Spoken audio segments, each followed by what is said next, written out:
One day, a simple guy is drawn into an unusual world, martial arts in the Wild West.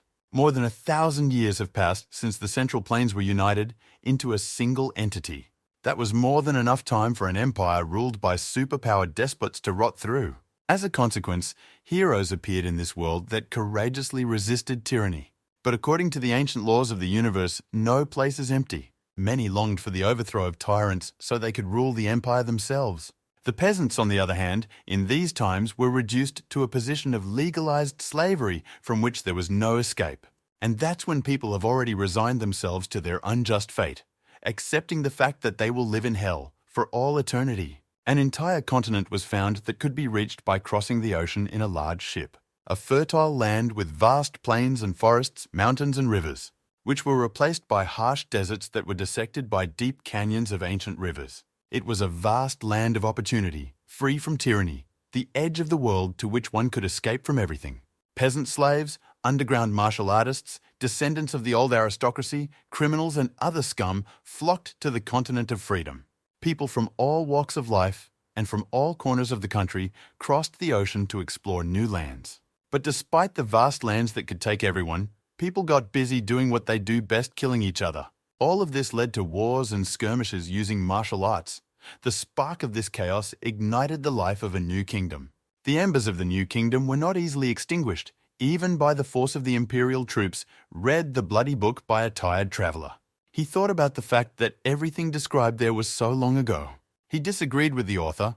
His belief was to lie on the couch, eat good food, and read novels, not fight for ideals. In this world, the Han dynasty had lasted twice as long thanks to special martial arts, and the traveler didn't see why he should romanticize tyranny.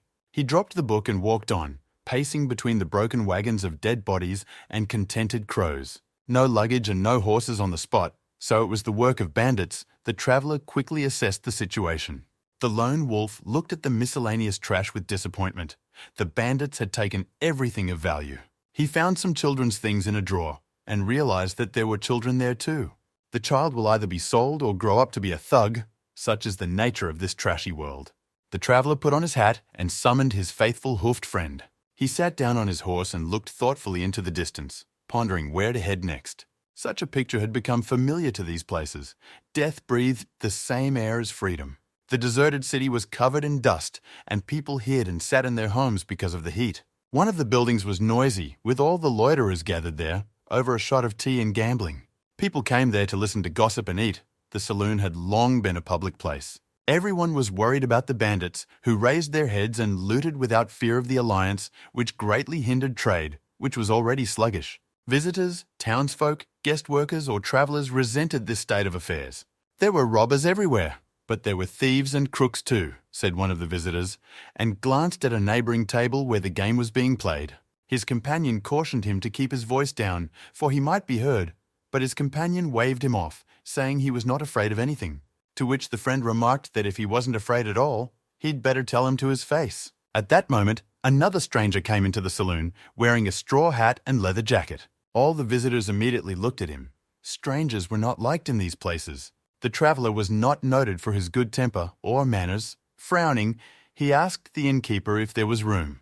The one replied that he could sit down wherever he wanted, and they would accept him. The innkeeper placed a bottle of tea in front of him and asked him to ignore the leering looks. The locals are wary of strangers because they are not a common sight here in this wilderness, and it has been turbulent recently, the innkeeper explained. A short exchange of pleasantries ended, and the innkeeper asked the guest what he wanted. He replied that he would take something that could be prepared quickly. The innkeeper nodded understandingly. The traveler was obviously hungry, so he promised to make him some noodles quickly. Before he left, the guest asked him who else besides him had come to the place. There was an uproar at the gaming table. One of the gamblers had just accused the other of cheating. The innkeeper pointed a finger at their table, sighing heavily. The noise kept coming from them. Meanwhile, the underdog loser became enraged and pounded his fist on the table, insisting on his point. But his opponent scratched indifferently behind his ear and did not admit guilt with his whole appearance.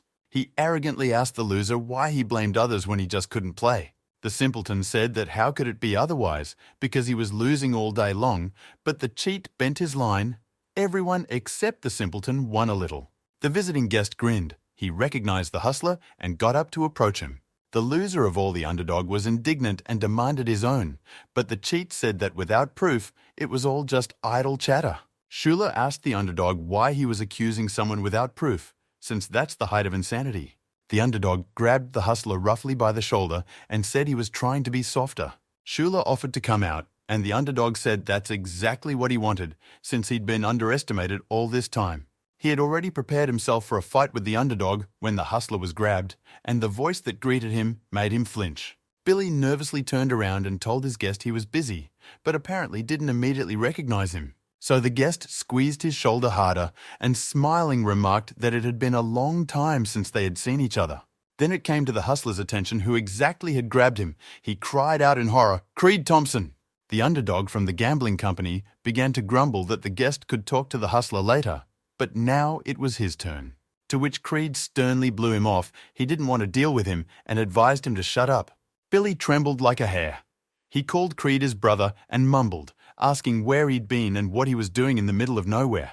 Creed noticed that it had been 2 months and asked how Billy had been doing all that time. The hustler replied that he was doing well and asked the same question. Creed said he's doing great and noted that Billy and his gang are thriving too, no matter how you look at them. Billy shrank into a lump, and greatly surprised that Creed had found his friends, he nodded, saying the hustler was last on the list. Billy began to nervously excuse himself, stating that he had told his comrades not to cheat at the martial arts master's dominoes, knowing how it would end. But he still puffed it up, Creed noted, and grinned crookedly. Billy jerked recklessly to get away, but at the same second, Creed had him face down on the table. All the visitors flinched at this blow. The guest was clearly no ordinary man, and Bill began to make excuses for not doing anything. He still had the nerve to accuse Creed of not getting up from the table until he'd blown every last dime. Billy swore that if Creed had gotten up from the table himself in the middle of the game, they wouldn't have lured him back. To which Creed thoughtfully noted that all these words do not cancel the fact that Billy is a crook and a thief, as well as a card cheat. Creed asked him, pressing him hard against the table where the money was, and his eyes glittered mercilessly. Billy stated that he had already spent it dealing with the Fighting Alliance. Creed lost his temper and pressed Bill harder against the table, pissed off that the hustler had spent money to take himself off the wanted list. Billy whined again and made excuses that if he didn't, he wouldn't even be able to come to the inn to eat, because there was an alliance branch here. Creed grabbed him by the pecs and lifted him up to face him. He was angry as he realized the cheat had spent his money. But Bill stated that Creed could use what the cheat had just won. There was a decent amount of money on the table. Creed looked at the table with the ringing coin, but that didn't endear him to the other goons who were losing big time. After a moment's thought, Creed decided that the lousy sheep was a piece of wool and headed for the table. The underdog told the stranger to stop, for he considered the money he had lost through dishonest means to be his own. Creed glared angrily. It wasn't his problem. They could beat their debts out of the hustler later, he told the underdog, and turned away. But the underdog did not tolerate such insolence and rushed towards the stranger shouting loudly. Then made a huge mistake, because Creed intercepted his hand without even turning around. He gave him a slip, and he plopped his nose right into the floor, as always happens with fools who had little to lose all. However, the underdog had cronies who rushed to stand up for him and lunged at Creed. Creed easily dodged the blow and grabbed one of the goons by the throat, and he grabbed the other fool by the collar of his clothes so fast that he had no time to do anything. Then he pulled both of them towards him so that they faced each other with foreheads like rams. There was a bell ringing of empty heads. Even Billy grimaced in pain. He didn't want to repeat the fate of those fools. When Creed headed straight for him, he whimpered again and begged not to be hit. Creed was unhappy with the paltry sum he found on the table, but the hustler had nothing else to take. The underdog interrupted their sweet conversation. He got up from the floor, holding his broken nose with his hand, and told Creed that he was going to regret it.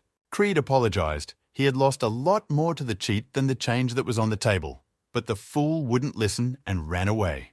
Creed was surprised and asked what was wrong with the crazy man, to which Billy replied that his name was Gene. The name said nothing to Creed, and he proceeded to shake the hustler of his debts, asking what he was going to do. The master offered him 2 chairs. The first, he pays him back all his debts. The second, Creed breaks his dantian, without which a man cannot live.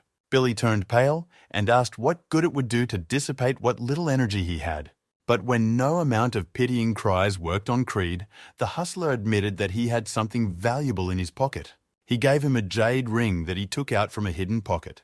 Billy bought it in New Sichuan. It was real jade, so having the right buyer could get a good amount of money. Billy asked if that would be enough to pay for it. Now he looked pretty upset. Creed smiled contentedly. The thing was real. He patted the weakling on the shoulder, saying that would be enough. When they were surrounded by a whole crowd of people, among them the innkeeper, Creed indifferently asked him where the bowl of noodles he had been promised were. The tavern keeper came and brought him food, which the traveller began to savour, to which Billy remarked that this was not a good time for such things. He told Creed that it would be best for them to get out of here soon. In the past, he'd gotten in big and gotten out of it, but this time he was in danger, Billy warned him. But the hobo from the big road did not listen to the cheat at all. He calmly finished his noodles and drank his tea. Only then did he offer to continue their recent conversation. The dummy that Billy had beaten, though he looked like a simpleton, but nobody touched him here because he had a brother who was a martial artist. Creed indifferently replied that he also practiced martial arts. It didn't say anything about the man's strength. Billy spread his hands. Everyone knew Creed's skill from the Amju Valley. Everyone kept saying his sword was an ornament until he pulled it out. Wanderer was tired of the innuendo and demanded that Billy talk straight instead of going around and around, to which the hustler said the problem was this brother. The real problem is that this thug is from the Cadaver clan of the Chaos sect, Billy reported with a push. Creed was surprised, because earlier Billy had told him that there were alliance units here since the Chaos sect was here. Billy smelled the scent of profit, since Creed was interested, and demanded a couple of silver coins from him as payment for the information. The traveller immediately showed him his means of payment and smiled sweetly. Billy quickly changed his mind and decided to give a gift, saying he didn't need anything. He cleared his throat and complained about the lone wolf's nasty temper and informed him that these brats were not from an outside sect. Perhaps the sect leader and the head of the battle alliance have close ties, so as long as the sect sits quietly, they are not touched. Creed grinned and remarked that Billy had an exceptional ability to look for problems on the 5th meridian. The traveller sighed unhappily. The alliance was working very poorly in this wilderness, causing all sorts of goons to do mayhem. Billy smugly declared that the people here thought the same, and that was why they opened their mouths so easily, even at him. Billy had a problem with that, however, he replied to the wanderer, catching a couple of leering looks from the other guests. He said they had a bad reputation among the residents, and the lone wolf took up a second bowl of noodles. The people really weren't happy that a fight might break out now, because of the stranger who had come. People also shunned the alliance men as well, considering them scoundrels. The worried innkeeper returned the money for the noodles and the room to the traveller. He didn't want any trouble. It would be more expensive to fix the furniture later, and politely asked to leave their simple establishment, unfortunately for Creed, the only one in this backwater. Billy, smiling, offered to leave. If they ran into Cadaver's men, they wouldn't leave alive and unharmed, he told Creed. But the man, as if nothing had happened, continued to fill his stomach without saying anything. After finishing his meal, Creed confidently told them that everything would be fine and made it clear that he wasn't going to leave. Billy turned pale. The Cadaver clan numbered 24 people. To deal with them, they needed connections with the Imperial army, he said. No time for pride, Billy told him, and decided to leave on his own since the lone wolf wanted to stay. To which Creed calmly replied that he should have gotten out earlier instead of flapping his tongue here, and now it's too late.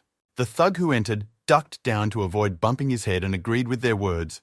It was too late to run. His younger brother came with him, with a bandaged nose, and showed him his abusers. The dummy pointed his finger at them and said they were the ones who had robbed him, cheated him, and broken his nose, the bulky man marvelling that his ward had also been robbed. The underdog corrected himself that he wasn't the only one who had been robbed.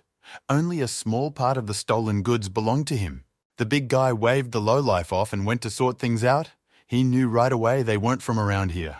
The innkeeper approached the boogeyman and asked him not to break the tables too much. One glance was enough for the boogeyman to quickly gallop away, shaking his body. Skinny Billy wanted to run away, leaving everything to Creed, but the latter told him to sit back down, threatening to put him to sleep on the spot.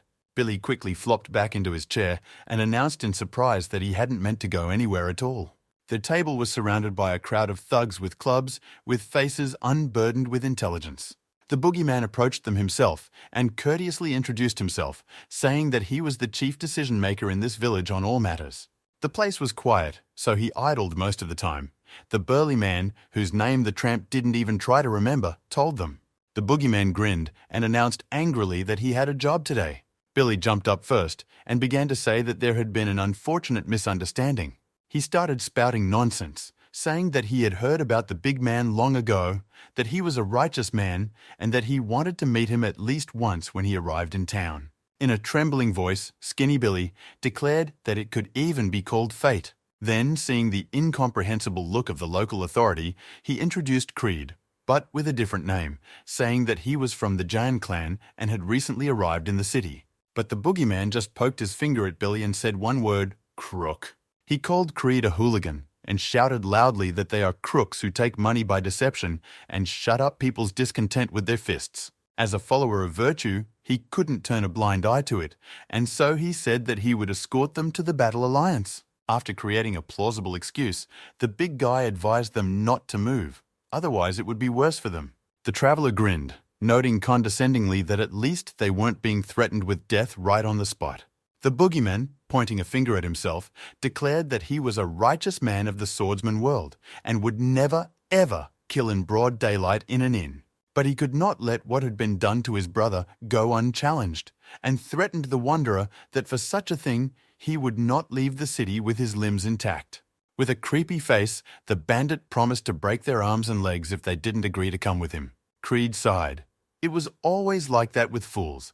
If they see a man calm in the face of threats, they don't think about the fact that he has something, strength or power. What if this man is from the Imperial army? Creed asked the burly man, and he flinched when he heard it. He immediately asked Creed if he was in the Imperial army. Creed answered no, but the big man had already bowed below the waist and apologized for not knowing about it. Creed laughed and repeated that he didn't belong to the Imperial army, which made the burly man laugh. The one slammed his palm on the table loudly, angry at such a joke. But at the same second, the wanderer soared like a squirrel over the table and swung his leg. With all his might, he sent the big man flying with a leg kick straight to the head. The furniture that the lad had bumped against shattered and his teeth spattered. Unfortunately for him, the nearest dentist would be 200 years away. Creed grinned and asked them if there was no one besides the Imperial army that could handle him. The gang of goons didn't get embarrassed, even after their leader flew off to sleep, and they decided to go into battle. The lone wolf easily dodged their awkward, inept movements. In front of him was the usual gang of local bandits. It was not worth any effort to deal with them. Creed was handing out hospital referrals to them with both hands and adding with his feet. The wanderer fluttered like a butterfly, stinging like a mongoose, and scattered all the goons. The next person who ran up to him, he elbowed him in the chest. Another one he cut down with his foot like grass in a field and sent to dreamland. Those who remained froze in indecision. They were afraid, and they no longer wanted this incoming devil to approach them. But another man who entered told them to stop fighting, and his tone tolerated no objection. The entrance badge said he was an alliance man, and he immediately noticed that the wanderer didn't look confused and asked him if he knew who was in front of him. The head of the Combat Alliance division in this city, Creed assumed. The officer nodded, that was it, and stepped closer to the wanderer. He was dressed in a leather jacket and a skirt. The sheriff told him he had just received a complaint that Creed had attacked the local townspeople. The gambler exclaimed from behind the sheriff's back that it wasn't just an attack. Creed immediately realized who the real snitch was, who not only called his brother to the showdown, but also called the authorities. Dummy began to complain that now his brother's teeth were knocked out and he wouldn't be able to eat properly. The sheriff asked Creed if it was true, and he said it was self-defense. The sheriff questioned this, and Creed said that it could not be otherwise, for it was a 9-on-1 fight and with guns in his hands. After all, the wanderer stood unharmed, to which the master waved his hands. What could he do if the opponents turned out to be weaklings? The sheriff grinned upon hearing those words, and Creed added that no one had died. The underdog continued to be indignant, asking why the stranger hadn't been arrested yet, with his brother lying unconscious. And he personally even had his nose broken, the underdog shouted, as if anyone cared about that after all that had happened. The sheriff did give the detention order to his subordinates. The arrogant fool laughed, delighted at his success. He was sure the alliance had come for the wanderer. But the guard's two blades pressed cold steel against his throat, quite unexpectedly for him. The underdog turned rudely to the sheriff and asked what he was up to which the sheriff replied that the whole gang, including the ringleader, was lying down and counting their teeth. So what reason would he have to put up with him? Of the whole gang, only the toothless big man was capable of any martial arts, and since he was alone, the sheriff could handle him himself. His men could handle the rest, the sheriff said calmly. He was happy with that arrangement. The underdog threatened that when his brother woke up, he would take revenge on everyone. The sheriff snapped his fingers, calling for men, and said that when the big guy woke up, the only thing he would see would be the iron walls of the jail. The soldiers began to load the sleeping men, and the sheriff began to think what to do with the strangers. He asked the wanderer how it was that the master easily handled the boogeyman, who was quite good at fighting, and asked where he had studied martial arts. Creed didn't answer right away, first pulling out the wallet that had started the whole fight and paying the innkeeper for the mess and the food. Without saying anything, he left the saloon under the watchful eye of the local sheriff. On the road out of town, he was barely caught up by a scrawny Billy and asked to wait. Billy gleefully points out how Creed's great at straightening out all the problems, but still pretends to be run out of town. Billy asked him why the sheriff was acting this way, and the tramp replied, it was because the Alliance was coming for the outlaw. Billy asked him if he thought the townspeople would gossip behind the sheriff's back. He informed the lone wolf that he had heard there was an Alliance battle group near the city, and told a strange story about what a bad man the Alliance chief was. Billy said that in any case, there were no people of sound mind among the Alliance. They're all like that, Sheriff, and it was clear to Billy that smart people don't serve there. Then he got to the point, after his chit-chat, and suggested that Creed work together. They found themselves at a crossroads. The tramp asked Billy where he was going, and he said he wanted to go together. To which Creed abruptly cut off any hopes of cooperation, saying he would stay away from the slippery creep. And he also expressed the hope that they would never cross paths again, and warned that he would break the crook's leg if he followed him. Billy began to mumble nervously and asked to wait and listen to him, but Creed would not listen and galloped away.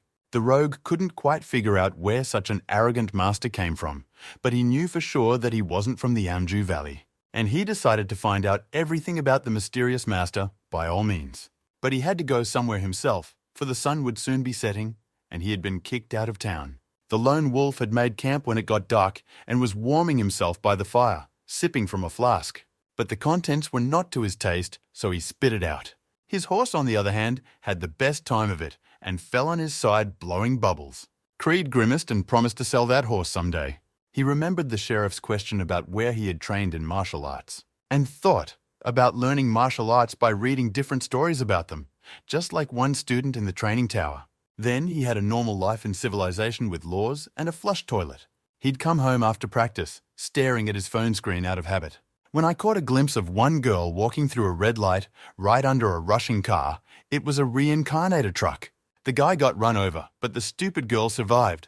Now the hero was getting the right to endless cheats. That's how he got into this strange world of the author's sick fantasy, Creed remembered, and fell sound asleep.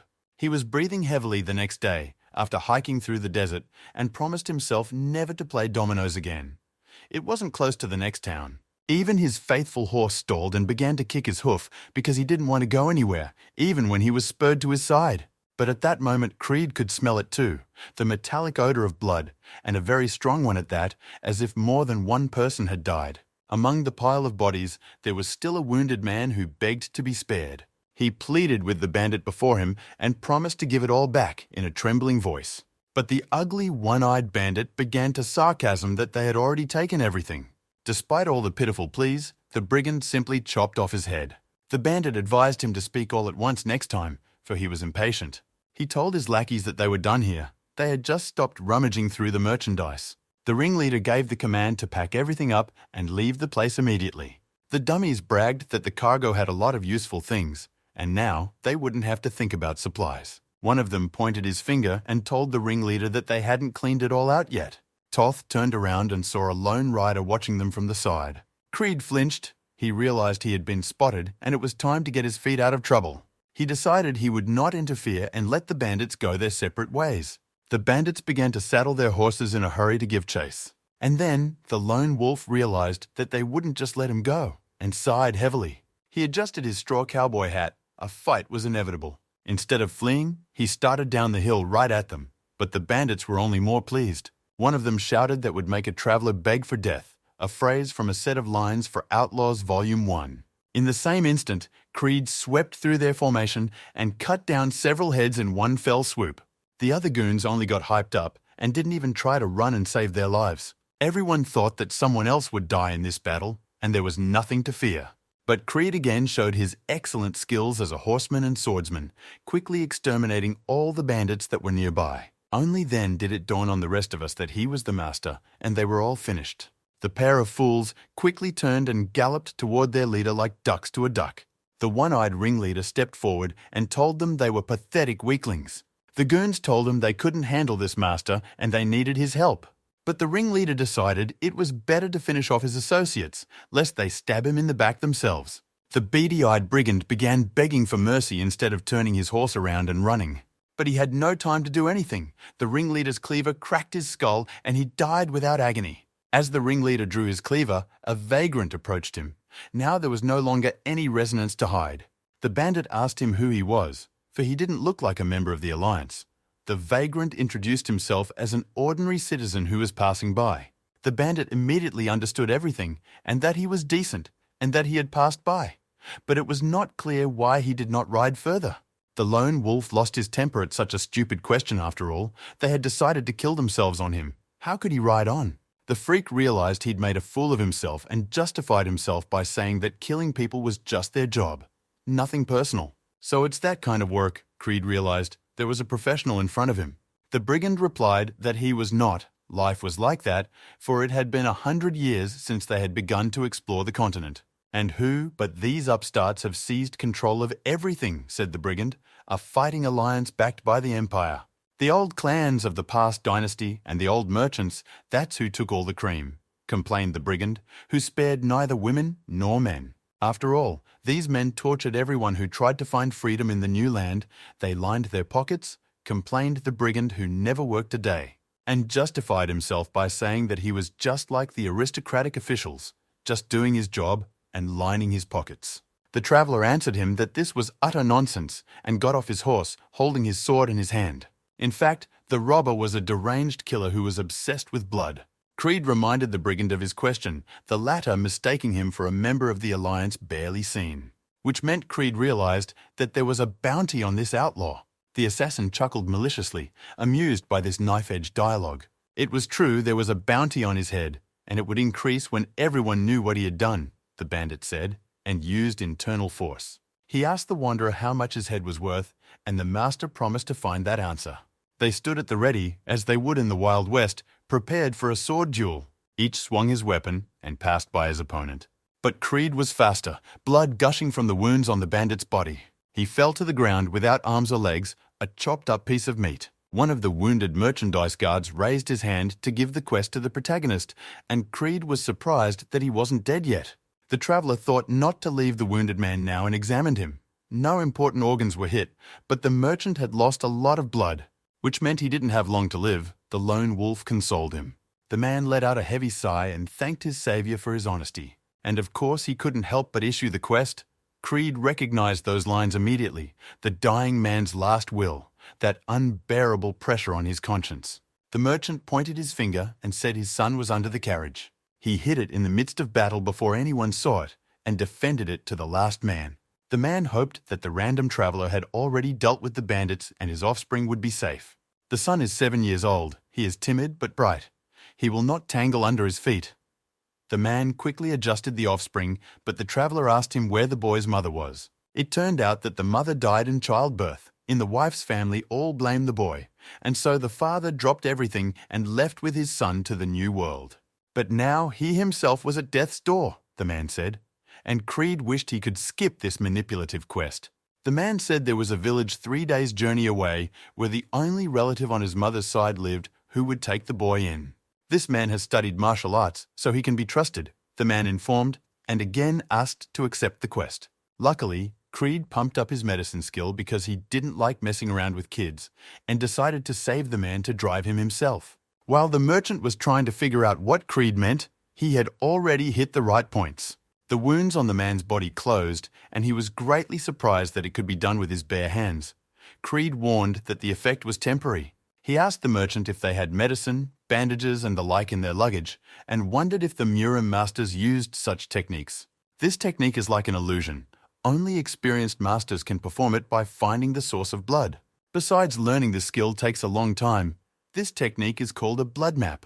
The wanderer learned about it from a master he played cards with. To stop bleeding, you have to put your energy into your fingers. Of course, people in serious condition cannot be saved by this easy skill. A male merchant asked the wanderer how he could repay him. Lucky the reward for the quest came so quickly, the master thought.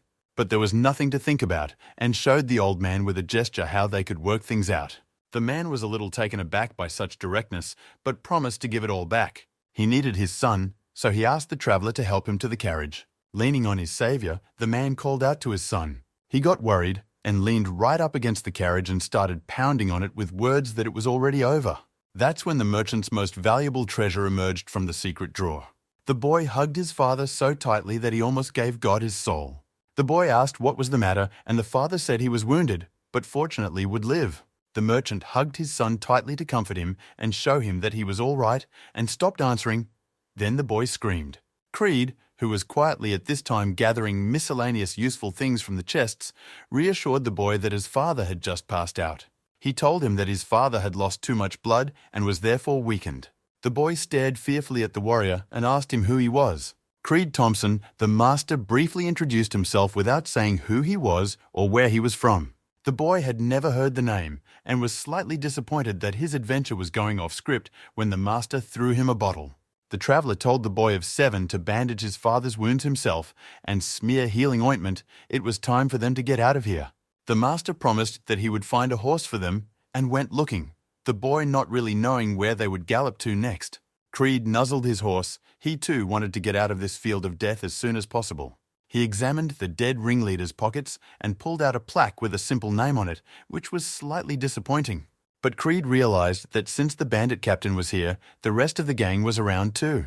He wondered if the authorities would accept the name plaque as evidence. After all, it could be stolen. The master helped the merchant and his son onto the horse and told them it was time to set off, but he saw their hard looks. He asked the merchant what was the matter. There are no biometric passports in their world, so would do without this barbarism. They left the dead to be eaten by scavengers. There was no strength to bury them anyway. The father hugged his son tighter, glad that they had survived and hoped to reach the settlement alive. Creed didn't worry. Nature would take its course very quickly. The scavengers would scatter the bones, the sand would take in the rest. He didn't know if the souls of these warriors would be able to fly to heaven or if they would become ghosts, if they would find a second life without the help of a truck, or the truck carried only him across the river Styx. Creed wanted to forget all the sorrows and sufferings of life. In the evening they encamped for the night and built a fire to warm the wounded man.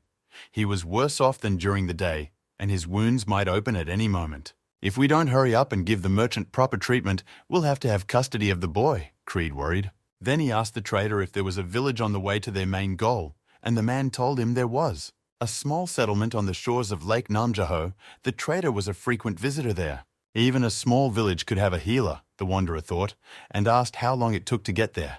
The merchant figured that if they hurried, they would get there tomorrow at noon if they still had time. Creed reasoned that one would get there much faster and find the cure on his own. The merchant apologized for the hassle, but the master told him he wasn't doing it for him and looked at his bloody burden. The detective examined the bodies and told his companions that the time of death was yesterday afternoon. All the slain bandits had died at about the same time, Captain Obvious concluded, for the bodies lay side by side. The detectives realized that the gang they were chasing had obviously been killed while attempting another robbery, as the goods were all in place. The detectives were disappointed. Their target was weaker than they thought because they found someone who had exterminated the bandits before them. But another man said that not all of the gang is destroyed, for they are divided into 3 groups before the main blow is joined again. But still the detectives were glad that the population of bandits was reduced.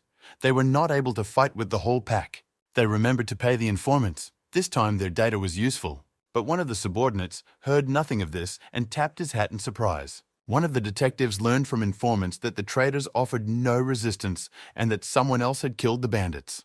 The detectives continued to show marvels of discernment, for the traders lay dead quite near the bandits. Since there are no other bodies, it is logical to assume that a lone fighter or a group of very strong fighters acted. The travelers walked together the next day. The peddler said he thought at first during the night that Creed's horse was dead. They didn't know that there are horses that sleep lying down with their tongue out. Creed glanced at the chatty kid, marveling at his ability to adapt. Yesterday he was afraid of him, but now he was chirping merrily. The boy remembered that he had a grandfather who also practiced martial arts, but he had died over 5 years ago. But the 7-year-old son remembered very well that Grandpa was a great warrior. Creed, meanwhile, peered at the merchant. His face had already turned grey. If he didn't get treatment today, he would be feeding the beasts. Riders appeared on the horizon, and the lone wolf muttered to himself, thinking that the bandits had caught up with them. He turned his horse around to ride to meet them, the bandits catching up with them sooner than expected. The trader told Creed that it was a long way to the village and asked what they would do. But the riders were fast approaching. They were no longer able to get away. The merchant, frightened, asked if they were bandits, but Creed replied that they didn't look like them. Just in case, he told the merchant to go to the village and find the doctor, and he himself promised to deal with his pursuers. The merchant began to mumble that it was dangerous to go at so many people alone, but the master answered him that they were in no position to worry about him right now. He told them that if they were bandits, they wanted revenge and would pursue them to the very end. After all, if the merchant died, Creed wouldn't get his money, so he told the old man to move. The merchant understood and said he would find food, medicine, and shelter and would wait for him in the city. Creed nodded and replied that when he arrived at the settlement, he would go straight to the doctor. He prepared to meet his pursuers, and his eyes lit up with a yellow light. A white-headed eagle flew over a large group of riders. The pursuers, with unkind faces, said they were following the trail of the beast that had killed their dear brother. And unfortunately for him, those tracks lead to him, the bandit said. The leader of the Red Gang asked him what they should do with him now, as if there were many options. Creed grinned and told them that they had indeed found their dear brother, who had become valuable experience points for the hero, and tossed them his head. The bandits were dumbfounded, for it was usually they, not them, who showed such cruelty. The gang leader's eyes were bloodshot with anger, but his subordinate reminded him that the enemy could be dangerous. The ringleader angrily demanded his brother's murderer alive and ordered his companions to be overtaken and slaughtered. The deputy commander relayed orders to everyone. The killer was to be captured alive at all costs to avenge the death of the captain and comrades. A detachment of detectives rushed on the tracks of the gang that appeared before them and immediately realized who they were chasing. He showed wonders of investigation and realized that the body with the severed head belonged to the captain of the bandits. The investigation revealed that all the bandits died quickly without resistance. The subordinate suggested to his supervisor to go ahead as it could be dangerous. He warned her that someone should stay behind to patrol. Alone, she could do nothing for them. Spurring the horse, the boss lady told him not to argue and to follow her. She really wanted to know who had taken out the Red Gang leader and his subordinates, all of whom were skilled in martial arts. Creed burst through the crowd of riders. His sword was faster, and the bandits were completely defenseless. He was demonstrating amazing evasion skills right in the saddle, and managed to strike at the attacking bandit, instantly taking his life. They piled on all together with the same result. But that's the fate of all goons, to become experience points for the hero. Creed fended off a powerful force-charged attack, this time with a skilled warrior riding beside him. The lone wolf let him rush past, then jumped on the warrior from the back while the physic went out for tea. He landed many punches with a special technique and landed a somersault. The overconfident thug put too much faith in his martial arts skills and paid for it with his life. Creed rose to his feet and, assuming a pompous pose, told the dead bandit that his skill was called a magic circle.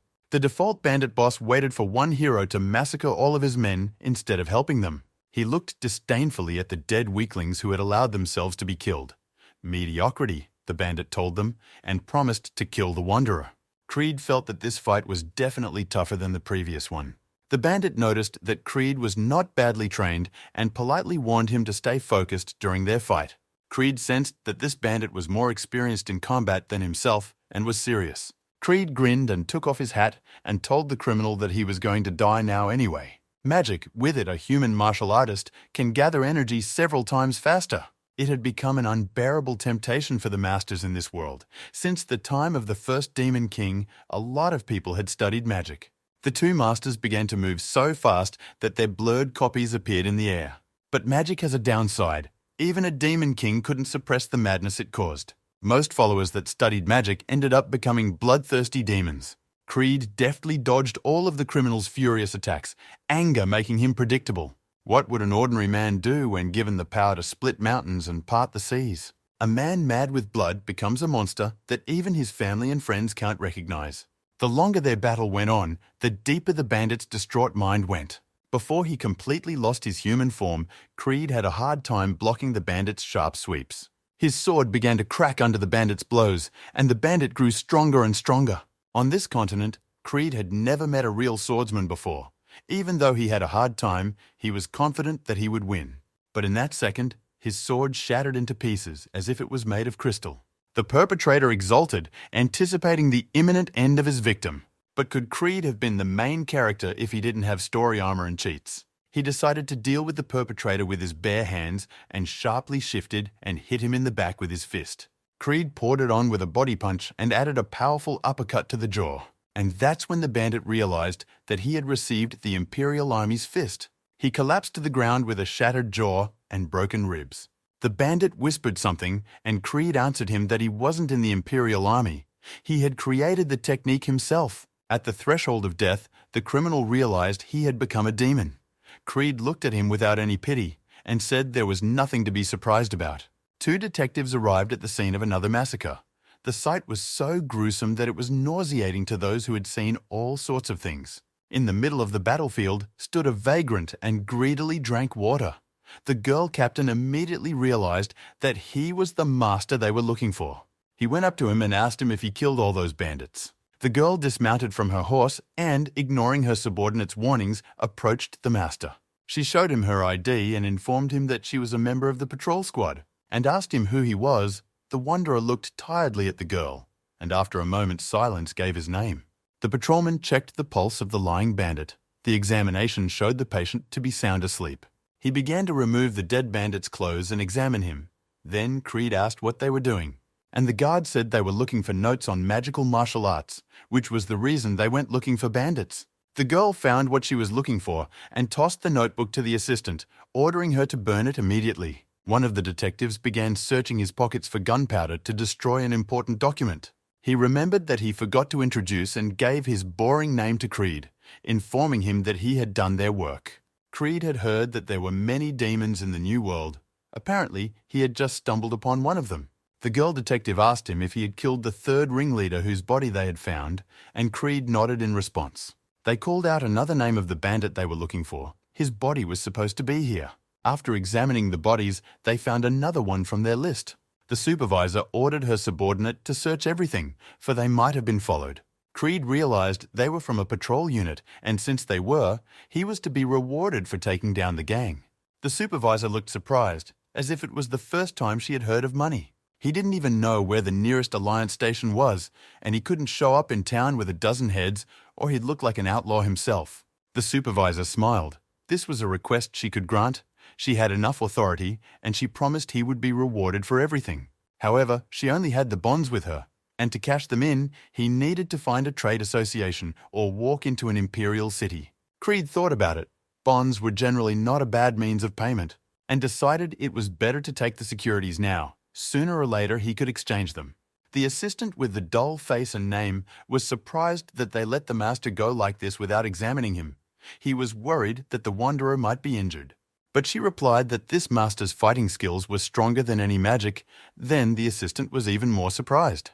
The girl got into the saddle and began to grumble that she should be working instead of talking. She looked at him menacingly as she sat down on her horse and said that the bandit's internal organs had been crushed.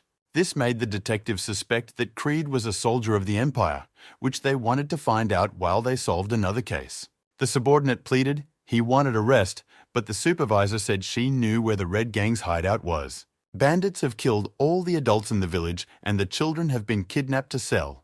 Hence, they are being kept in a safe house, so the warden decides to rescue them. She didn't know why that man had decided to interrupt the entire Red Gang, but she was sure that this would not be their last meeting. And with these thoughts, the detective spurred her horse. Late in the afternoon, Creed arrived at the village, where he was already greeted by the rescued little boy. He smiled when he saw the old man and his son in good spirits. Before heading to the next village, he stopped by the doctor's office to dress his wounds after the battle. He needed a break to fully recover. Creed collapsed on his bed in the evening, but sleep wouldn't come. He didn't have any extra time, so he had to hit the road tomorrow. The next day was beautiful clear weather, and he arrived at Chongzangok village. As promised, he escorted the old merchant and his son to the boy's next of kin.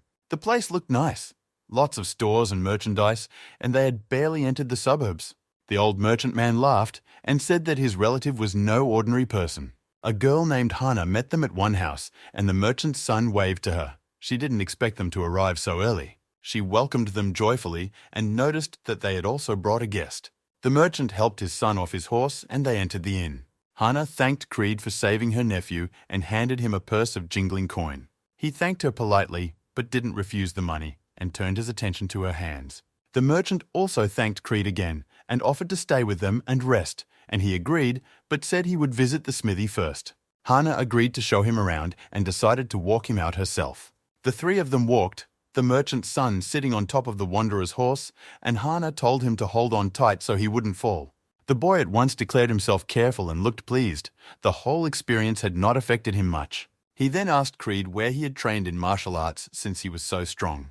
The traveler evasively replied that different people had different people in a place where there were many masters willing to teach for money, even if one had little skill. The boy was surprised, for he had thought that to do so, he had to enter a martial arts school. Such are the traditions of the New World. Most schools are affiliated with the Imperial Army. You must first join to learn the martial arts. The reason the master is considered recognized is because he came out of such a school, Creed said. Hana led him to the right place. Of all the blacksmiths in town, this one was the best.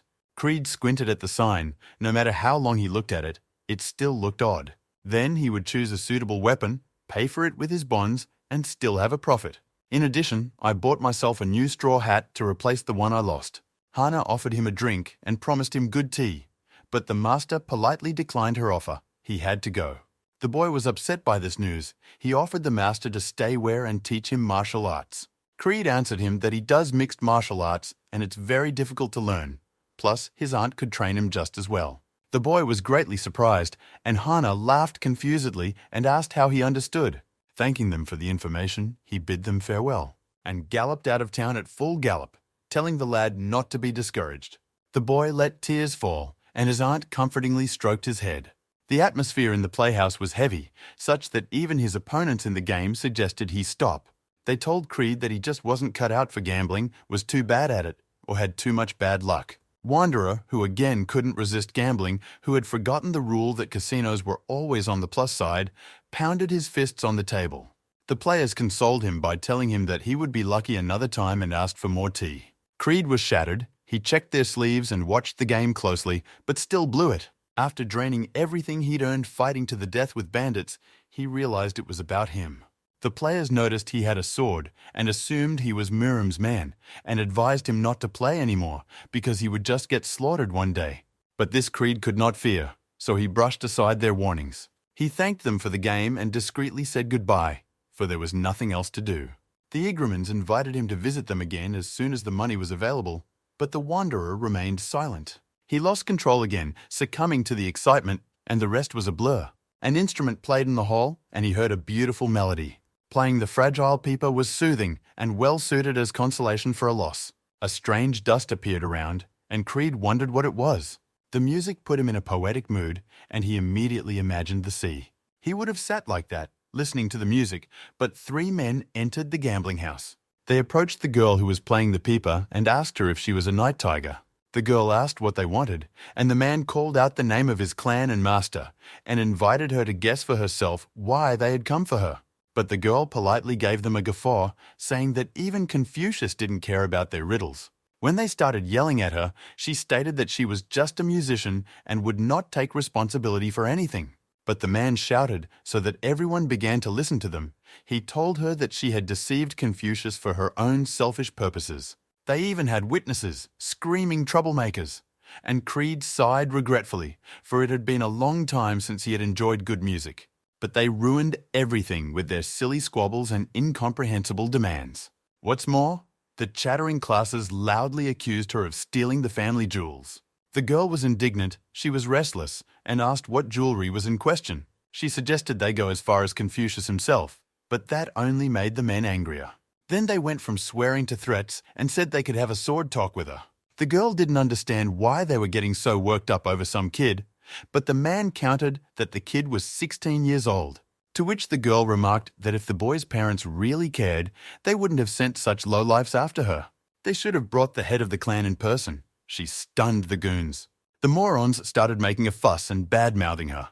They finally lost their temper and drew their swords to end things quickly. But barely had one of the pursuers swung his sword, the girl showed that she was a martial arts master and soared above the table. She found herself above them and slightly behind out of range of their attack.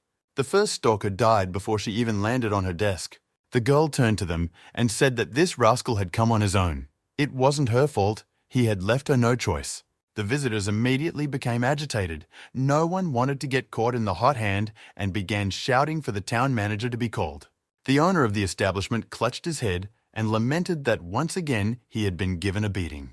He was afraid the invaders wanted his money, and this month they had already given it all away. So he told his son they had better leave. The lone wolf wasn't going anywhere and was enjoying the beautiful sight as much as playing an instrument. The girl was good in battle, but she had no problems with her looks either. Creed marveled at her quick and precise movements. Such skillful beauties were rare here. The two remaining swordsmen chopped at the same time, but the girl eluded them again with an upward leap. He used a special movement technique that the wanderer recognized. This technique was also quite rare. Without a doubt, the warrior realized that this girl was one of the finest craftsmen in the New World. The dummies were not relenting. Even after seeing the difference in abilities, they were consumed by their thirst for vengeance. The beauty made 2 strokes with her blade, and the fighters froze in place as if struck by lightning. That was the end of the fight. They fell dead at her feet. The girl took a breath and told the goons to blame only their Confucius. Creed rose from his seat and applauded her as if he had just watched a fine performance. The pretty girl looked at him intently and asked him what he wanted, and then picked up a straw hat from the floor and brushed her clothes. The innkeeper showed up and was horrified to find that there was not an entire piece of furniture left in the establishment. The son replied to his father that the main thing was that they were still alive after the massacre, and that was the only thing that was happy. The girl apologized for those soldiers and offered her help.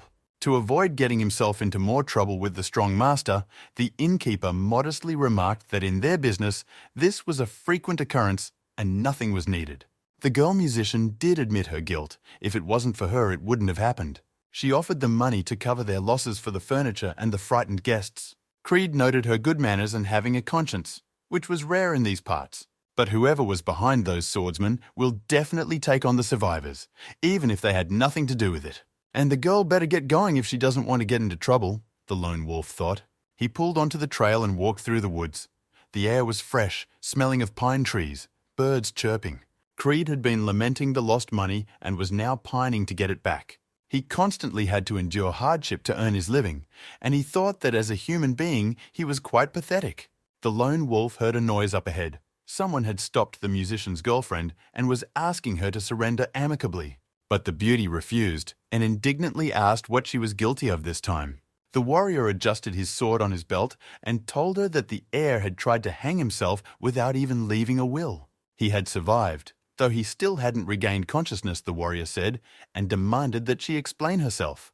Creed heard her indignant cries. The girl did not consider herself guilty that the teen wanted to hang herself.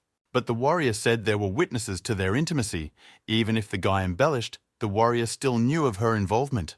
And he added that since she was certain of her innocence, she would have no trouble proving it in Shandong, but she was against it. She rejected his offer to go there on a charge where she would immediately be found guilty and take her life.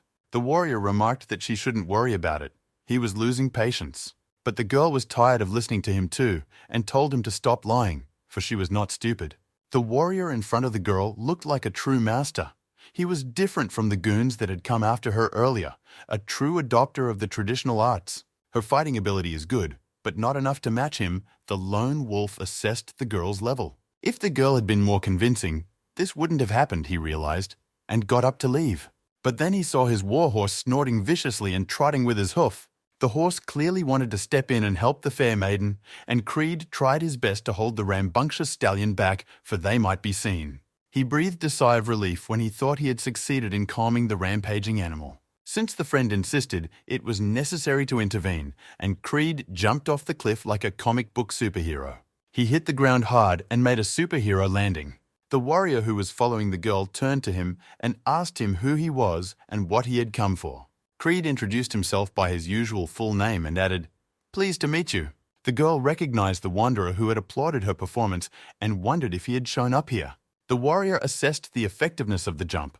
It was quite dangerous considering the height of the cliff. He politely warned the stranger that even if he knew the girl, he should not interfere with their important business. Creed let his words pass his ears, saying they talked a lot, and asked directly what was wrong. The warrior discreetly replied that the capture of the perpetrator was in progress.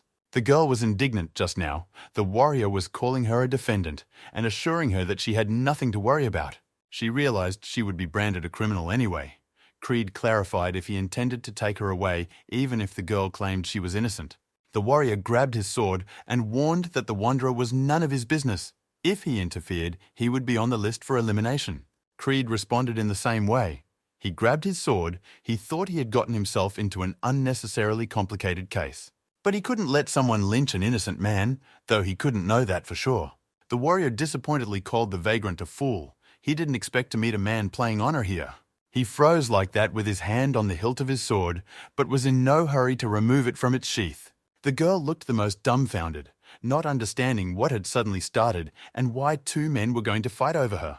Both warriors looked like strong contenders, and she realized she shouldn't have even interfered.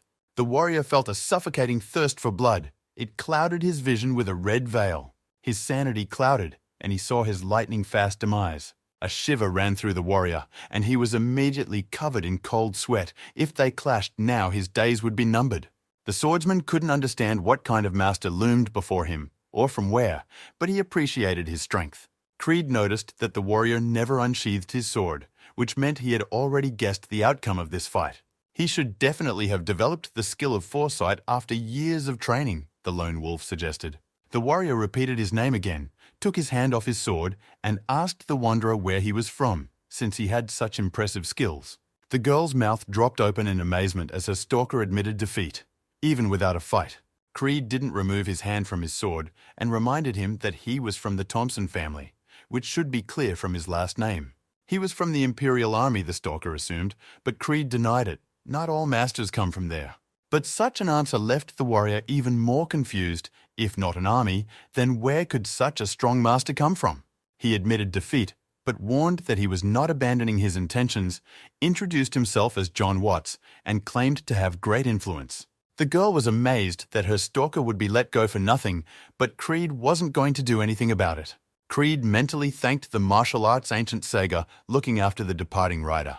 They give the ability to sense a real threat at the slightest touch of a sword and also teach you to retreat in time without losing your dignity. The warrior also appreciated Creed's skills and thought that he was different from the other masters. The girl ran up to the wanderer. He already thought he was about to be kissed or something. He embarrassedly told her it was easy and she might not thank him. But instead, the damsel told him that he should have killed her stalker. She stated that her enemies would not stop, and now he too would be in danger. He had to kill the warrior and escape from here. Creed even huffed at this lust for death. It wasn't cute at all, he thought, as if the damsel belonged to a Murim. He took his horse by the bridle and told her that killing John did not guarantee that she would stop being pursued. The girl insisted that it would give her a head start, to which Creed, taken aback by such insolence, remarked that she was being rather rude in expressing her gratitude. The damsel quickly changed her face and bowed courteously to him, saying that the incident had made her nervous and she had forgotten her manners. She also hastened to assure him that, although she was from the capital, she did not support the emperor, and it was not from a good life that she was now wandering in the middle of nowhere. Creed nodded, not the kind of maiden rescue he had counted on, and she asked him where he was going. The lone wolf answered her that he had business to attend to, as did she herself. Then the damsel reminded him that John would be chasing him too, to which the master said they would definitely go after her first and he would get a head start. The indignant damsel shouted at him, asking why he had helped her then. Such insolence made even Creed's horse snort. The lone wolf looked at her and asked bluntly, did she really need a reason to help a man in need? This time it was the girl's turn to be stunned. She didn't think there were people who could think like that. The maiden quickly realized that the usual plot with the rescue of the maiden in the field will not work. John is too strong and therefore cannot let go of the savior. The maiden ran after him and begged him not to leave her. They could trust each other, and together they were not afraid of John's clan. Creed didn't stop until the cherished words in solving any problems, she promised to pay in full. Then he stopped to listen to her, and the girl assured him that she had enough savings for his hire. Beyond that, she smugly suggested that he probably lacked skills and promised to help him if he helped her escape. Creed laughed and asked the damsel if she thought he was incapable of learning it himself. The girl stood her ground, claiming that being a student in an Imperial school is very difficult. It requires discipline and loyalty, on top of giving up all past arts you may know, she said, and Creed realized the damsel was in the army. He then asked her if passing on knowledge to the army was not another war crime, but the damsel said it was forgivable as part of a military feat. If a master has reached the pinnacle, he is allowed to take apprentices and pass on knowledge. Creed remembered the ancient rule. The maiden stared at him tensely as he thought, hoping the offer would interest the wanderer. He said he had no allegiance to the emperor as he could be an apprentice, but the girl assured him that she knew a master who would not refuse. Even the horse wouldn't take her word for it that there was a master who owed her. But the girl indignantly declared that she wasn't lying. The traveler plunged back into calculations. Older Imperial craftsmen charged a lot for their knowledge and skills. If someone famous would accept him as a disciple, people would stop asking uncomfortable questions regarding his martial arts. At this, Creed asked her where to find the wizard, and the girl said it was 2 days' journey away, through rivers and valleys where they would cover the tracks. Creed told her not to forget her promise and accepted her terms. The damsel was very happy. She assured him that there would be no deception and asked him to wait here while she found a new horse, for hers had died. "We need to follow her and attack her at the right moment," John said as he read the scroll. He ordered his men to do nothing until they knew what else their victims were capable of. John stared thoughtfully into the distance and pondered whether that man was part of the gang or their target. They sat by the fire, the wanderer worried that they had relaxed, but the maiden arrogantly declared that they would not be found today because they had crossed the river. The girl was acting nonchalant and was sure that it was worth it for her to tell the Alliance or the Empire John and the others would be in trouble. Creed couldn't judge that and asked her what about witnesses, remembering the words of the 3 goons. The girl was indignant. There was no one else besides Confucius's fiancé. The latter was very jealous of the girl's boyfriend, even though she was only earning money by playing an instrument. The girl clenched her fist angrily. The teen's fiancé had definitely made her a woman of easy behavior with her slander, and she was being blamed because of it. Creed realized he should be more careful with his questions now that he'd struck a nerve with his employer. The girl asked him if he regretted helping her, for they would soon encounter John, but the wanderer assured her that he would not have interfered if he had not wanted to. She smiled sweetly, calling him a unique person, but such do not live long, which caused Creed to resent her. The jokes ended when Creed sensed a threat coming from the forest. Several people were approaching them at once, making no secret of their intentions. He told the girl she was right. John really didn't waste any time and found them quickly. Several black-clad warriors stood in front of them, and the girl told them she would complain to the Alliance. She also threatened that the governor of the capital would learn of their actions, but such threats were unlikely to deter pursuers. She drew her sword and acted cocky and confident because she knew Creed would have her back if anything happened. Only 10 men, the lone wolf quickly counted them, but he didn't see the ringleader. It made him wonder. John was obviously up to something since he had thrown his men virtually to the slaughter. The pursuers rushed at them all in a crowd, from different directions. The girl musician was still trying to engage in some sort of dialogue with them, but finally realized that these people don't care if she's alive or dead. Creed smiled and suggested the girl repeat the performance she'd put on at the restaurant last time. She was stunned at the words and couldn't find anything to say, but the assassins had already jumped on them. In terms of speed, they were equal. The girl was able to deftly dodge the pursuers' blows. Her throwing daggers gleamed in her hand, and she deftly threw, striking several masked warriors at once. The assassins split up, and some of them attacked the wanderer. The lone wolf used the campfire and attacked his opponents, bypassing the flames that blocked their view. He slid a ghost between them, keeping himself from being hit. Out of the corner of my eye, I managed to follow the girl I was guarding. Right now, they were getting too close to her. Creed quickly changed direction and in one jerk shortened the distance between them. Creed dealt first with the one who jumped on the girl from behind. She was surprised to find him beside her, though he had just fought elsewhere. The difference in ability became obvious by one such throw, so the assassins froze. She thanked him for saving her, and Creed warned the assassins that they should think again, because the odds were not in their favor. The pursuers were breathing heavily. Creed noticed their swords were unsharpened and their actions too hesitant to kill. But then he didn't realize the purpose of their attack, or the game John was playing. The lone wolf motioned for them to take the wounded and leave, putting his sword away in its scabbard as a sign of sincerity. The girl was outraged again, for these people had come to kill them. Apparently she was out for blood again. The traveler hurried them along, telling them that if they hurried, they could save their wounded friends in time. The masked men decided to take him up on his offer and took his wounded friends. The maiden watched indignantly. She was very displeased with what was happening. The lone wolf told her that sleep would not come out again and they should move out immediately, but she asked him why he did so. Creed began to call for his trusty steed, which pissed the girl off. He repeated again that they had better hurry, for they didn't know when they would be attacked, and the saucy girl grumbled that it was because he was letting everyone go. By morning, they reached the village. Creed did not want to pass through the town, but the maiden insisted on using the post office to call for help.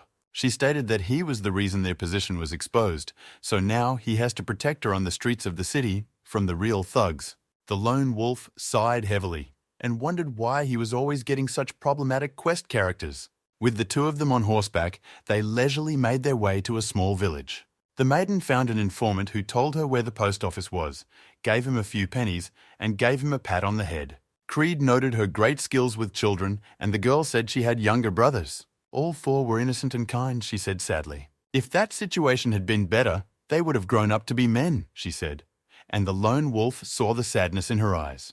The girl's face seemed petrified as she tried to lock away the swelling feelings. Creed guessed that it was the girl's first time in this little town, though she had said earlier that she had been here before. He didn't understand why she lied. She would not let him continue his questioning and called after him to the post station. The mailman asked where the letter was to be delivered, recognized their point and assigned a fee, then asked them what to deliver. The girl asked to write that she was headed for help. Then the old man asked her name and she introduced herself for the first time, Julia Early. She paid the amount due and the old man wrote it all down and they saw the pigeons flutter into the sky. At the market, Julia was able to buy herself a horse. She was good with animals too. Creed looked after the neighborhood. He didn't notice any harassment and informed her of it. They didn't understand why the pursuers wouldn't take this opportunity to catch up with them while the travelers were in the village. Creed joked that her old buddy John isn't as easy as he seems. Julia got pissed off by that and declared that they're not friends at all. Creed also wanted to understand why John was willing to drag her to the tribunal with such accusations. They stopped for the night in a small cave. Julia thought about how John might have given up after realizing how strong her companion was. She was optimistic. People were going to meet her tomorrow morning, and all the hardships would be behind her. The lone wolf chewed the jerky indifferently and said he'd be happy about that too. She reminded him that he would soon learn about the martial arts of the Empire, but Creed met the news lukewarmly, simply agreeing with her. Julia noted mentally that her companion was perfectly calm and asked him why he hadn't joined the alliance. With his abilities, he would have easily risen high in the ranks, no matter which faction he chose. To which the lone wolf stated that he didn't want to be tied to one place like a true vagabond. Julia saw his calmness, like the smoothness of a lake in the morning, and sat closer to him. She slyly stated that he was helping her because she was beautiful. The lone wolf was embarrassed, but honestly admitted that it was indeed one of the reasons. The girl was surprised that there was another reason, as if this one wasn't enough, and remembered the martial arts as a reward. Creed replied that he was just doing it for his own protection. He didn't know how to explain it and couldn't show it to anyone, he said thoughtfully. But in his head, it was as if there lived an observer watching through his eyes from his head. This observer could do nothing but look at everything with a sad look. Every time the lone wolf met someone, he felt that stare, a look that seemed to devour him from the inside out, telling him he had to help these people. Even though the watcher says nothing, the lone wolf can still hear his voice, which reminds him of what he's been taught. A watcher is just as weak a person, he can't do anything, the lone wolf said. So at times, Creed forgets about this silent friend. He knew that if he stopped thinking about this watcher, sooner or later he would lose his influence. The observer will simply disappear and get lost in this cruel world. But at the same time, Creed couldn't let that happen, because these are his eyes too, the eyes of his conscience. If the observer disappears, his past will also come to an end, which he will no longer be able to retrieve. That's why he's helping her, Creed said. It all sounded very strange, but quite romantic, Julia thought.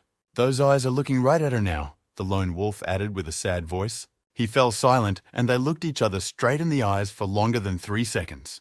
Julia replied to him that he was indeed a strange man.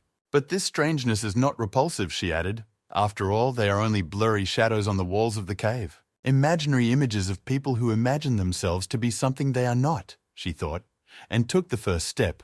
Creed's horse didn't approve of what they were doing in the cold cave to keep warm. The next morning, the lone wolf woke up late, which was unusual for him. After the night, his whole body was breaking from fatigue. Nearby on his clothes, he saw the note Julia had left. She thanked him for all those days and urged him not to follow her again, as it was dangerous. Creed jumped out of the cave and shouted that they had a problem. Whistling, he called out to his battle buddy.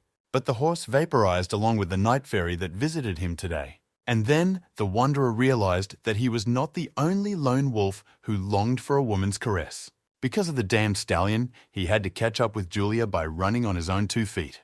And the martial artist had no trouble doing so, flying over the rocks like a bird. Not a bad opportunity to practice soaring martial arts, Creed thought. Of course, they had the disadvantage of quickly exhausting the one who uses them, so even experienced masters were not in a hurry to use them. Creed was already regretting that he had been reborn in this world not as an ordinary cloud. He was following fresh footsteps. It looked like Julia had been walking all night. Creed was mad at her for taking his horse and letting her horse go. The horse was young, docile, savvy, and Creed didn't want to spend the next 10 years buying a new friend. The powerful blow whistled past him, and it was only at the last second that Creed managed to dodge. The whip whistled once more, tearing the tree behind him into splinters. The lone wolf raised his head and saw the master swinging his whip. He reeled his weapon in with an inner strength and told Creed that he hadn't expected to see him so soon. The lone wolf grabbed his sword and asked the master who he was. Judging by the clothes, the master wasn't a bandit. He could have been John's subordinate that was following them. Julia stepped out of the bushes and coldly told them to stop, for this was not their target. Julia didn't understand how Creed had caught up with her so fast. She had taken his horse after all and told him not to follow her. The girl resented him. Julia told the master that the man in front of him was the man she had mentioned earlier and who had helped her deal with John.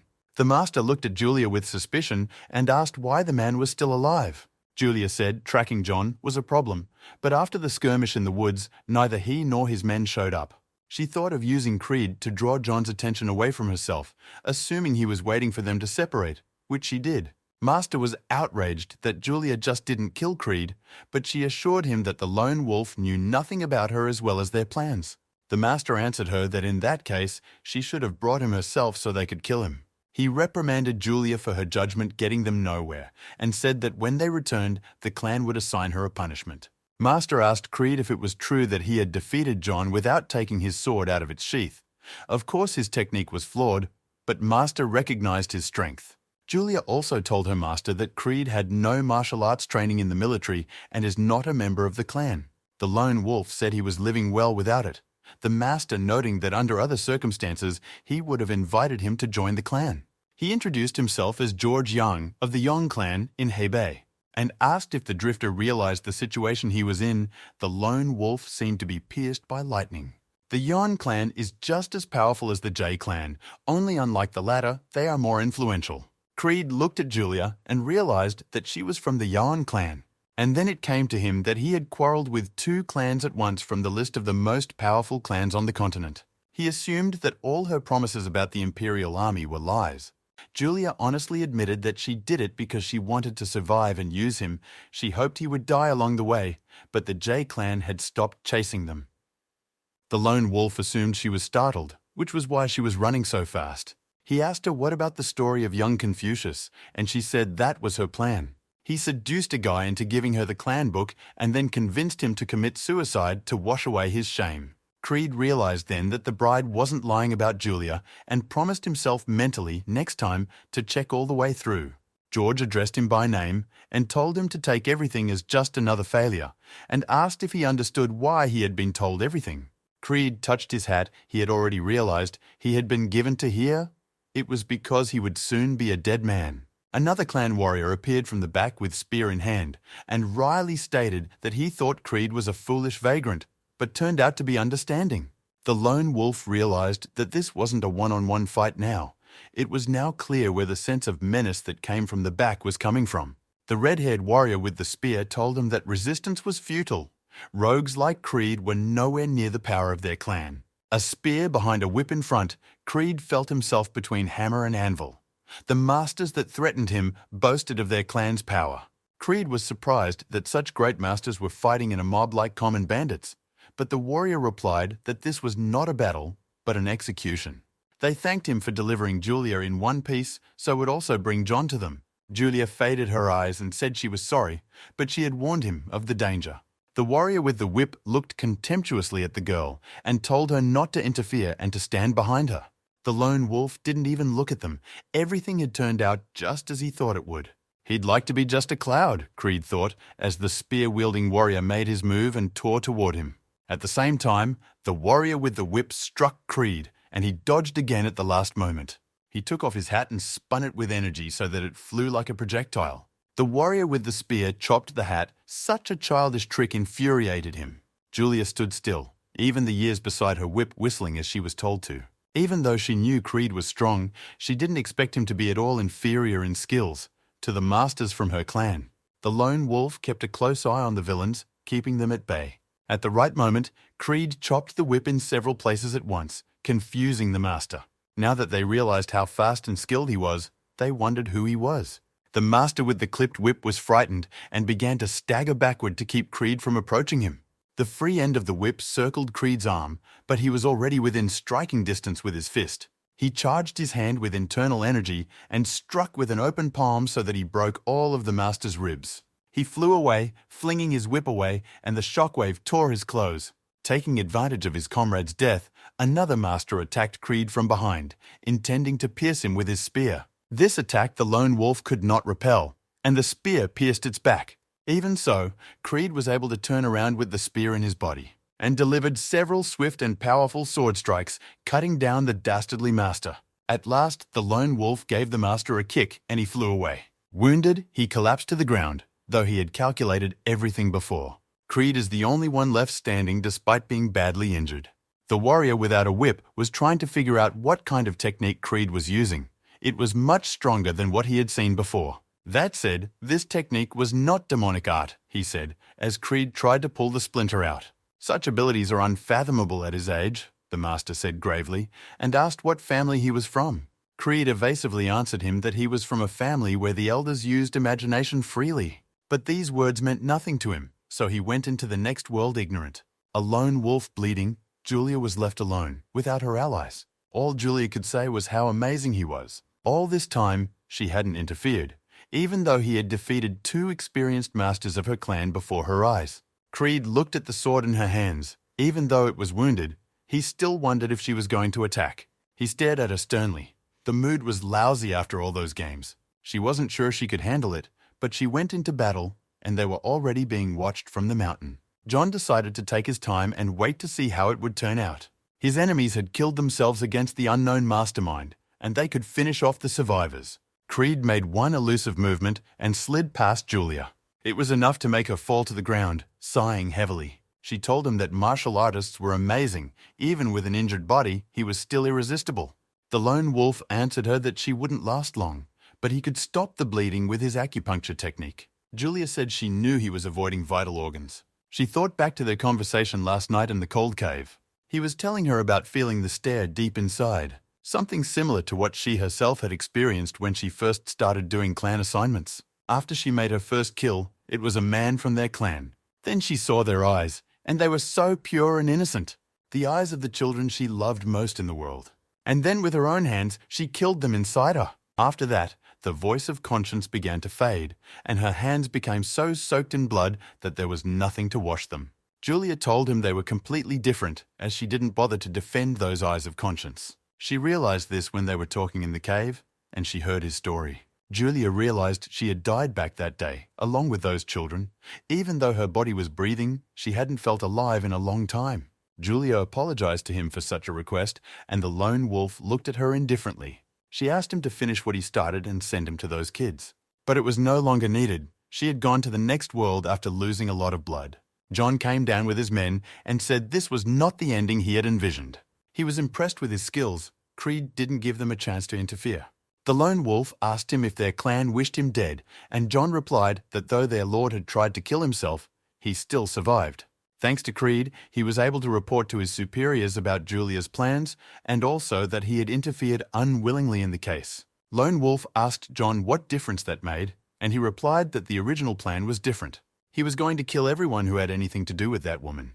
He was always there to help Creed and repay the information. John noticed his severe through wound and offered his help. But at that moment, their ranks were rasped by a snorting horse trader.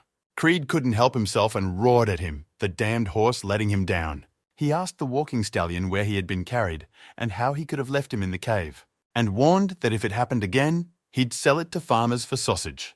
But then, Creed felt himself getting worse and assumed that the spear with which he had been wounded had been poisoned. John confirmed his hunch. The Yong clan was famous for their sneaky tricks and offered his help again.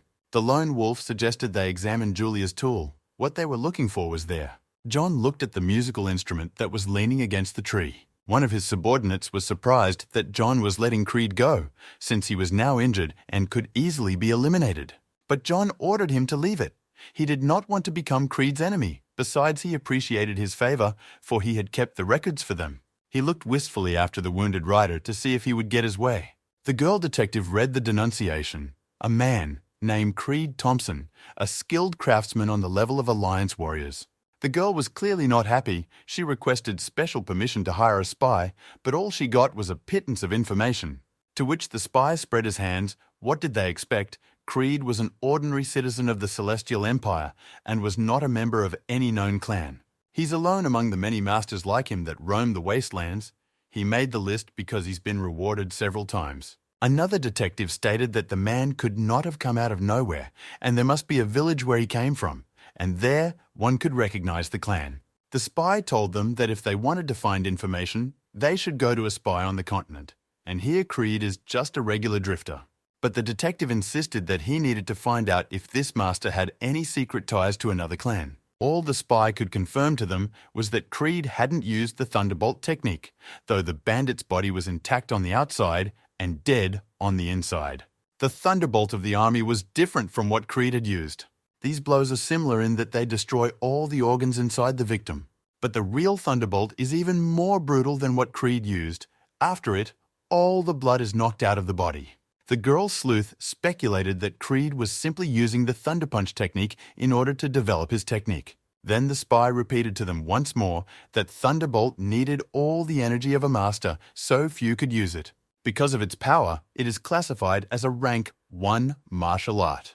Spyro understood why they suspected the guy was a member of the Imperial army, but it couldn't be assumed just because he was young and walking alone. The guy could just be gifted. On top of that, he collects rewards for criminals. It's a big deal that he helps them, the spy said. The girl replied that she just wanted to make sure and asked if he had learned anything about the human trafficking case. The man laid the scrolls of reports before them and said he had learned all about the 6 kidnapped children and their abductors. The detectives were satisfied with what he provided. This data needed no verification. She complimented him on his good work and said she would contact him later. The girl apologized for already wasting too much of his time, and it was time for them to move out. Billy took off his hat. He marveled at how he had managed to become famous in such a short time. Of course he didn't tell them everything. Billy pulled a note out of his sleeve. Honestly, it was worth saying he didn't have anything useful for them either. Creed Thompson, the second son of the Thompson family, is known for demonstrating great ability in martial arts from a young age. His father is a merchant, wanted his son to become a member of the Imperial army, but then there were misunderstandings with the family. After that, Creed left his home and made his way to the new continent. He had many teachers, but no one outstanding. Billy resented that the report didn't specify why the family feud had started. He himself could hardly believe that Creed was able to put down 36 bandits. It was a prohibitive power for the Imperial army and the Alliance. Billy wondered if none of these organizations knew about the Wanderer yet, and maybe they had caught the big fish. A girl in Indian garb was washing herself in the river and rejoiced in the fresh water when she saw the bloodstains in the water and jumped up to find the source. The divorces led to a man lying unconscious on the bank upstream. Creed was flooded with memories from his past life where he was walking with his mom. They were at an amusement park and he saw huge balloons there. Mom stood in front of him and smiled. It was all so long ago, in a past life. but he would always remember her warm smile, the dearest person he had ever known. Creed opened his eyes. He was lying in a shawl, and someone nearby was discussing his looks, calling him handsome. The wounds on his body were smeared with ointment. Someone indignantly stated that looks weren't the point. These people had clearly been looking out for him all along. Creed stood up. His head was ringing like a bell. He felt very weak, but he recognized the language these people spoke. He asked them to bring him water, saying it in their language, albeit with an accent. People were very surprised at this. There was a man standing in the shawl and the girl that found it. They both rejoiced at this. It meant it would be easier to communicate with a stranger. Creed told them he knew a couple phrases but couldn't, speaking the language of the hill tribes. The girl was surprised by this. She hadn't met people from another continent who spoke her language before, and realized that Creed had heard their entire conversation and so had figured it all out. The girl was greatly embarrassed, for she had said much about his attractive appearance. The embarrassed girl ran away from the shawl, and the man asked her where she had run to. The maiden shouted for water. The man laughed. The blue she-wolf wanted to seem determined and brave, but she was easily confused. Creed praised him for knowing his native tongue and felt his wound, to which the man remarked that their lands had been connected for 100 years. It would be foolish not to know the native language of the colonists. The ointment on his body looked like dirt, but had a peculiar odor, Creed felt. Without proper treatment, he would have died with that wound, so Creed thanked them for saving him. They introduced themselves to each other. The man's name was Red Wind. He was greatly surprised when Blue Wolf led him to the body he had found. But from what he'd seen in those 2 days, he was sure Creed would get back on his feet without their help. Because I noticed he had unusual recovery abilities. He had a body characteristic of a martial artist, so Red Wind asked him immediately if someone was following him. But then there was the question of why Creed was lying wounded on the rocks and where the wound came from. Red Wind apologized for his insistence. He had to make sure the stranger was not dangerous. He had sworn to protect his tribe. Creed realized what this tribal warrior was getting at. He could feel his spirit, and assured the warrior that the men who had chased and wounded him were already dead, so they had nothing to worry about. This tribe came to these lands before other peoples, Creed thought, as he stepped out of the teepee. The people looked strong and happy. This picture was very different from the one he had read about in his past life. He saw the she-wolf feeding his horse and approached her to thank her for the food. He glanced askew at his horse, named Cerulite, who was contentedly accepting the treat. The girl asked if the colt had a name, for he was quite bright, and did not at once let her near him. Creed said that this beast was more cunning than clever, and his name was Horse. The she-wolf was surprised at such a name, but she liked it. Creed explained that it was easier to remember that way, no confusion. But declaring that this name did not suit him, for the horse was a trickster, the she-wolf asked him what he meant, and Creed explained that it's about the original owner. The girl asked what that meant, but Creed didn't know how to relay a story from a past life. While they were chatting, Red Wind approached them. He noticed that Creed was already getting around without help. He said that Creed is doing the right thing and needs to move more to recover faster, and added that it was time. Their chief wanted to meet Creed. He was the oldest man of the tribe, the one who spoke to the soul. He was the one who insisted on curing Creed, Red Wind said. The young warrior had no choice but to agree. Red Wind showed his hand and motioned for him to follow. He looked at the blue she-wolf just as sternly and told her to wait where she was. The chief only wanted to see the stranger. The girl pretended not to really mean it, but it was all written on her face anyway. Creed made a respectful gesture of gratitude for his rescue. The girl was embarrassed by such sincerity and told him to just tell her a couple stories about his homeland. The Red Wind led him to a lone teepee, small in size. Creed went inside and immediately saw the roaster. Everything was in smoke from different herbs. An old woman with fiery eyes sat in front of him, looking at him like an owl. She complimented him on his pronunciation as they exchanged greetings and asked Creed where he learned their language. He said that he had trained in the largest city built by the emperor, where you could hire someone to teach languages. At first, the old woman assumed he worked for someone from the Central Plains, and then she saw that he was a desert and cliff dweller. She noticed his southern accent, and Creed realized that these people watched carefully for provenance. The old woman said she was blind in one eye, and the oldest in the village. She started telling him how old and wise she was, and how everyone was surprised by it, and assured him that it was a matter of her ancestors looking out for her, though many might think demonic arts were involved. For this, the old woman ordered the ancestors to take revenge on these slanderers and break all their legs. She started rambling on about respect, then she burst into tears, and Creed didn't know where to go from there. Creed asked why the old woman insisted on treating him, and she responded with a question, shouldn't she have? She said she could always sense if there was a demon's heart in a person's body. No such thing was detected in his body. So it made sense to help him since he was in trouble. Otherwise, he would become a ghost and torment them at night. Creed sighed, hoping that the old woman had no other reason, or he could have gotten a quest on the spot. And also he interested her, the old woman said, and opened her other eye with a Sharingan. He saw a red light and heard a question that confused him as to whether he was enjoying his second life, she said. Creed inhaled the thick smoke and said that, like the rest of the world, there was nothing to enjoy here. The old woman took the wooden bowl and told him that it wasn't like demonic power.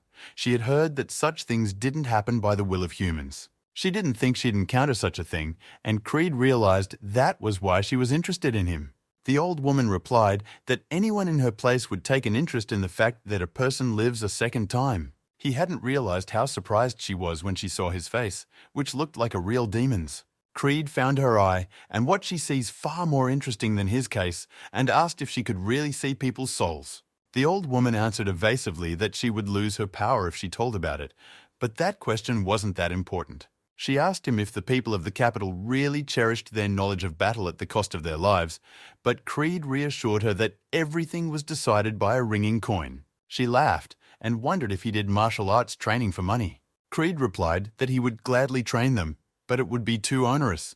He had too many different skills without any system. But the old woman calmed him down, saying that she just needed him to fight her. Creed pondered her words. He was sitting away from everyone when Red Wind came over and asked how the meeting went. Creed then told her that the old woman wanted him to teach her different techniques and asked what had happened in their tribe. Red Wind smiled and complimented him on his wits. In normal times, they wouldn't tell a stranger about such a thing. One day, they sent a young warrior to a village at the foot of the mountains. He came back with a few of the Central District people and insisted on selling their land. But their people had lived in this valley for hundreds of years.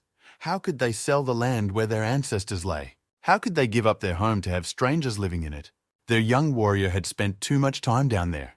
He'd said strange things to them, threatened them that this was the last chance. Red Wind wanted to kill the young fool, and the people of the plains listened to their refusal and left with nothing. That's what they thought at the time, but no one just abandoned their plans. More recently, these men have returned with guns in their hands. They said they had already bought the land and needed to leave as soon as possible. They even showed documents that indicated that Fast Crow had obtained the rights to the lands and 500 coins. Sold the whole tribe and ran away, Red Wind said, as Creed watched their quiet, peaceful life. He realized that they had simply been tricked and betrayed, and the young fool had been brainwashed. To the entire tribe, this land means more than an ancestral heritage. They believe they took it from nature and therefore cherish it in preservation. Creed stood up and asked the tribal warrior if he remembered who had put the seal at the end of the document. Red Wind thought for a moment and replied that it was a trade union. He had heard it was an organization that protected the rights of vendors. Creed told him that such dirty trade is not really approved by the Trade Alliance, the Alliance, or the Empire. He assumed a conspiracy by that man with members of the Alliance to deceive the people of the tribe. The most sensible thing to do would be to send someone to the Murim Alliance, Creed suggested. Red Wind said they had already done it. The Alliance chief didn't seem bad, but one couldn't be sure about him either. One bribe could give the intruders enough time to just kill all the tribe members. Creed asked what the reason for such greed was. On the face of it, these lands were of no value.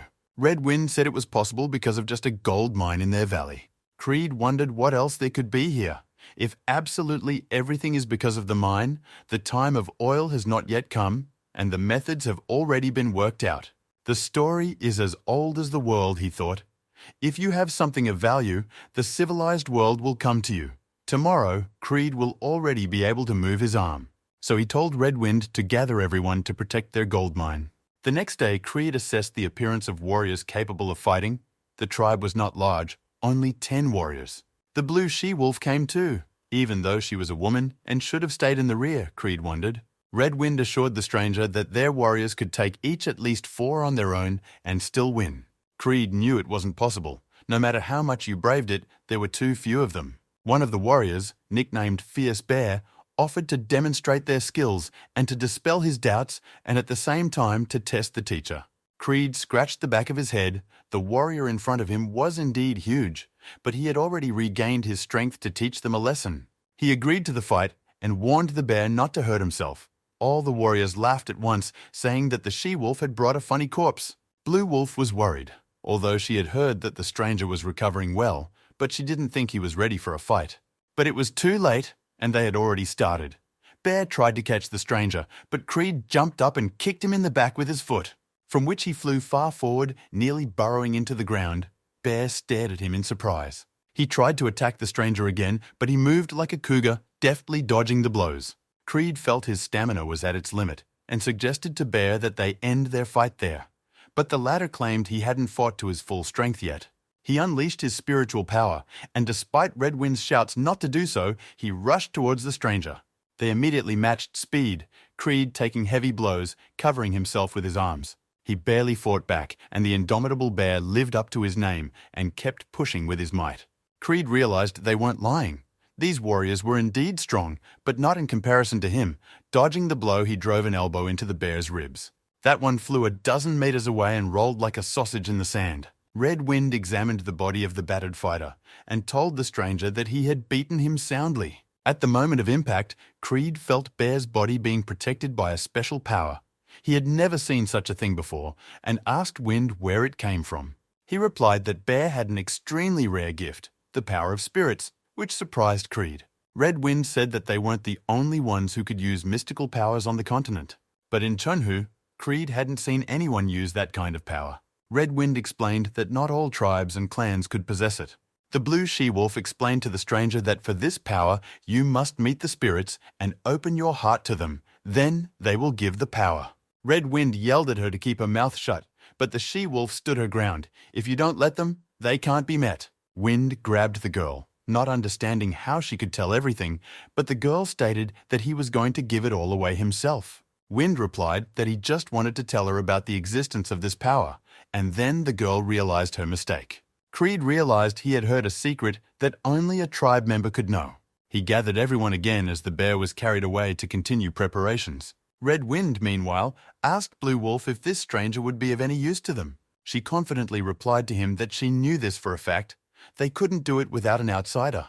Creed reasoned about their battle tactics while standing on the rock with Wind. Martial artists were too dangerous and close combat with them was not to be engaged in. They will have to lure them into the forest using the trees as cover. Red Wind understood his thoughts and said that they would block their strong attacks. Creed agreed. The tribe's warriors would have enough of their spirit power to stand up to the masters. And he thought to himself that it would be easier to keep people safe if he knew the real level of the enemy. Red Wind also reported that while they were practicing, there were 2 warriors watching the lowlands. They are also setting traps throughout the forest at his request, he added. Creed was happy with that. If all the preparations fell short, they would have nothing left but to put their lives on the line. He hoped that in this case, luck would be at least a little bit on their side. Afterward, he went in to look at the weapons the tribe owned. They had quite an arsenal. The she-wolf was surprised to see Creed, and he explained that he had come to see if everything was okay. The she-wolf looked after the place, though she looked the youngest of them all. The girl resented being underestimated because of her youth and claimed to be the fastest in the entire tribe. She also bragged that she could shoot a bow and she could hit a squirrel in the eye. Then turned away embarrassed. Everyone at first underestimates her when they see her for the first time. She asked him if he wasn't at all interested and picked up her bow and arrow. The stranger did not ask her about the power of spirits at all, although the other tribes very much wanted to know the secret. And so Creed realized that the she-wolf really wanted to be asked about it. So he asked what would please her. The girl smiled childishly and said it was a secret, and added, "But as children do. When the time comes, the spirits themselves will appear to him. When this happens, one must open his heart, and after this ritual, he will be considered a true warrior." Creed didn't understand anything about what it meant to open the heart, but the girl was even more confused, not knowing how to explain this phenomenon. He smiled, seeing her confusion. She herself had suggested asking, and now she didn't know the answers, he thought, and tried to figure out for myself what was meant. That's how he knew these people hadn't found the right answer yet, Creed decided, watching the confused she-wolf try to find the answer. Then he interrupted her musings and suggested she check something out, and asked for her hand, just looking into her eyes, which could be interpreted very differently. The girl agreed and held out hers. Creed reassured her, telling her it wouldn't take long. He immediately sensed a special energy in her and immediately realized what was wrong. He could clearly feel her blood vessels around his heart. He could feel her kai center in his heart, and as she breathed through it, the girl asked what he saw. But taking his hand away, he surprised her by saying he didn't understand anything, at which point the she-wolf began to demand an explanation. He warned her that if the martial artist wanted to grab her arm, she shouldn't let him do it. Creed explained that although such a skill is rare, it allows one to suppress an opponent's technique by feeling their pulse. The girl nodded and said she wouldn't let anyone else grab her wrist. "Except for him," she mumbled, giving in to her feelings for a second. Then realizing what she had just said, the blue she-wolf embarrassedly popped away again. Thanks to Blue Wolf, Creed understood where the tribe drew its strength from, but it was impossible for him. He had already created his Kai center, put all his energy into it, and if he reopened it, it would dissipate. There might have been a way to instantly get Kai out of his blood, but the question was what he would get out of it. After a while, they practiced diligently outside the village. Creed found an entire treasure teepee where they kept everything of value, supervised the setting of traps in the forest. At this, the warriors were skilled. The blue she-wolf kept her distance between them and practiced her archery. After another 4 days, a large group of men began to come up the mountain toward them. Blue She-Wolf and her uncle Red Wind, sitting on watch, realized at once who was coming to them. There were even more enemies than they had originally thought, and Wind told her to hurry. They were to report to Creed and the others that the enemy had arrived. Ahead of the entire army rode an unkind man with a mustache and a fancy blue robe. The conspirators rode through the forest without fear. The mustachioed man nervous because his accomplice had killed the head of the trade union they were in cahoots with. This case was no threat to them, the assassin assured them, but the mustachioed man said he had to leave some of his fighters behind and take only swordsmen. But his partner told him to forget it. If they wanted to achieve their goal, they had to make sacrifices. The mustachioed man agreed. Now they could take over the gold mine, though his partner warned that they might have to work a little harder for that. The assassin smiled and added that the mine was just an excuse to kick out the locals. The mustachioed man was upset at such words, but he didn't say anything aloud. He had spent almost all of his savings to raise an army of 30 men. Now all they had to do was rely on the information they had extracted from one poor guy. The assassin said there was nothing to worry about. The captive's information was accurate. He paid for it in blood, a pitiful sight. He had the spirit of a beast. Everything was going according to their plan, and the master, who had been expecting good tidings at home, would be glad to hear of it. Mustache agreed, but thought to himself the fact that he still hadn't been told the whole plan and was being kept in the dark, which he didn't like. Mustache said that in any case, he hoped that the settlers would simply be frightened of them and leave the land, and he himself would return to his army. They stopped and began shouting at one another that a trap had been spotted ahead, which was well hidden right in the middle of the road. The mustachioed man hesitated, suggesting it was the work of the locals, and the killer agreed with him. A warrior was approaching them. The mustachioed man immediately saw that his clothing was different. The mustachioed man began to shout to him that if he was here by chance, he had better leave, but he was interrupted, the stranger declaring that he was certainly not here by chance. Creed told them that their fraudulent contracts were unfair against this nation and would result in punishment by the Alliance. They will surely be imprisoned in a Murim prison for the rest of their lives. Mustache was indignant. For a strange passerby, the man in front of him was too bold. The assassin examined the alien and declared to the mustachioed man in a confident voice that the man was not dangerous, merely that the savages of the mountain had hired one man. All the warriors in the squad began to revile the stranger, accusing him of greed and sassing him that he alone could do nothing to them. Creed suggested that they work things out amicably, mining gold together and dividing the spoils fairly. He claimed that they would make a living and there would be enough gold for everyone. To which the mustachioed man in the coloured robe began to shout that there was no way they would share gold with unwashed savages. His stream of threats didn't subside for very long, promising to kill everyone in the tribe and burn their homes if they didn't leave now. The nasty mustachioed man stated that there were many children in the tribe, so there would be no problem with the revival. An arrow whistled at that and eloquently slammed into his body instead of 1,000 words. Panic instantly rose among the soldiers. They shouted ambush, their master was wounded, and they would be flitting around like a headless chicken for a long time to come. The dying mustachioed man reached out to his partner, whom he called Black Snake, and begged to be saved. He wished that right now an ally was using his martial arts to save him, to which the assassin with a grey face replied with a smile that he had no need to do so. The moral is simple. Choose your allies wisely. At this, the mustachioed man in the robe fell to the ground and fell into an eternal sleep. Creed appreciated this farewell and cold touching, wanted to let a tear, but something dried up. Blue Wolf did her best. Red Wind praised his niece. They couldn't stand that rascal's words anymore, especially when it came to children. The girl said confidently that the leader of the robbers was dead, and now his men were in a panic. The fighters hid behind rocks and trees from possible gunfire and resented it. Their employer was dead. There was no point in fighting, and they had gotten nothing. The Black Serpent shouted to them that according to their dead employer, there was a village full of gold waiting for them at the end of their journey.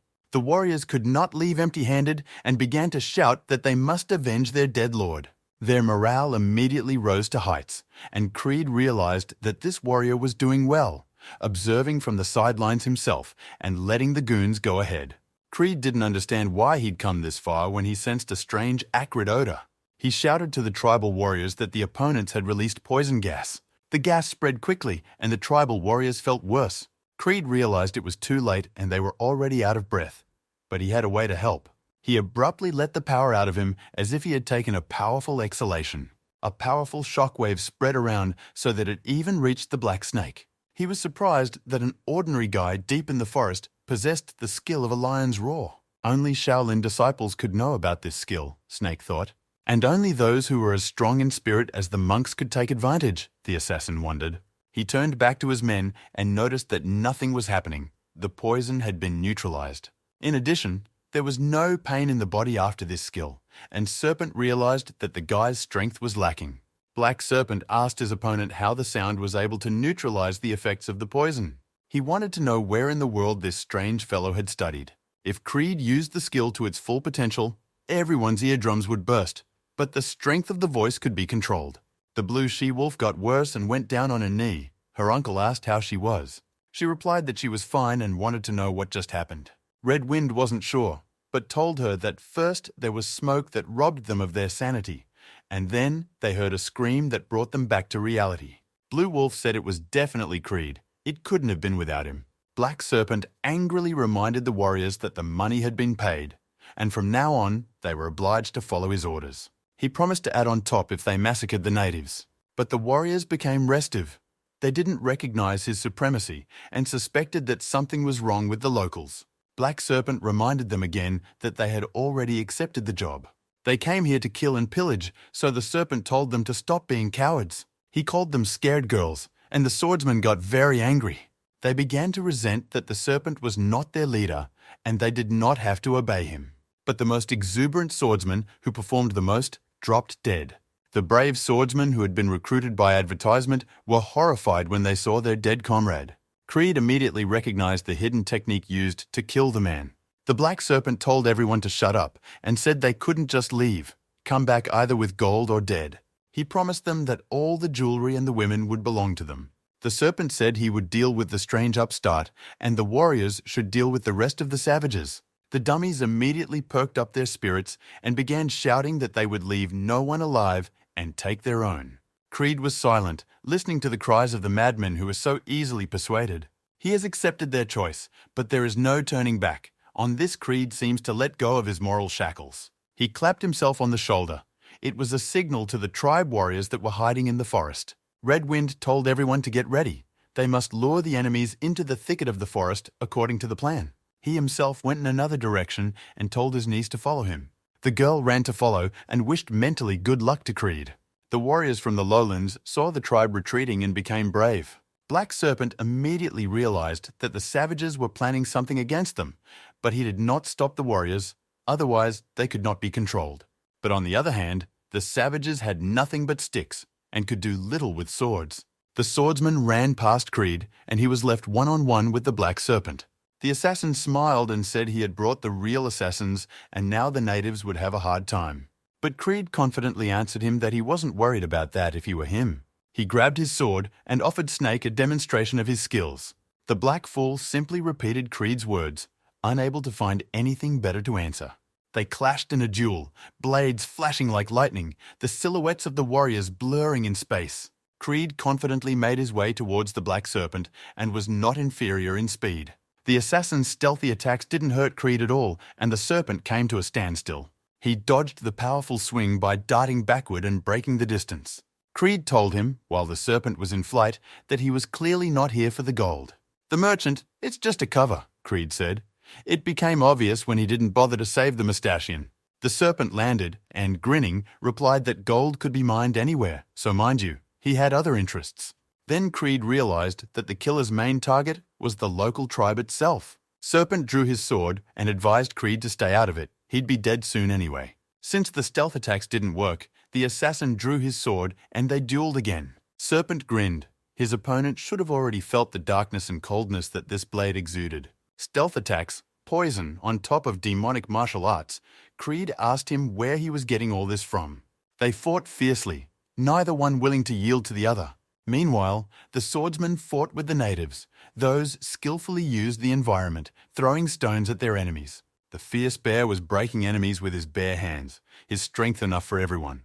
But there were too many opponents, and he was attacked from the back. Luckily, Bear was covered by Blue She-Wolf. She hit the enemy with an arrow to the heart.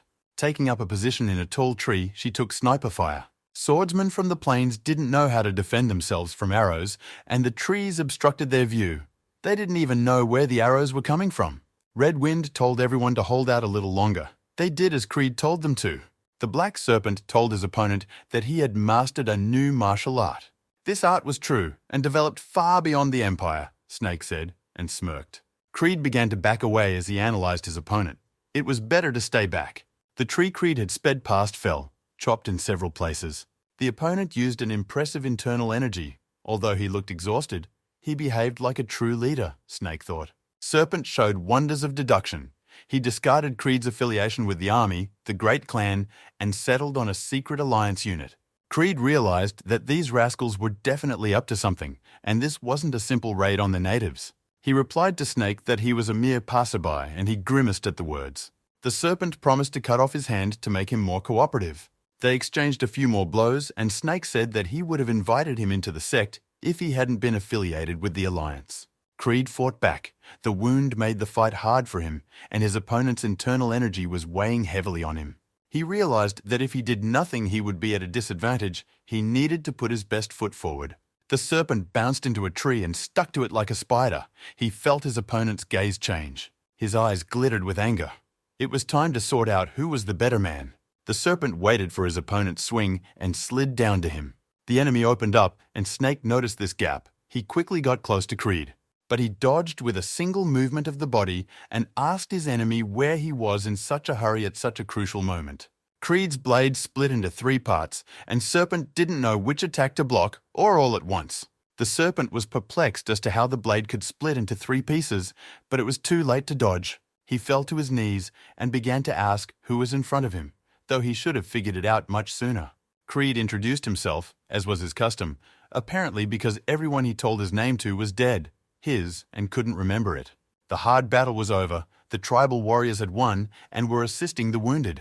They dressed their wounds, the casualties were many. Luckily, everyone is still alive, Red Wind thought as he watched the warriors.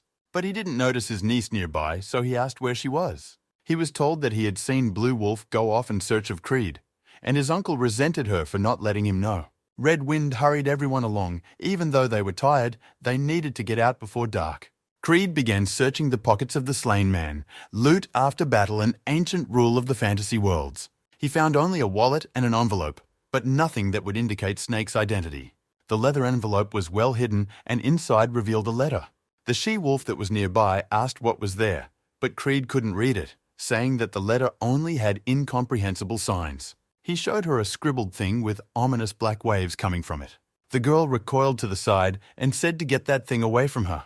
The girl wondered how he could not feel this energy, because the leaf was saturated with evil. She told him she was shivering. It was a bad omen, and warned him not to take the thing to the settlement. Creed didn't understand what was wrong with her. He had never seen her so frightened, so he decided to show the sheet to the chief. In the evening he came to the chief's wigwam, where the old woman was scattered in gratitude. Creed replied to her that she needed to finish first and report everything to the head of the alliance and get permission for that land and self-defense. The old woman said that everything would be fine now and life in the village would enter a peaceful course. Creed showed her the strange sign he'd found in Snake's pocket and told her about the she-wolf's reaction and asked what it was. He told her, while the old woman looked at the seals, that the mine was just a cover for an attack. He said it was just an excuse to drive the tribe out of the valley. The chief said that the talisman had demonic signs on it, evil itself, and he had already guessed why the robbers had come. She told me that a spirit used to live in these lands, and it was this spirit that was able to open the hearts of the warriors and give them strength. He is part of nature and all of them. This spirit is their long ancestor and they are all his descendants. He taught them wisdom, showed them how to find happiness, and be devoted to each other. And they cannot leave this valley because that spirit still roams among them. The old woman has heard stories why it is common in neighboring lands to call spirits eternal burdens. These spirits have a way of catching people and opening their stomachs. It's to adopt abilities in the so-called martial arts. Creed still didn't understand why those men had attacked them, though he listened to the old woman's story. The purpose of the talisman is to bring the spirit down to the ground and harm it. It's demonic power that can hurt. That's why the she-wolf noticed it. In the evening, the whole tribe rolled a feast around the campfire and celebrated the day of victory. Creed burned the creepy talismans and gazed wistfully into the fire. Child approached him and asked if he was leaving, and Creed replied that his work here was done. The child with burning eyes realized that Creed would continue to wander like the wind in the field. Creed didn't really understand why he was being accosted by a kid who wasn't even clear how he'd appeared next to him. He laughed and said Creed had a funny look on his face. But Creed was still puzzled by who this kid was and why he was talking so strangely. The boys thanked him for Creed not letting his children die and for burning the terrible demonic signs. Creed said that if he hadn't burned those things, the villagers would have shunned him. The boy told him that none of them would have liked those things. The one who created them was very lonely. And then the boy held out his hands to him and said he would give him a reward for his completed quest. Creed saw the blue pearl and asked what it was. The boy said he was going to open his heart at first, but then decided he needed it more. He told the wanderer to swallow the pearl when he was ready. Creed asked thoughtfully what would happen when he swallowed the thing, but the boy had already disappeared. Lone Wolf realized he was speaking to a spirit and accepted his gift. On that note, he left their settlement, Blue Wolf running in last, resentful that Creed hadn't said goodbye to them. She wanted to see one last glimpse of him and looked after the Lone Wolf. Mentally, she thanked him for everything and told him to take care of himself. Alliance investigators have once again taken on a tough case. The head of the trade union told them that unfair contracts with the locals were commonplace in these parts. The investigators scrutinized the documents while the head of the union was nervous that they had learned a lot. He wanted to lay low for a while, but he ran into a check. Of the 30 swordsmen, they are the only ones who survived, he said, pointing to the captives. The head of the trade union said that although the residents had suffered, they were better off and had defended their land. The girl investigator looked at him sternly and asked him if he was sure he knew nothing about the contract. The slippery head became nervous. He had no right to make a mistake. The only one responsible for everything was the black serpent who had killed a friend and attacked the village. Because the head was sure that there was no proof of his guilt, he began to justify that he would definitely have protected the tribe if he had known about the attack. At this point, the investigators let him go, saying they would take the soldiers with them and the Traders Association should prepare compensation for the tribesmen. They also ordered him to draw up a title deed, and the slippery peddler thumped his chest and assured them he would do everything. The girl's partner, surprised that they just let the bribe taker, on whom they found dirt, go. He was worried that if they let him go, the bandits might come again and then the common people would suffer. The girl assured him that this slippery peddler would be checked and punished by people with more authority than they had. Among the dead was one who could not be identified. It was the man who fought Creed. Her assistant examined the body and said the unidentified person had mastered magic. The girl suggested that it might be an organization called the Tang Gate. Her partner said that it was impossible since it had been 100 years since the Emperor destroyed the Tang Gate. But the girl countered that if someone escaped, it was here. They could have hidden on the new continent, but the partner didn't believe it. It seemed delusional to him that someone had revived a crazy family. The girl investigator said that the murdered man could have been a crazy fanatic, and she'll report everything herself. She watched thoughtfully as the prisoners were loaded into stagecoaches and the bodies of the dead were loaded into others. Once again, the mysterious mastermind was one step ahead of them, the investigator pondered. Creed was squirming and screaming. He was crawling along the bottom of the cave he had crawled to check if he was in the Matrix or in reality. The Valley Spirit gave him a blue pill. It turned out to contain concentrated energy. But there was also a strong poison in it, and unless the toxins were removed, the power of the crystal would not turn internal and spread throughout the body. And in such a case, Creed risked being weakened twice as much, losing half his strength. A tremendous power burst out from his chest and spread around. It was to protect the energy and keep it from leaving the body for nothing. After all the exertions, Creed assumed the lotus pose and sat in meditation. The crystal had lost enough power, but now he could control it. Its energy frozen inside like ice. After a long time, Creed made his way out of the cave and told the horse that they needed to get to a proper bed for the night. He promised to feed him something tasty when they got to the place and jumped into the saddle. But suddenly he felt an extraordinary lightness in his body. He reached the village at night. The innkeeper's boy met him, offered him a supper of strong tea and a warm room. He recommended him a nice room for regular guests because there was no difference between them anyway. Creed smiled strained. It had taken the boy a long time to get his penny. Creed agreed to room and board and asked what kind of tea they had. The boy admitted the cheapest black in bags. For such honesty, Creed rewarded the kid with a couple coins, which he tossed to him. The inn was quiet. The woman placed a tray of food in front of him and asked if he would be here until morning. She made the same offer of rooms regular and special that the boy did, but recommended the special one where it was quieter. Creed told her he wanted a regular room and the cheapest tea. The girl held out her hand and said that their place had a prepayment law. Creed began to eat. The food wasn't bad when the boy came in, said he had already saddled the horse, and asked if he had decided on a room. He replied that he had already made up his mind, and the lad wished him a good rest. The woman suggested that the boy rest for a while too. The boy wouldn't budge and said he had to finish cleaning up first. The innkeeper brought him tea, the cheapest, and set it in front of him. He told her she had a wonderful son, but she replied that he was not her son. The innkeeper stated that she was too young to be the mother of a grown boy. It was her older sister's son. The boy's parents died, so she has been taking care of him on her own ever since there is no one else. Creed asked how they died, and the girl claimed she couldn't tell a stranger about it. She left him telling him where his room was. The lone wolf poured himself some tea and wondered if there was anyone in these lands without a dark past. The tea tasted good to him. The next day, the inn was quite lively and many people were gathered here. The boy barely had time to deliver orders for food and tea. The innkeeper glanced at the gaming table. Her new guest was sitting there. He sat alone for quite a while, but still decided to join the game. He was unlucky again, and the local hustlers did not hide their gloating. They chatted quietly about the local idle news.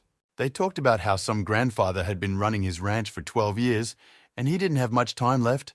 He got scared when he saw his ranch on fire. They went on with meaningless nonsense that meant nothing. And the lone wolf lost his temper. He yelled at them, telling them to focus on the game. The cheating gamblers stared at Creed. They were surprised that he wasn't listening to them at all.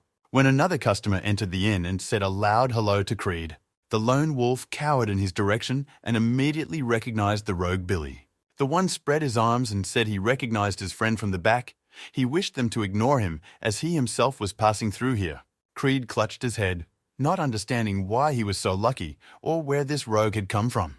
Billy walked over to the table and asked him why his face was so grim. Had he really been stripped again? Afterward, they went outside, and Creed asked why he was following him, as if there was a bounty on him. Billy replied that he needed someone he could trust, and smiled as if such people existed.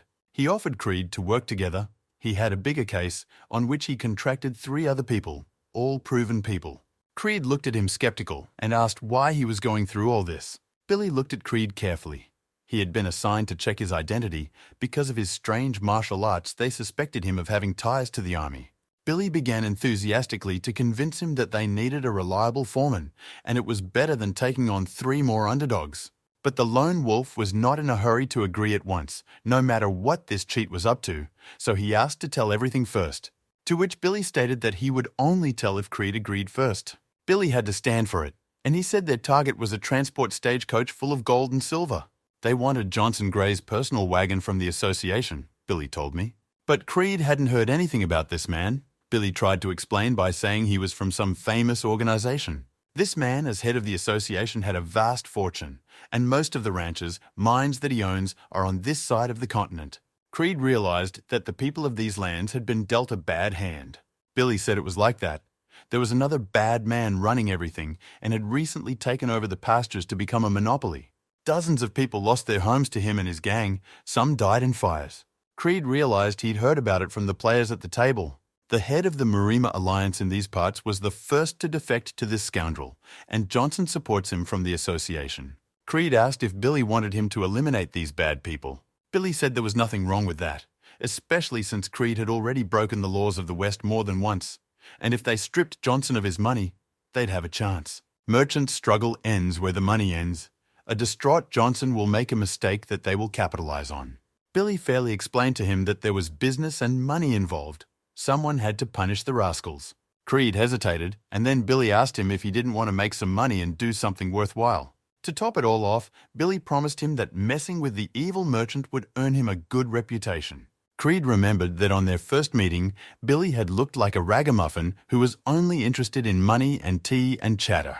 And now he looked more dangerous than a criminal, Creed thought, but said there was a problem in their case, whether he could trust them. Billy spread his hands in response. In a case like this, there are never any who can be fully trusted with any of them. But eventually Creed agreed. He needed the money and would like to eliminate the parasites so the locals wouldn't suffer. But in the end, he would have to trust a con man, which he really didn't want to do. Billy continued to heckle him, promising lots of money, and the lone wolf replied that there was no such thing as lots of money. The crook agreed with him and strongly suggested that we do it together. Creed grinned, sounding amused, and he gave in to the excitement and shook hands with the hustler. At this, Billy congratulated him and thanked him for agreeing. On the way, the crook instructed Creed the stagecoach would depart tomorrow. His men had already gone ahead to prepare the ambush. Tomorrow morning, they would start. Creed saw the three men waiting for them at the agreed-upon location and asked to be told about them. Billy introduced them, two acrobat brothers and a third, all goons on the same quest. Two brothers are famous swordsmen, one older, the other younger. The blonde is skilled at archery, so they brought him along for support. Billy revealed that the blonde man carries a very expensive bow made with ancient secret technology. Billy's associates asked who was with him, and he said it was their fourth swordsman. The acrobat brothers resented that there were already too many of them, and there might not be enough booty for everyone. The blonde man looked at the new man crookedly too. It was hard to take in another stranger. Billy quickly placated them by saying that this was his plan, and if there was a problem with it, let them leave, and he didn't care what they thought. The older brother grabbed the rogue by the chest and said that the mere fact that he was made to wait in the scorching sun made him mad. But Billy quickly showed why he was the one in command of the squad and put a knife to the bully's throat. The scammer said he understands it's hard to sit still 2 days in a row, but you don't want to lose respect for each other over it. They're not bandits out to rob sheep on the road, Billy asked. He added that it was his plan, gathered information by his men, all his connections and abilities. Creed listened to the usual underdog and con man Billy tell off like a strong guy's son. It wasn't at all like the guy he knew, like a completely different person. Billy smiled and suggested that Creed introduce himself for that matter. Creed was wary. Perhaps this side of the rogue's personality was his real gut. In the evening by the fire, they went over the whole plan again. A big carriage drawn by 4 horses and 4 more horsemen of the guard, Billy told them. Only 7 people will protect the cargo, they calculated. The plan is for the archer to take down the coachman first, and then they will immediately ambush him, Bill said. If they manage to pin them down with gunfire, no one will be able to get off the wagon. The older of the brothers asked Billy if he was sure there would be no masters there, and he was told not to worry. Everything would be fine. 100%. The 2 men in the carriage will try to regain control of the carriage. There is nothing they can do. Only the 4 riders on the outside will remain. Besides, their blonde friend would help them out with a long arm and back them up if anything.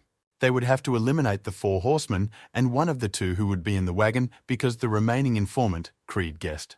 The informant lost a lot of money, and in exchange for his life, he provided them with this data. He told Billy that once he got part of the reward, he would pay off his debts and go wherever he wanted to go, so he should be left alive.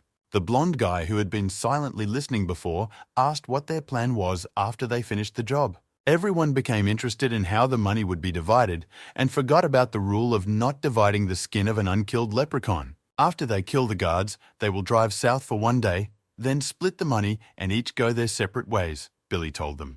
The owner of the shipment will have other problems, so he won't be able to follow them for long, and no one will know their names and faces. The brothers smiled at the anticipation of an easy walk and laughed out loud. Creed thought, It seemed simple in words, but they had no clue at all if there were any wizards among the bodyguards. The next day, covering their faces with masks, they drove out onto the trail where a stagecoach loaded with gold was waiting. They spotted the carriage, and Billy reminded everyone that they were responsible for their own lives, and no one would risk it to save them. The brothers loudly proclaimed that they knew and understood everything, otherwise they would not have agreed. As everyone was ready, Billy ordered them downstairs. But then Creed smelled something, and telling them to hold back, Billy saddled his horse and asked what was the matter. On a rocky mountain, they spotted another group of riders. The group didn't look like a security enhancement. They looked more like another gang that was targeting the same prey. The brothers at once became loudly indignant, for Billy had promised them that no one would be on the road but them. Billy told him to shut up. He himself didn't realize how this had happened or what was going on. Creed, who had been watching the target all this time, told them that the carriage had changed direction.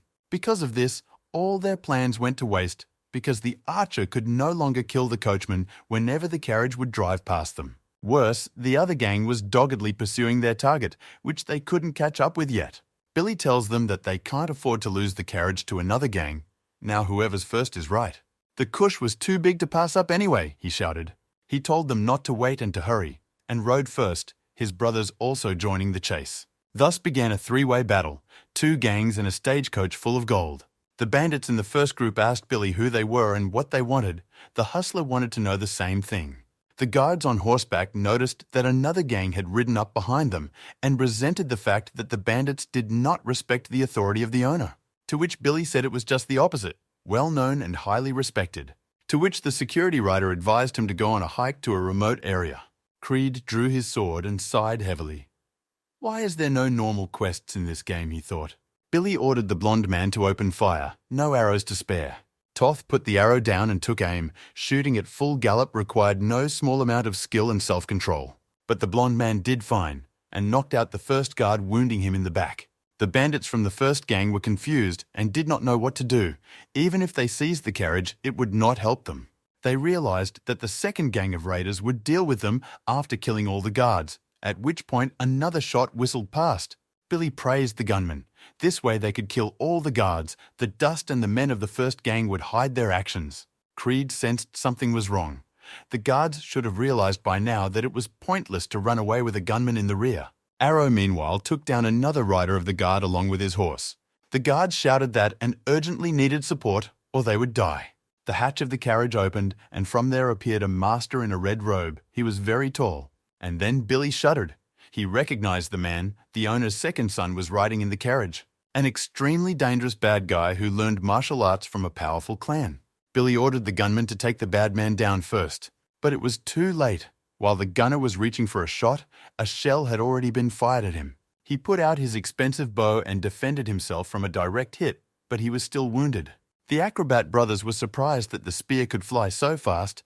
They just forgot that the shot was flying towards them, causing the speeds to add up. The archer grabbed his wounded arm to staunch the bleeding. He had lost his bow and could no longer do battle. Creed immediately realized that the archer might never be able to use a bow again. Meanwhile, the thug on the roof of the carriage pulled out another throwing spear.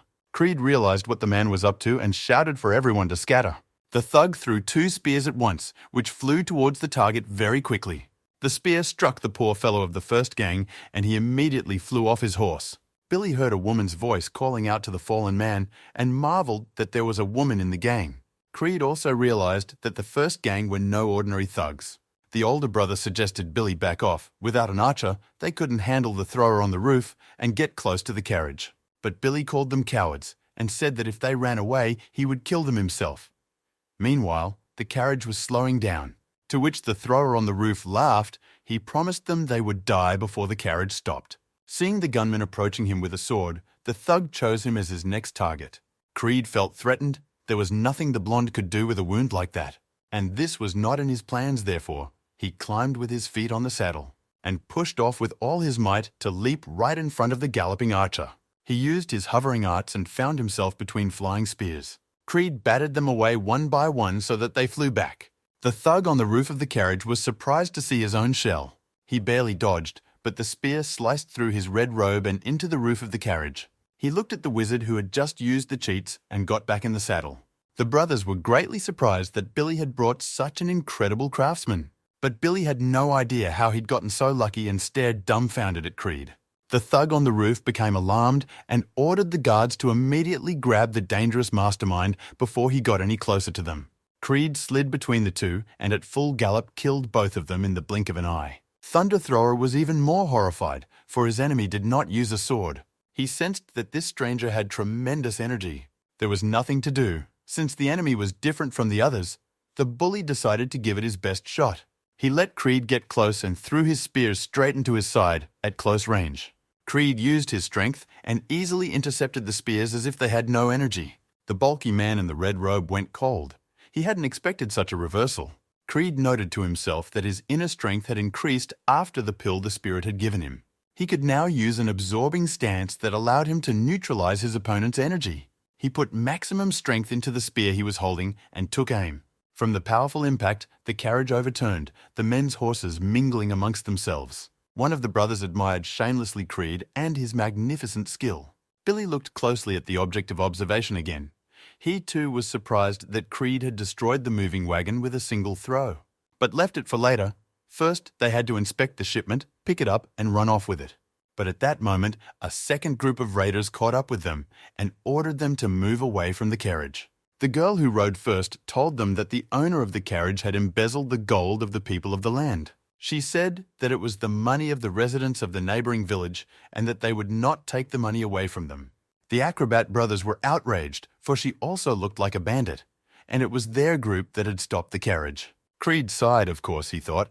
They'd stopped, though he'd done all the work himself. But his hunch was still strong. This group of raiders didn't look like bandits. The girl introduced herself as Sarah and said she was the daughter of the rancher and the sister of a sick miner.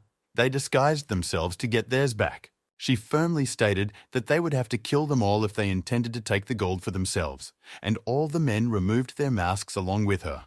Now it was clear who they were and why they held their swords so ineptly, the brothers said. Creed realized that these men were determined. They took off their masks and showed their faces, even though they could have been arrested. He looked into Sarah's eyes. There wasn't an ounce of doubt in them. The brothers asked Billy what he was going to do, since they weren't going to kill that many people. Billy said that it was all a bluff and that it was worth killing a couple of them and that the rest would go away on their own. Creed took off his mask and suggested they check the contents of the carriage first, since they didn't even know how much money was in it, especially since not all the gold belonged to them. He told Sarah that they would take a moderate fee as their share and again offered to look at the cargo. The older of the brothers immediately backed him up, saying that Creed was right and we should look first. The old man next to Sarah nodded, letting her know it was a favorable and fair offer. Sarah agreed, though she realized herself that they still had no way of stopping the man in front of them. But at that moment, a rocket whizzed by and there was a pop that startled everyone.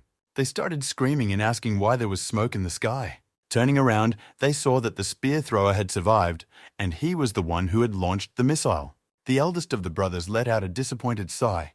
He was so scared, but nothing happened. The blonde shooter called him a fool. The rocket was a signal for reinforcements, which meant they would soon be surrounded.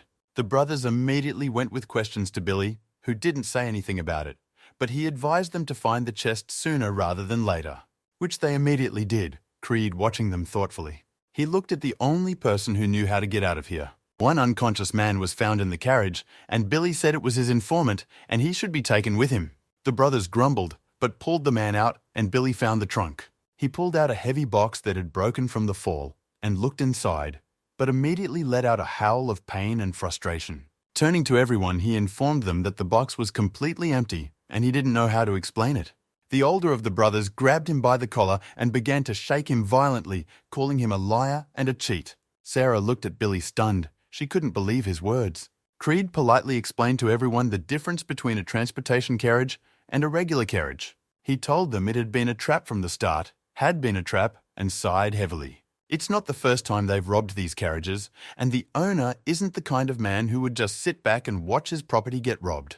Creed assumed the man had set a trap to get rid of all the pesky gnats at once. Of course, it was only his speculation, based on what he had seen, but there was no other reason behind it, Creed warned them. The brothers pounced again on Billy, who was very nervous and denied everything, but it was hardly likely that he himself wanted to set his men up. Even though Billy looked suspicious, he would have fled the moment it started, Creed thought. The brothers pressed Billy, demanding that he tell them what the plan was now, for the carriage was empty, there was no money, and reinforcements of guards would soon be on the spot. Creed frustratedly told them there was no point in arguing anymore. They needed to get out of here. They could still find out from the informant. The blonde man stated that they had nowhere to go, no place to hide in the desert. Creed approached Sarah and told them she would tell them about where to go. Creed was sure that after the carriage robbery, Sarah and her men must have had places to go and places to hide. He told her that they now had no choice but to cooperate with them. The girl next to Sarah was outraged. She didn't want to take the bandits into the hideout. Sarah quietly admitted that there was a camp nearby which was one of their hideouts. Sarah's sister screamed loudly at her for not listening to her and giving everything to the bandits. Sarah told them that although they hadn't seen up close, the owner's spear-throwing son was monstrously strong, and she understood the implications of what would have happened to them if Creed's group hadn't been here. Today, all the people would be dead or gone with great loss. The lone wolf didn't dissuade her. He did it all for the money. It just happened to help them. Sarah told them to remember to take the informant and got on her horse. The head of the union, and owner of all the nearest ranches and mines, bent over the body of his son, which had been brought from the desert. He asked his men if the job was so difficult since his son had to die. It was a simple matter to kill a gang of bandits, the leader said, and turned to his warrior, but the latter had no excuses.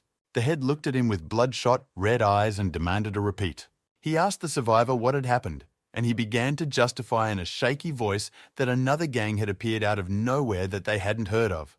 A survivor told the chapter how bravely his son had fought, but it was a faint consolation. The head grabbed the survivor's head, and he didn't accept his pathetic excuses. Things couldn't have happened just because there were more attackers.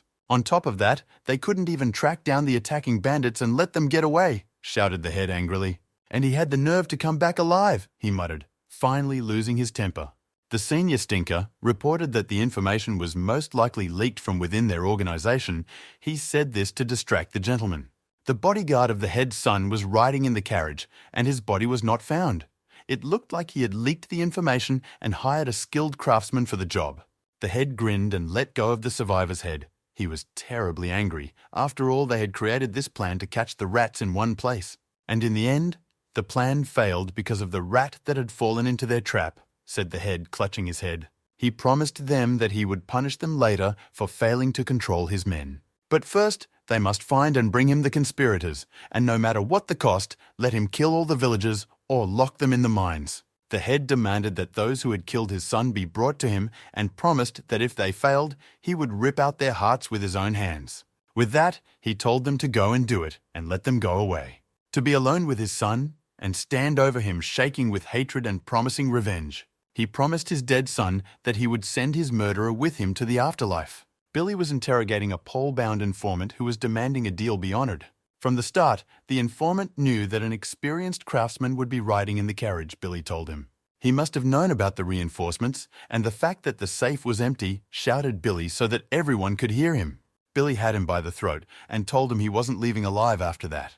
The informant began to justify that he didn't know about the empty safe, but Billy didn't believe him. He demanded his money. Creed realized that this night of interrogation was going to be long and not very pleasant for the informant.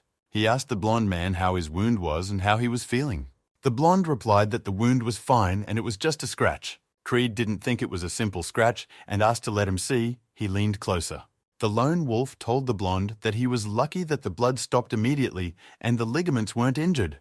The latter asked in surprise where Creed had studied medicine. He helped bandage the wound and said that if you applied ointment, everything would be fine when someone approached them. Sarah heard a familiar name and asked Billy about it. She hadn't recognized him at first, but now she was sure the informant was in the place where her acquaintances had been burned alive. The day they were burned, the informant was one of the men who committed the crime. He began to justify that he was just following orders. He had no choice. The wretched worm screamed that they just had to give up the land. But Sarah wasn't listening. She jumped up and spun around. It struck so powerfully from the chopper that it broke the pole to which the informant was tied. She told him that the dead were their hope, and it no longer mattered if he was lying or not. These people took Sarah in when her ranch was taken from her and left for dead in the desert. They were given shelter, food and water and accepted as part of the family. Big Brother grumbled that masquerading as a chaos sect and hiding in the desert to rob carriages, they could think of something better. But Sarah was deeply offended that they had just been compared to a chaos cult. The older brother lost all his courage and began to make excuses. Sarah asked him, since he called them the chaos cult, if he understood how they differed from the Murima alliance. From his words, it follows, since people who abuse power represent the law, they can continue to do so, she asked. Why does he think their grandfathers and fathers came to this continent risking life and limb, she said, and the foolish brother scratched his cheek. Sarah replied that it was because the ancestors couldn't stand being helpless and didn't want to be exploited. The older brother began to make excuses, and Sarah told him to forget it. The point remained the same. They were really robbing wagons, but they were doing it for one purpose, to get back what was rightfully theirs.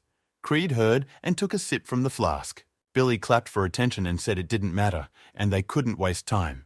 The news should have already reached the chief villain in the region, and he had already sent out his trackers, in addition to being furious after his son's death. Billy suggested splitting up before Creed approached Sarah and asked her about the kid he'd met at the inn. The innkeeper was not his mother, as Creed found out when he asked her about the boy. He was told she was just looking after the boy, since his parents were dead. Sarah listened to him and nodded. His guess was correct. This is the child of those who sheltered Sarah when she had nowhere else to go. A good, determined boy like his parents, she said. She thought Creed wanted to know why they weren't raising the boy themselves, but that wasn't what he cared about. But Sarah still replied that she just couldn't teach robbery to the child of her saviors. She couldn't let the boy get hurt because of her. The lone wolf said she had heard enough and would leave them at that. Sarah stopped him and held out her purse in appreciation for saving him today. This money she had collected herself. There was obviously some story behind the money, but now was not the time to be picky, decided Creed, and accepted her payment.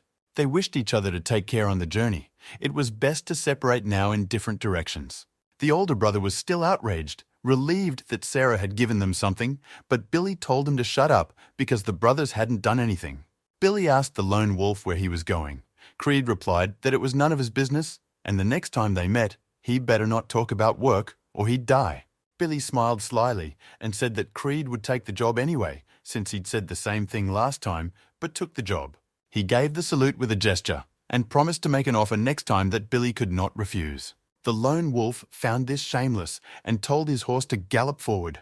Billy turned to the blonde man and asked what he thought after seeing everything with his own eyes, calling him Agent Number 3. The one replied that the object of observation was certainly an interesting person and reached up to his face. Creed had nothing to do with the Imperial army, yet he was a strong fighter, still very young. At first, she thought he was descended from a demon clan. The blonde was performing body manipulations and speaking of himself in feminine terms. Agent Number 3 found no trace of demonic arts, though they know that the demon clan has the least side effects. But that wasn't enough to fool her eyes. They could get an opportunity on a new continent, the agent said. It's been 100 years since they opened a new sea route to the continent. It's enough for a family that came down from the mountains to settle in unnoticed. And in fact, the head of the Murima alliance could increase his power using the same method. Of course, they were so powerful, she said. Billy concluded from her words that Creed was just a master novice with moderate ability and potential. She couldn't know for sure. Maybe Creed was a master of a new demonic art they don't know about, said the secret agent of the Empire. Billy marveled at the way she manipulated her body, muscles, and bones to change her appearance and asked what their next plan was. Creed's martial arts level alone was enough to put him on the list, but for now, she decided to observe him. She also decided to help him out with money through the staff apartment since the carriage business had gone bad. In turn, he would have to continue to follow Creed and report any, even minor details to her. Creed galloped alone. He calculated that the trackers should have found the carriage, which meant the road to the village was safe for now. The trackers would never have thought that bandits would be hiding near the village. Creed decided to rest in the tavern tonight and hit the road tomorrow. But as he approached the village, he saw the light and didn't immediately realize why there was a light on in the middle of the night. And then realized that now the trackers of the head of the trade alliance were taking revenge on the locals while they were defenseless. The inn was blazing with fire. The older warrior shouted at them that they deserved it since they were connected to the bandits. This is their punishment for harboring bandits, he accused the locals. The innkeeper shouted that even if bandits steal from the vaults, they don't burn people alive. Her nephew remained in the building. He was just a baby, and she screamed at them that he was subhuman. The boy was left tied up on purpose to be killed for the edification of others. The head called her words nonsense. They had lost not just a man, but the son of the head, so now they had nothing to lose at all. The evil subhuman told the girl that she should be grateful to him, for she must be tired of caring for the boy by now. The girl bit her lips in anger and resentment. She couldn't believe he could say such a thing. The older warrior said this was their chance to end it all, save the boy, and tell them where the bandits were hiding. Otherwise, he promised, he would burn the whole village. But at that moment his men noticed a warrior that was approaching the village. They didn't recognize him, but the rider set at full speed in the direction of the village. Creed moved closer and saw the people in front of the burning buildings. He had already figured it out. He didn't see the boy among them and guessed he was in a burning building. The lone wolf repeated his bouncing trick that he had already used in the desert and rocketed into the inn, smashing a window in the process. The merchant soldiers were confused. They didn't realize what it was, only noticing that someone had jumped inside the building. Creed quickly kicked the door that was in his way. The entire building was already engulfed in fire and smoke. He found the boy tied up in a storeroom and unconscious from suffocation. The heat became unbearable, and the roof above him hummed as if it was about to cave in. There was a cracking of beams, and Creed tore toward the boy before he was swarmed. The soldiers shouted in front of the burning house. They wanted to know who had broken into the house and were afraid the residents had hired a warrior. The old men began to reply that they didn't know anything and they didn't have the money to hire anyone. The senior soldier was angry. He realized that the men were obviously up to something, when a lone wolf burst out of the burning building and landed in front of them with a boy in his arms. Creed was walking towards them, and his eyes burned with rage and were yellow like a wolf's. The boy's aunt rushed toward him, breaking free of the soldier's grip on her. She ran up to him as Creed placed the boy on the ground. After examining her nephew, she noticed he wasn't breathing, and Creed told her to wait. He pressed a few points, once again applying the healing acupuncture chits. The boy opened his eyes and immediately recognized his aunt, who cried with happiness. She scooped him up and hugged him tightly so he couldn't breathe, and reminded me that she had asked not to be called auntie, but sister. The people breathed a sigh of relief, but at that moment, the head policeman told everyone to shut up. He pointed his finger at Creed and told him to give his name immediately. And Creed introduced himself, as he usually does before someone dies. One of the merchant's acolytes recognized the lone wolf and said he'd seen him at the inn a few days ago. He remembered him because he was a disgusting gambler and actually a roving assassin. The soldiers asked him if he realized that he had just helped the bandits who were looting their goods. And that's why they wanted to burn the child, to make an example of intimidation out of him, the lone wolf realized.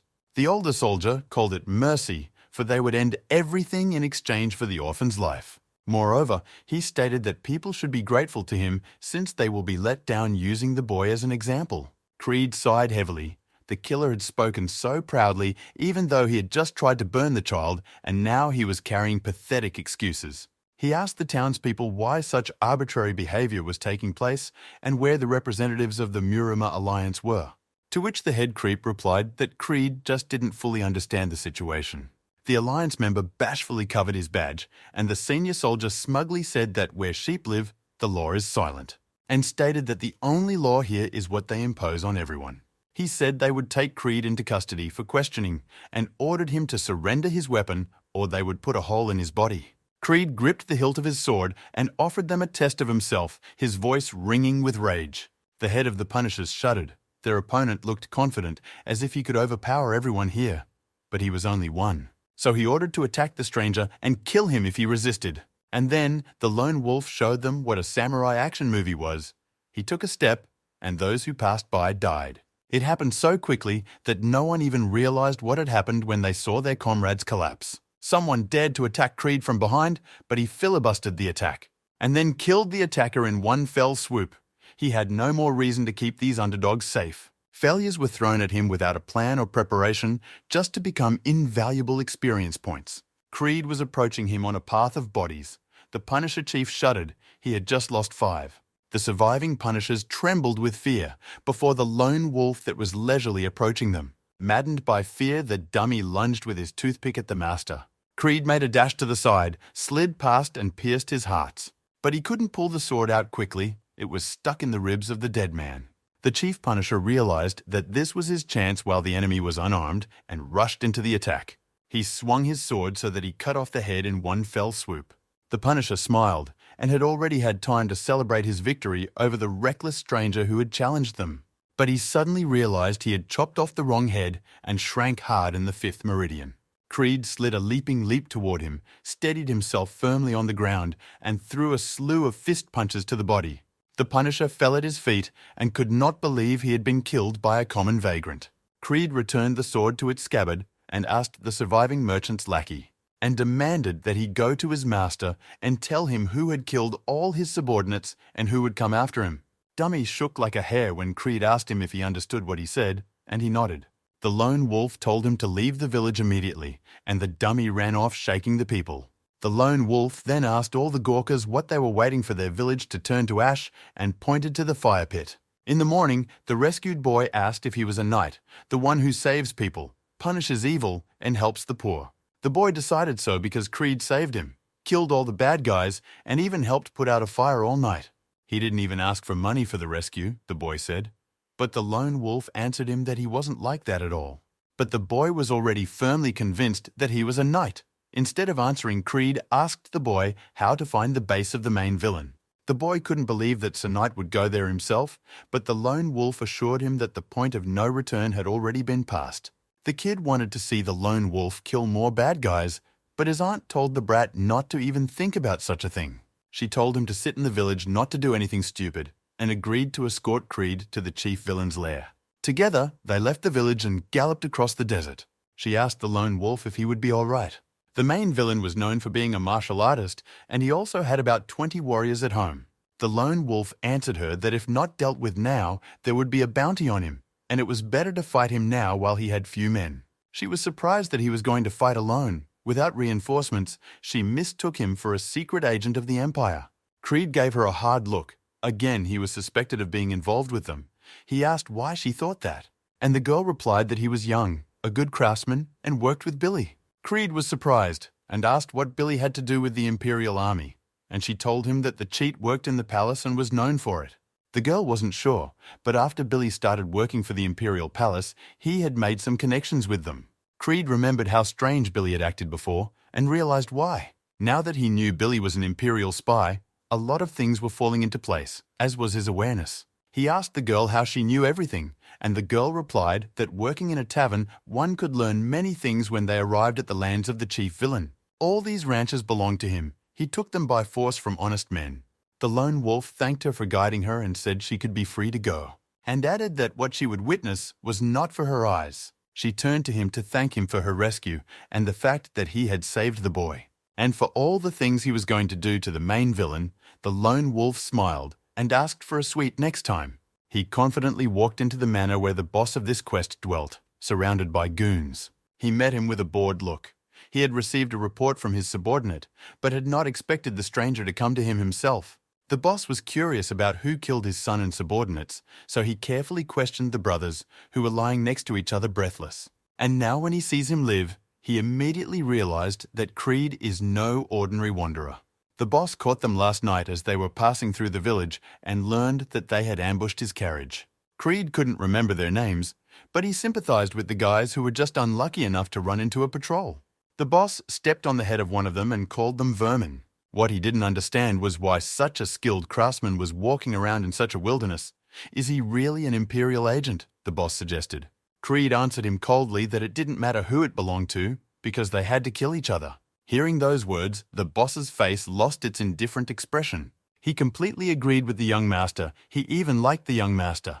The boss told him that under other circumstances they might have been friends and waved his hand, signaling to his men. Those quickly surrounded him and began throwing themselves haphazardly at the master solitary. The usual dummy fight while the boss rests on the sidelines and doesn't try to stop the hero from gaining more experience. No traps, no hidden shooters, no poison gas. They had nothing to surprise the seasoned master. Creed was cracking them with his bare hands, just snapping them like nuts. Apparently he decided to take pity on them, so he didn't even draw his sword. The swordsman goons trembled, being humiliated by simply kicking their legs in the stomach. They realized that they were facing a real monster, and some began to flee. But this time the boss decided to intervene and got in the way of his goon. That one began to make excuses and apologized that they were no match for him. The boss smiled and said softly that he understood and didn't blame them. In the end, experience is needed not only for the protagonist, but also for the main villain, and dipped his hand into the dummy. Dummy stiffened in pain and horror, and the boss grinned fearfully. He just needed the help of his loyal men to overpower the hero.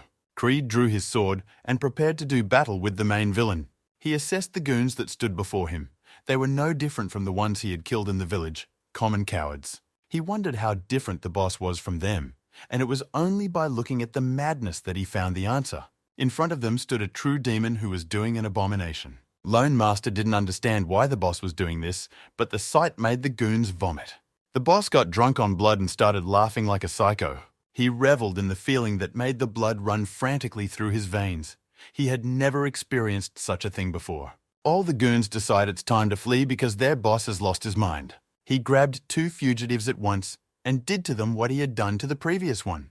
The boss quickly devoured the goodies he received from his loyal friends. Creed thought it was time to call a priest and perform rites to exorcise evil spirits. He didn't understand why everyone he had met before had acquired demonic arts. The demon boss lit the torch from his hand and apologized for the wait. He hit the stone tiles of the courtyard with all his might, and shards flew upward. The madman reveled in his power, believing he had become strong even for a master like Creed. He had created the art of fire and blood, and until this day he had not used it. He shared with Creed his plan as reliable as a Swiss watch. If the Alliance or the Empire found out that he had these arts, he would not live, so he did not teach them to his son. The boss said some more incomprehensible nonsense and lunged again at the lone wolf. His hand that was covered in flames was quickly approaching the lone wolf's face. Creed easily fended off his attack with his bare hand, though. He controlled the whole fight. However, he had a hard time too. The demon's hands were giving off a lot of heat. Creed hadn't encountered such a thing before. He drew his sword to block some of the attacks and not get burned. Waiting for the right moment when the demon began to strike sprawlingly, Creed struck several blows with his sword. He asked the demon what would happen next after he would have killed everyone. When wounded, he fell to his knees. The Muram Alliance, the lone wolf was sure, would definitely find out about this and send their trackers after the demon. The demon said that in that case, he himself will go to the palace, because they passed him this art and recognize his abilities, and the trackers he will kill. But to the lone wolf, those words sounded like formidable nonsense. Then he realized that the demon was just stalling for an answer. His wounds began to heal right before his eyes. He looked like a real monster and had completely lost his human form, the lone wolf thought. The demon told him that with such power he could be promoted to the rank of general, though he himself would recognize no one higher than himself.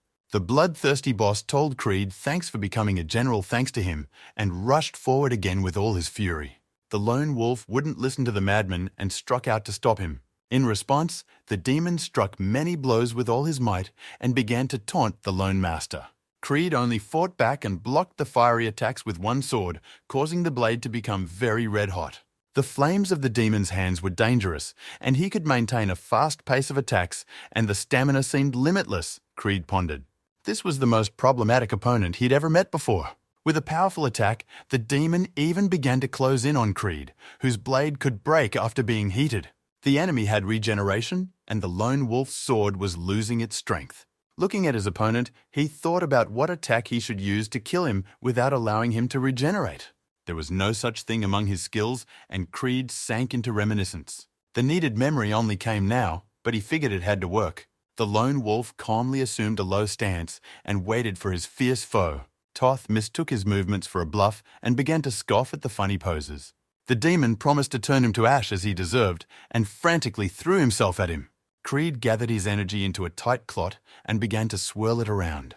He'd seen one boy do it with shadow clones, but he didn't need to. The energy swirled between his hands. Gathering this orb as if threading a needle, Creed channeled this energy into the demon. Their energies collided, the inner Creed and the fiery demonic. The demon laughed. The opponent's blow seemed weak to him. He believed in his body imbued with fire and blood techniques. But something inexplicable happened. His strength seemed to dissipate about Creed's technique, which became like a shield. The demon's energy began to turn into the opposite and tore him from the inside out. A powerful blast of internal force threw him back, the demon losing its arms. The lone wolf remained completely unharmed, repelling the enemy's techniques. All this time, he had thought that the secret of the fire technique lay in unquenchable flames. But it turned out that it could be achieved by directing the energy wherever it was needed. If you do it ignorantly like a demon, you'll end up burning your channels. Only ignorant and insane people would do such a thing. But through this, Creed was able to learn something new and looked at the demon's body. As usual, the dying man was piqued with curiosity. "What kind of technique you used to win?" the demon asked. Creed replied that he called it winding. The demon smarted that it was the power of thread threaded through a needle and asked who his teacher was. The lone wolf replied that the technique originated from Tai Chi, therefore named a master in the field. It was a legendary teacher. Demon took it as a taunt and told Creed that he didn't have to talk if he didn't want to, and warned him that he had better run. The palace would pursue him after learning of the loss of the demonic arts. But Creed realized that something was wrong and asked what kind of palace, and the demon replied that it was about the real palace where the emperor lived. Not the clan that seized the throne, but the true and only emperor, and the one who rules the demons, the wanderer heard. Those who were kicked out of the palace, tortured and killed for 1,000 years. They gather under him and build up their power. This was the palace the demon was talking about. He was only a subordinate to them, literally nothing compared to the real masters. The demon warned that these masters would be after him, and Creed asked if they were the ones spreading the demonic arts on the continent. The demon said nothing in response, only coughed, and realized that he had just been used. As he was dying, he remembered that he was once a human being, he had a wife, and he would soon meet her and his son. Creed felt the whiff of this phantasm's main quest, and he really didn't want to get into everything. Someone from the back told him that he was a stronger master than expected. This was Big Brother. Even after all the beatings from the chief villain, he was still alive. But his brother wasn't so lucky. He had been unconscious since the night before and wouldn't have survived anyway. But the older man was glad that his death had already been avenged. Creed advised to go to the city and give his name. There his brother will help arrange a decent funeral. He also told him to look for Billy and ask him to clean up this town. Creed told his brother he'd heard about Billy and the palace's ties, alliance or emperor. Either power would clean up the place once they heard all about it. The older of the brothers asked what about him, and the lone wolf whistled into his fingers. His trusty steed appeared, and Creed replied that he would simply ride on like a true monster hunter with only one sword. Though he was promised a reward, he wished his brother would share it with the residents and tell Sarah's gang that they could go back to normal. The surviving brother didn't believe Creed would just walk away after everything. He's a true hero who defeated evil single-handedly. He'll even be given a medal and collect a lot of glory points. But the lone wolf wasn't interested in that. He liked to roam wherever he chose. Creed expressed his condolences for his brother and rode off into the sunset. Thoth looked thoughtfully after the great man who had simply decided to be righteous. Agent number 3 looked at the bloody bandage in her hands at the palace. She heard footsteps and quickly hid the blindfold before she was seen. An Imperial Army colonel with the code name Ferocious Tiger greeted her with his head in his hand. He reported back to her that the job was done and her hunch was correct. Agent number 3 asked if anyone had used demonic arts, and Tiger replied that there were regular bodyguards here. Of course, it wasn't just that. He simply wiped out all of their enemy's followers. The girl realized that the colonel of the Imperial Army is strong. He killed 30 dummies and didn't get a single scratch. They captured another villain who was trembling with fear and surrendered as soon as he saw his men being killed. From the beginning, this man was incompetent, and so he left his family and became a merchant on the new continent.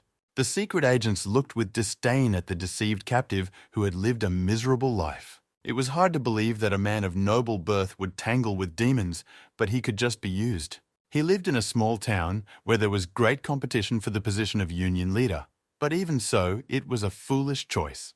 Tiger changed the subject and asked the girl what kind of interesting wizard she had met, and she flinched at the unexpected question. Tiger even knew his name, and the girl immediately remembered the one who had bandaged her wound. She coldly replied that other than the guy being experienced for his age, there was nothing special about him. The colonel didn't believe it, because otherwise why else would she allocate extra funds and assign an agent to keep an eye on him? She thought about how much the colonel knew, and remembered what else that master was capable of. It sounded too suspicious. Obviously something was wrong. The colonel began to suspect her of infidelity, a common thing in their profession as secret agents. She could harbor people who posed a threat to the emperor and the palace, but the girl said it was a misunderstanding. She reminded him that the emperor had given them the freedom to act separately from the army, and they only cooperated when necessary, so the rest was none of his business. She also lambasted the colonel for not telling him Creed's name, which meant that he had made his own investigation and not informed her, and menacingly asked what would happen if she decided to make inquiries in the matter. The colonel dropped the formalities and said she was doing great and admired her attitude, and warned that she could walk around with her head held proudly high as long as she enjoyed the emperor's favor.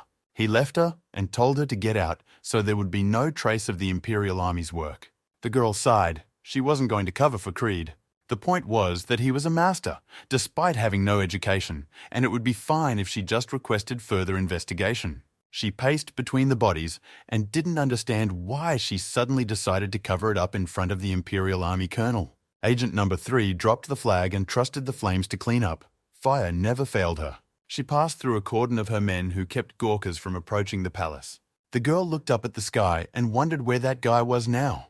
Meanwhile, the lone wolf slept under the desert winds and the light of the moon. He reflected on the main quest he had fumbled in his adventures. In a sense, it was fate. Demons, a real emperor, intrigue, scandals, investigations. He really didn't want to get involved in all that. The lone wolf didn't care about the Imperial Army or the Murim alliance and decided to stay as far away from the capital as possible, but ended up wandering into more wilderness. But now up north, even the horse looked at him unhappily. They could just freeze on the road. Luckily, along the way, they came across a small town that looked like a great place for a vacation. And the entertainment here was in keeping with the times. A lone wolf rode past the gallows. The herald read out their sentence so that no one would have any doubts about the justice of the punishment. The men were executed for armed assault. A girl named Sylvia was executed for poisoning her husband. Another scum was executed for rape. Creed looked at their pale faces in passing. The crowd that had gathered outside despite the cold shouted angrily. Such entertainment was not common here. The herald came shouting to overpower the clamor of the crowd, all the protesters he urged to enter the castle later. After witnessing a not-so-pleasant sight, he came to warm himself at the local inn. The innkeeper told him briefly what the town was famous for. It was named after the lake where the salt, which had a unique flavor, was mined. Creed was surprised that salt could be so flavorful, and a saucer was placed in front of him to sample. He tasted it on his tongue and found nothing unique about the salt, just a little less salty than usual. But the innkeeper assured him that the profit to be made from this salt is enormous, like turning water into gold. But salt was only sold to the Imperial Palace, however, bypassing the law. People traded it in this city. It was a local secret that everyone knew about. The residents didn't fear the Emperor's wrath because his forces on the continent were limited, and he wasn't much interested in their little town, the tavern keeper said. Creed agreed with him mentally as long as they lived peacefully. But one can never know exactly what the Emperor will whip up when he wants to colonize a continent. And if that happens, tens of thousands of soldiers will come here in ships. The innkeeper was asking him if the lone wolf had found work, and the man replied that he hadn't yet when another visitor entered. He informed the innkeeper that he had just come in for a little break and would not be staying the night. The guest asked if there was anything to eat, and the innkeeper invited him to warm himself by the hearth. It was cold outside. It was very cold in these parts for a stranger. He had recently been caught in a snowstorm and had barely gotten out. The innkeeper promised to steam noodles, and Creed examined the stranger closely. After eating, the guest thanked his host for the dinner, who smiled and modestly accepted the praise, saying that the weather had played its part. The guest wanted to elicit some information from the innkeeper, and the innkeeper asked what kind of information. The stranger introduced himself as Paul and said he was looking for someone. He was looking for a girl named Lucy. Although it had been a long time and she must have grown up, he was told she lived in the neighborhood. The innkeeper scratched his beard thoughtfully and said he had not heard such a name in these parts. He asked if there was any more information, and Paul said the woman had a daughter, but she was sick and there must be a laborer husband. Paul added that they might have changed their names, to which the innkeeper remarked that it would be very difficult to find them without names, and suggested that they were relatives. Paul replied that it was his long-lost relative. The innkeeper apologized for not knowing anything, and Creed noted the guest's thick wallet. Paul resigned himself to the fact that without names, he would have to search on his own. The innkeeper told him not to lose hope and assured him that he would surely find them. The guest was about to leave when Creed suggested that he needed a helper in his search. It just so happened that Creed was looking for a job, and Paul could use a sidekick in his search. Grinning, the vagrant offered to hire him on mutually beneficial terms, since he had heard about this quest anyway. Paul realized he was being offered help, but looked unsure. He noticed that Creed wasn't from these parts either, to which the lone wolf said he had arrived in this place before Paul. Paul replied that he appreciated his offer but could not accept. He would rather hire a local from the area, apologized, and was about to leave the inn. Creed told him that despite his appearance, he's great at tracking people, and suggested to a friend of a monk from a Shaolin monastery to sit closer and tell more. Creed assured him that he wasn't going to reveal his identity when Paul turned to him greatly concerned. He told the monk that he just wanted to prove his suitability for the job and get some money, and offered to leave if he didn't trust him. Creed also gave him assurances that if Paul left, he wasn't going to tell anyone his secret. Paul was surprised that a man from a new continent could recognize that he was a Shaolin monk and demanded an explanation. Creed was happy to explain that the monk's body was trained to an extreme that was impossible for a normal person. All of his experience is centered in his fists, which means he learned the skill in his homeland. And his clothes are not from these parts, Creed explained. His fists were powerful enough to pound rocks with his bare hands, and his palms were chafed from handling weapons. It could have been a spear, suggested Creed, but then changed his mind and said it was a pole. And there weren't many places in the world that taught you how to use fists and a pole. And most importantly, the lone wolf said, and tapped himself on the head. And said the monk has a great bandana on his head. Paul grabbed his head too. He would be surprised that the stranger realized all this while Paul was just eating. Paul bowed and introduced himself again, confirming the lone wolf's essay guesses. He was ashamed to admit as a Zen practitioner that he was looking for a woman, due to dire circumstances, and asked for help. Creed also introduced himself and said he was a wanderer and promised to do everything he could to find this woman. As soon as he spoke of payment, the monk threw a heavy purse of gold into his hand. Paul said that this money belonged to him now, monk said easily, and sincerely asked for help in finding this woman. It was obvious that the monk loved her. The lone wolf asked for more details about the woman they were looking for, but Paul replied that he didn't know much. After all, it had been 10 years. She had a mole on her cheek next to her nose, Paul suddenly remembered, and he looked down because that woman was always embarrassed by that peculiarity. He found the feature charming, for the mole moved when the girl smiled, and so he liked her very much. A mole on her left cheek narrowed their search, the lone wolf noticed. One thing Creed realized for sure. Paul's face was not the face of a man pining for a family member. He looked to be quite a skilled fighter, Creed thought. A battle monk come to a new continent to find a married woman with a child. He assumed that Friar Paul had his reasons for taking such desperate steps. Creed took him to the first tavern and asked for 2 cups of strong tea. He offered one to the monk for vigor, but the latter waved his hands uncertainly and said he had never drunk. The lone wolf insisted, saying it was a great opportunity, and the monk replied that he didn't see what tea had to do with finding people. Creed recalled that that woman's husband was a laborer, and they all work in the local salt mines. They all come to this place after a day's work to relax, and it's easier to question the already drunk workers. And to keep them from getting suspicious, you have to smell like tea. Creed deduced a logical chain, but Paul still looked uncertain. At last he made up his mind, and saying "Save and save Buddha," tipped the tea in a volley. The tea burned his throat, so the monk coughed and asked why people drank the nasty stuff. Creed explained that it wasn't for the taste. The lone wolf looked at Paul closely and told him that the monk now looked more like a local, and they could start searching. They started going around to different establishments and questioning the workers. The monk looked ill after 4 teas, and Creed offered to let him rest for the day and continue his search tomorrow, but the floor refused. One of the visitors loudly placed a mug of tea on the table and asked them rudely why they were walking around asking such a thing. The old man asked them why 2 men were looking for a married woman, and Creed stated that they were simply misunderstood. He is here because a friend who stayed at home asked for help. His daughter is sick, but it so happens that Creed forgot where she lives. And so he has to ask, the lone wolf said, and Paul marveled at his resourcefulness in coming up with excuses. The old man stated that he had been watching them and noticed their questioning and knew from their conversations who they were looking for. But Paul was so excited about the news that he didn't hold back and asked me to tell him everything. But instead, the old man told them to go away and said that even if they found her, they wouldn't like the result. Even the other visitors turned around at the noise the old man made. Everyone began to think there was some kind of quarrel and fell silent to listen. But the monk was not to be deterred. He began to plead with the old man, saying that he must meet Sylvia.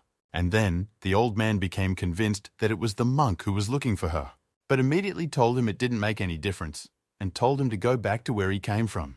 The monk was so enraged that he even grabbed the old man's arm, saying she needed her right now. The workers rose from their seats and told the monk to take his hands off the respected elder. Paul immediately staggered, not expecting such a reaction and not knowing what to do. The old man wrenched his hand away and advised the monk to enjoy his drinks and leave the place before dawn, and stated that it was best not to get involved again. But the monk said he could not leave with nothing and asked at least from a distance to let him see the woman and her child. Some backwoodsman threw himself at the monk, saying that the elder had told them to leave. But Creed easily stopped him with one hand and told him to calm down. But the man raged even more. Even though Creed told them he didn't want to fight, the fool struck first. Then the lone wolf simply caught him in a painful grip after a couple punches. He told the fool not to twitch, for he didn't even use his powers, but it was enough to make everyone scream, a fight. The workers were outraged that someone was making a mess and told them to lock the door. The lone wolf looked at them with disdain. Once again, the quest had led him to the fools. Someone on the side of the auditorium noticed Creed's movements and admired them, while his neighbor tried to quiet the enthusiastic shouts. But the girl was unstoppable. She already realized that in front of her was the master from the new continent she had been looking for so long. Creed shook his fist lightly and the worker flew away. Though they were strong people, they were no match for masters of combat cheats. But instead of getting something straight, these lawless people only got more divisive. The place instantly turned into chaos, Creed realized. But what was to be expected from strong tea drinkers? The monk became their target as well and asked the lone wolf for help. But he only looked at him unhappily and said that he should not only dodge, but also hit. To which the monk stated that these were ordinary people and they could get seriously hurt, to which Creed suggested that they should just be spanked. Another fool believed in himself and swung around shouting to be sure to be noticed. The monk ducked again, but even a child would have walked away from such a blow from a man with impaired coordination. Fortunately for the worker, he was hit not with his fist, but with the palm of his hand. The lone wolf, who had already dealt with his share of problems, praised Paul satisfactorily. At this, Creed told the monk that it was time for them to leave, as a squad of black guards was heading this way. But Paul said they needed to find the elder first. A whistle sounded, and a pair of guards quickly approached the inn. Creed assured that he had a way to get back out to the old man. But first, they needed to leave without letting themselves get caught by the authorities. They might learn about Paul's identity. As Creed and the monk ran away, the girl with the pom-poms on her head told Judith, her maid, to follow them. The girl cheerfully declared that she would certainly follow the unknown master. Authorities surrounded the crowd of workers outside and told everyone to freeze in place, asking who started the fight. Judith anxiously asked the mistress what she intended to do, and the girl with the pom-poms replied that these were the masters she was looking for. Judith grumbled that all they'd seen those fighting a bunch of laborers, and it was stupid to make a decision on that basis. The girl with the pom-poms was indignant, for Judith herself had told her that a master could be recognized by his mere gait. Judith cautioned the lady that it might have been too dangerous a venture and suggested that she return to the province. After all, the governor is tearing his hair out and has probably emptied his Valerian supply while he's looking for her, Judith said. But the girl replied that she had left a note that she would go and have fun on the new continent. The pink-haired girl snorted and hid behind a pillar, asking Judith how much longer she was going to lecture her. It was a big deal for her to see a true martial artist on a new continent. She wondered what history brought these two men together. One looking like a Shaolin monk, the other like a mercenary from the city. A monk escapes from a monastery. A mercenary helps him. Suddenly they are chasing the descendants of a demon clan, wondered the delighted damsel. Judith sighed heavily and said that all those book stories were fiction or worse. She wanted to say that these people were ruthless, but sensing the threat, she covered her mistress with her body lightning fast. The lone wolf they had been chasing on their heels was suddenly behind them on the roof. Creed smiled sweetly when he saw the girls following him and said hello. Mistress was delighted at such a greeting, but Judith shouted at her. They started bickering aloud amongst themselves, and quite loudly, so Creed had time to think how problematic they were. The lone wolf told them he noticed them following them back from the establishment. He would have left it at that, but had to ask who they were. The pink-haired girl marveled that the mystery master had already figured it out. He quickly replied that he didn't mean to offend anyone, nor did he intend anything bad. Her words sounded very strange considering it was night, but Creed still asked why they were following him. The pink-haired woman introduced her servant and herself. Their names were Judith and Triss. Triss stated that she came to the continent in search of a martial arts master because she plans to collect the stories and write a book about it. Even Judith clutched her head at the ridiculousness of that statement. Triss said she would write a book because stories about the new continent are very popular. She began to list famous fictional characters that had been rumored. Warrior preachers, poppadans, and other formulaic heroes of cheap novels caught her attention. She wanted to find real people and turn their stories into beautiful narratives.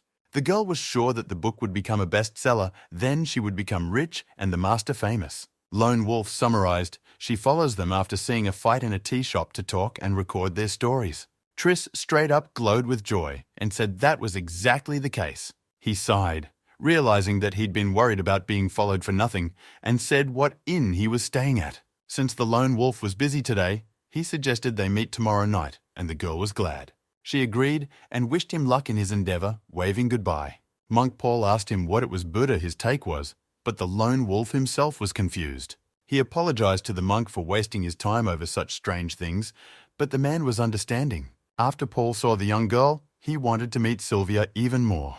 He remembered the girl's innocent smile and wished that Sylvia could smile as well. Creed didn't want to pry into his personal business, but he asked anyway. It was already obvious that the woman the monk was looking for was no ordinary family member, and Paul agreed that he couldn't fool him anymore.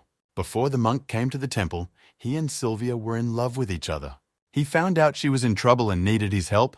Paul dropped everything and ran away to help her. Monk regretfully stated that he would not want to put him in danger, and Creed shuddered.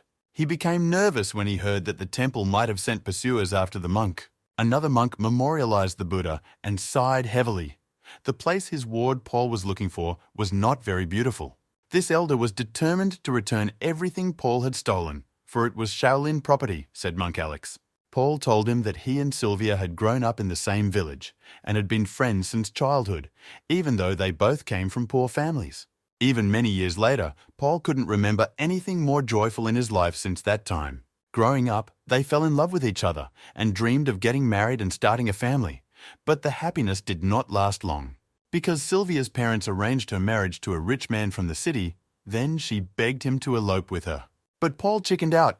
He wasn't sure he could make Sylvia happier than a rich guy. And then she married a rich man from the city. Paul blamed himself for his weakness and cowardice and even wanted to kill himself. He would have done so, but a monk passed by and stopped him. Then Paul gave up everything and became a monk to forget everything. But before leaving for the new continent, Sylvia found out about him and wrote to him. She wrote him the usual letters about life on the continent, the places she liked, and that she had given birth to a daughter. Paul found comfort in the letters that came from her every few years and was grateful that she lived a good life. The problem was in the last letter. The handwriting in them was illegible, and she wrote that she was suffering and her daughter had been sick for a long time and there were big problems with her husband. The Buddha's teachings call for severing all ties with the outside world to achieve enlightenment. But after reading this letter, Paul could not practice. Creed realized what Paul had left the temple for and took it to heart. But his leaving the temple by itself could not make them send pursuers out to find him. Paul noted his shrewdness. Of course, Alex wasn't looking for him because of that. The monk apologized and said he could not answer that question at this time. He realized he was being shameless and apologized for it, but the treasure was a secret, very valuable, and he could not discuss it. The Lone Wolf scratched the back of his head. Once again, he had gotten himself into trouble. He should have been more careful when he got a generous reward. The monk apologized again and said he would go on by himself, but Creed offered to start now, since the matter was in a hurry. The Lone Wolf realized that Sylvia was in trouble, and Paul had pursuers on his tail, which meant they needed to act fast. He offered to meet Paul's first love soon, hand her that treasure, and enjoy her smile. The elder recognized them. Despite his warnings, they decided to get involved anyway. He asked them how they found the place, and Creed said he overheard in the tea house that they called him Master Salt, which meant the elder was a master salt kiln maker. Strong workers are many, but only a few get recognized, Creed said. After questioning the workers, they quickly learned his location. They were easily fooled into saying they were looking for a teacher. The old man muttered that newcomers to their business were too talkative. The monk began to plead with him again, saying that Sylvia was his close friend. Even though they had communicated for several years only through letters, she remained a dear friend to him, and that's why Paul wanted to know where she was. The elder explained to them that he wasn't hiding the details because he didn't trust them. Hearing those words, Creed suspected something wrong. There was something wrong here. The old man listed the signs: a daughter, a laborer husband, and a birthmark on his cheek. Paul cheerfully confirmed everything. He said the girl was known by a different name in this town. The monk repeated it several times, saying he would be sure to memorize it. For the first time in a long time, he felt joy. The old man told him there was no need to memorize, and then Creed slapped his forehead. He remembered seeing this woman's execution when he first came to town. She was executed for poisoning her husband by hanging, the elder informed the monk. Creed hurriedly intervened. It was clear from Paul's face that he was hardly losing his mind now. The lone wolf said there was no need to jump to conclusions. It could have been another woman and not the one they were looking for. A glimmer of hope made the monk come to his senses. It could all have been a misunderstanding. But then the old man called out her husband's name. He didn't know the full name, but if that wasn't enough, he had other hard evidence. Sylvia had no relatives or friends since she's a murderer. There was no one to organize her funeral. Her body is still at the undertaker's. The old man suggested that they go there and see for themselves, so they went to the cemetery. He let them know if it turned out to be untrue, that they could take all the pain and frustration out on him. They found the body, and the monk lifted the veil, praying to Buddha that it wasn't her. But the truth was the truth, however cruel it might seem. The monk wept bitterly. The old man told Paul that Sylvia's husband was a scoundrel and got what he deserved. He was not a simple labourer but owned a furnace, like the elder. Despite his lack of experience, he was able to attract workers by offering a generous wage. The scoundrel was known for treating his wife badly and spending his nights in the tea room with dancers. And when he returned home, he cursed and beat his wife. Once it got to the point where he beat her, tore her clothes and threw her out of the house, the old man said, and the monk shrank at these words and trembled. Paul asked what about the others, why the government officials didn't help her. The elder replied that the rascal had a lot of money, so he managed to get away with it, and Sylvia put up with it for a long time for the sake of her sick daughter. Creed asked what the girl was sick with, but the old man didn't know. No man could cure her illness. A strange disease that made the girl's body stiff, and she slept a lot. Even the palace doctor couldn't deal with it. But then her husband tried to get rid of the sick child. Sylvia risked her life to prevent it. Apparently at that moment she decided she would end it. It was not difficult for her to poison her husband, especially since he was often drunk and not distinguished by great intelligence. The man who gave the police the money died, so they were furious and really wanted to track down the killer. Even knowing her story, they sentenced her to death. This group used to be bona fide in the Miram Alliance, Creed thought, but apparently he was wrong. The old man replied that these men had defended the fortress from the day it was founded. But as the years went by, corruption did its work. The old man had the deepest sympathy for his daughter Sylvia for being alone in this cruel world. The monk was filled with anger. He clenched his fists and repeated the name of the Black Dragon Squad that killed his love. A lone wolf accompanied Paul, even though his work was already done. He asked the monk if everything was all right. Thoth smiled unnaturally and said it was okay. He couldn't afford to dwell too long on any one thing. Paul found it a relief, thanks to the old man, he would be able to meet Sylvia's daughter. They came to the shelter and realized it was the place they needed. Creed didn't believe in the monk's sincerity. He had been acting strange ever since he found out.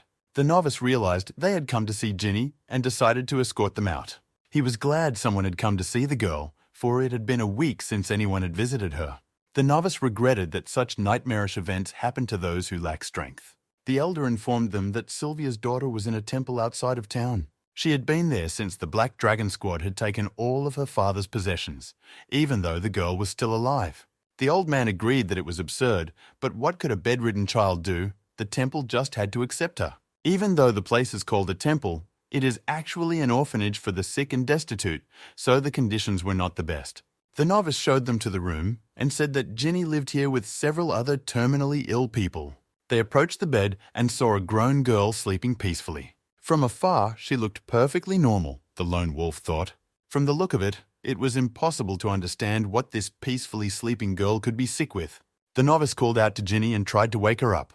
He told Paul that the girl has been having trouble waking up lately and has been sleeping more and more. Paul apologized in advance and approached the sick woman.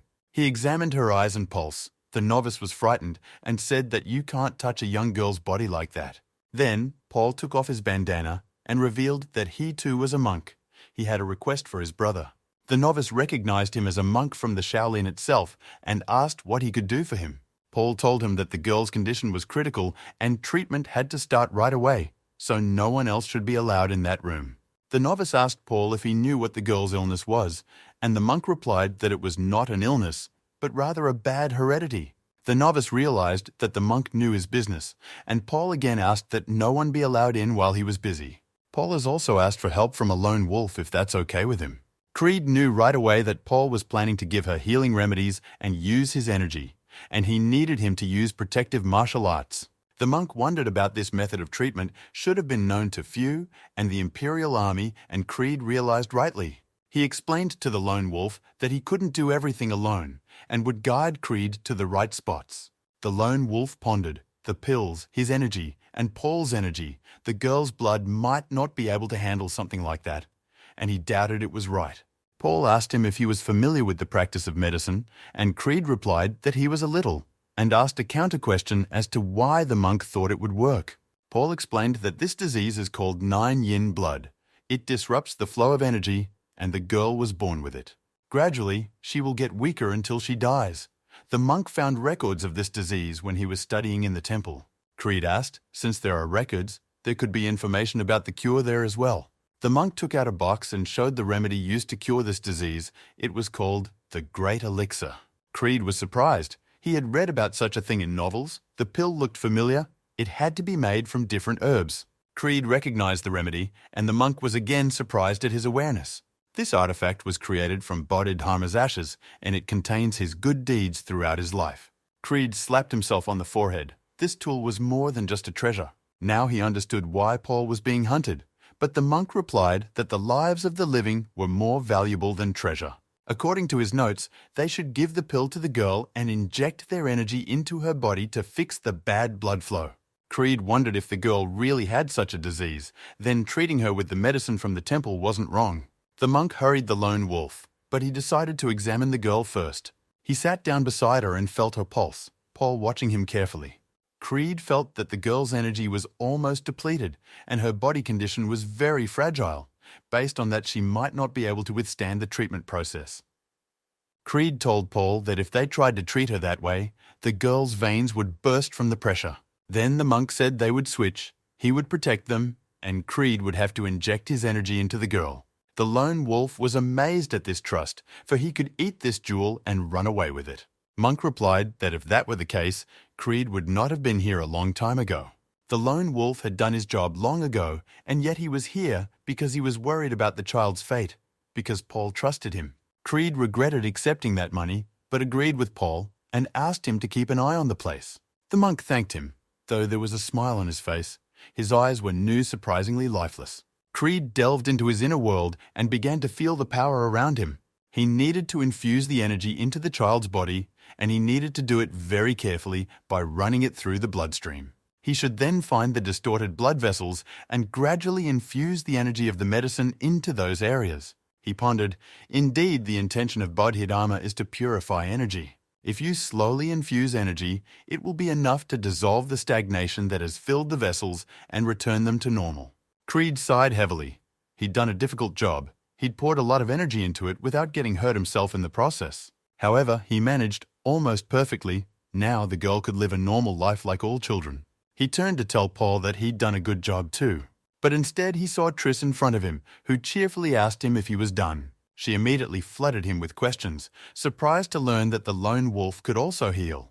He asked her how she got here, and the girl said he was too focused to see her.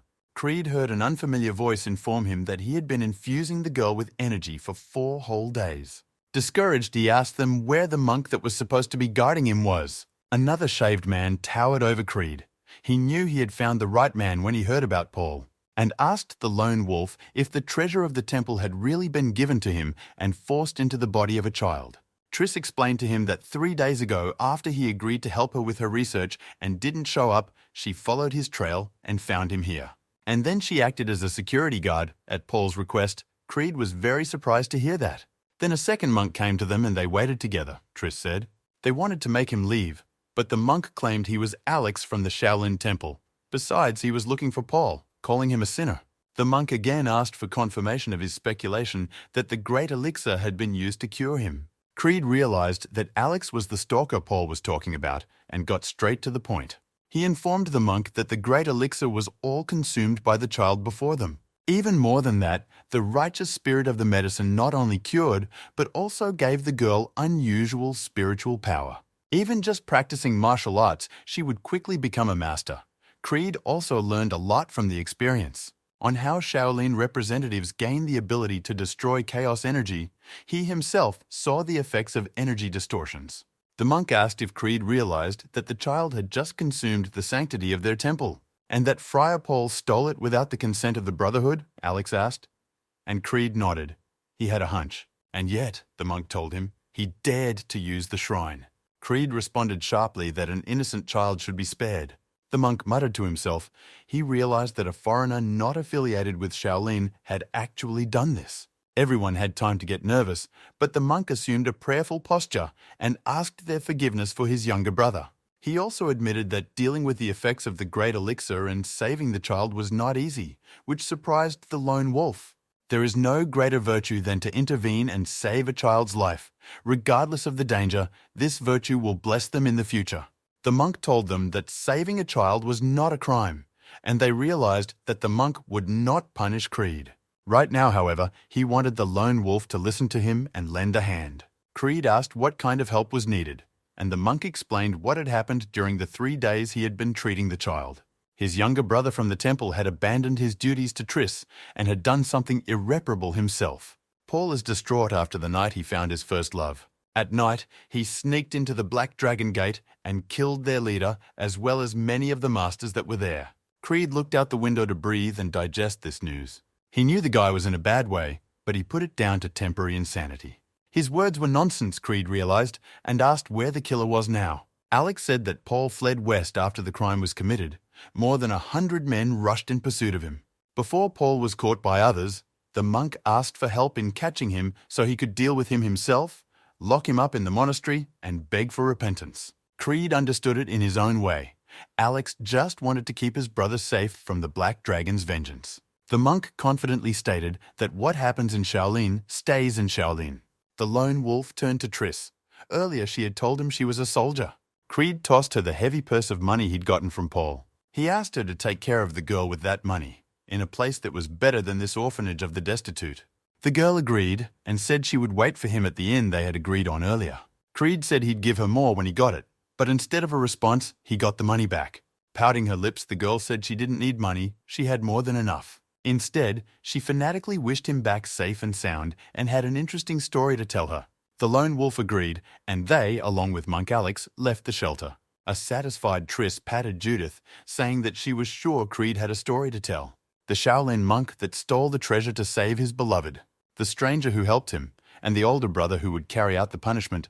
Imagination drew her vivid images. Judith sighed. Once again her mistress was taken to the far reaches of the dream world. The girl had chosen a master to her liking. The question was whether Creed could escape with a bunch of pursuers on his tail, Judith asked. When she saw her mistress walk up to Jinny and called out to her. The girl before them lost both parents and lost her entire inheritance to warring factions. According to Paul, if the Black Dragon had been in control of the Order properly, this wouldn't have happened, Triss said. She didn't understand how one could live in this place where the law was established by force, and people crossed the ocean for that.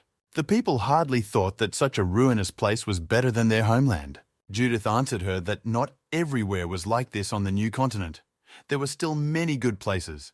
The people who came here were looking for their land. However, this child did not have the ability to choose.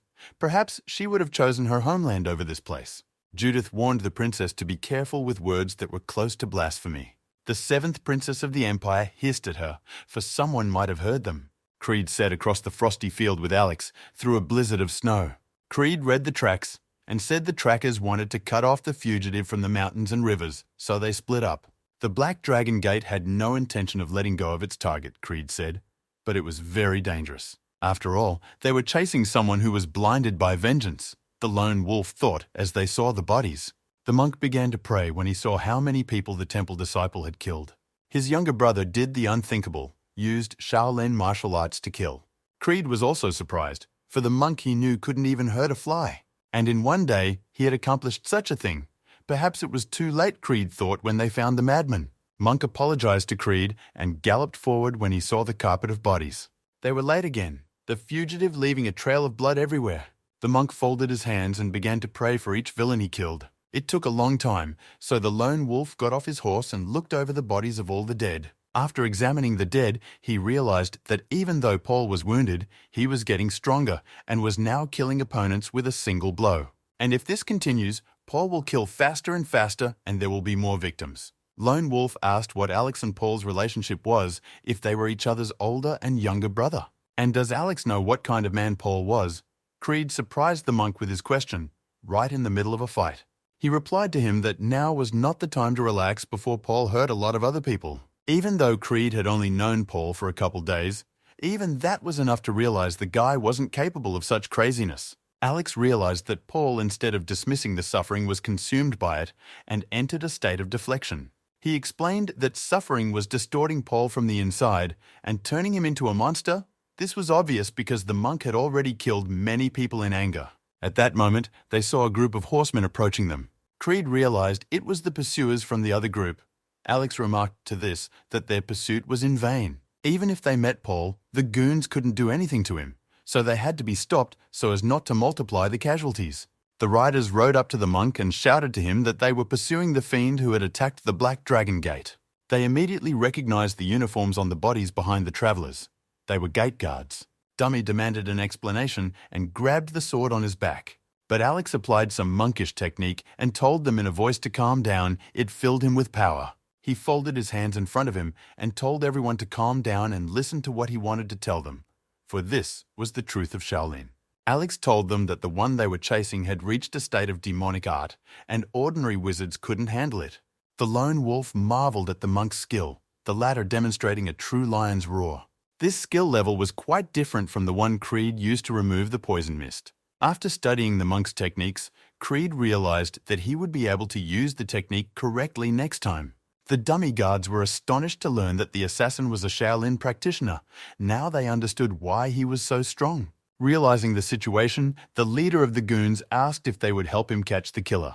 But Alex told them to take the bodies of their fallen friends first and to stop the pursuers who were still alive. The leader of the goons went into a rage when Alex asked to leave the assassin to him.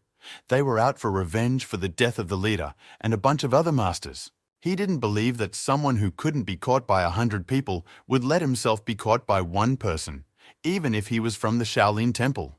But at that moment, the dummy's sword that he dared to poke at the master of their temple shattered into pieces. Creed told the dummy that the monk would not be alone. There were two of them. Waves of power emanated from his hand. The dummy leader didn't immediately realize what had happened. He saw with the corner of his eye something flew by at a tremendous speed. Lone Wolf understood why the goons didn't want to listen to him, but he was trying to save their lives and urged them to listen to him. And that leader realized that his blade had been shattered by a thrown coin, even without the use of a real weapon. As far as the guard could know, few were capable of such a stunt, either a member of the Alliance or the Imperial Army. Monk Alex expressed his regret to the dummies for what his brother had done and promised to return to them later and make amends. When they got back on the horses, Alex asked if Creed had any secret techniques, and he replied that he hadn't learned anything on purpose. He said he just saw someone else doing it and imitated it. Creed recalled one rogue throwing his knives. Alex found such a statement from the lone wolf to be the height of modesty, but offered to continue this conversation after they caught Paul. Before them was a vast plain, and the monk marveled at the beauty of the continent. The melted snow made everything look clean and clear, but they had been riding all night. The horses were tired, and they needed to dismount. Creed told him to stop. He had spotted something with his keen eye, and greatly surprised Monk when he announced that he had found Paul. He informed him that they had almost caught up with him. The killer was heading northwest. There was a barely discernible dot. The assassins were very far away, so Creed couldn't get a good look at the faces, but he was sure that was their target. In this white, silent desert, there was only one man who could massacre with his bare hands. The lone wolf assumed it was the last group that chased the killer, and Alex gritted his teeth, cursing his brother Monk. He got off his horse and thanked Creed for his help, making his decision. The monk rushed forward, shouting to him that it was too dangerous to stay here and he had better leave. The lone wolf noted the similarity of the monk's skills. With his movement technique, he realized that he had been asked to help as a common guide. A guide. It was obvious that a nice fraternal reunion was not in sight. Paul had straightened out all the goons. The last poor fellow begged to be spared. and hardly cried. Paul grabbed him with his bare hand, gagging him, and swung the other. He was about to finish off the last one, but then Alex jumped on top of him. The monk took a fighting stance where he landed and waited. He shouted fearfully at his younger brother who had dishonored the Buddha's teachings. In a frantic voice, Paul told him that at first he thought he was just dreaming, but then he asked Alex what had brought him this far. Monk Alex blocked out the last surviving goon and froze in place. He was surprised that Paul could talk calmly through the deflection, and Alex guessed that his younger brother was aware of his state of deviance and was amazed by it. Paul was as surprised as he was by such a question. How could he not know that? As his internal energy reversed and mixed with his life force, he felt a strong kai pass through him. Then the smell of blood became sweet to him, and all-consuming anger and hatred flashed through his mind, the madman said. And if it's not an aberration, Ki, what else could it be? Paul asked. He saw nothing wrong with it if he had an aberration. Because of that, he was able to avenge Sylvia's death.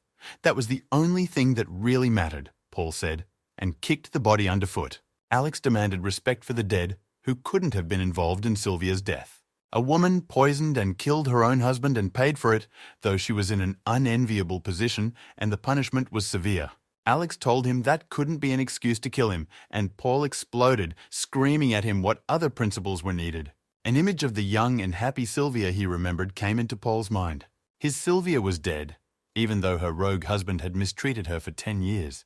And just because she tried to protect her child from his abuse, she was still hung like an animal, shouted Paul angrily. He could not understand where the Buddha's compassion and mercy, which he had studied for 10 years, were, nor did he know where they were.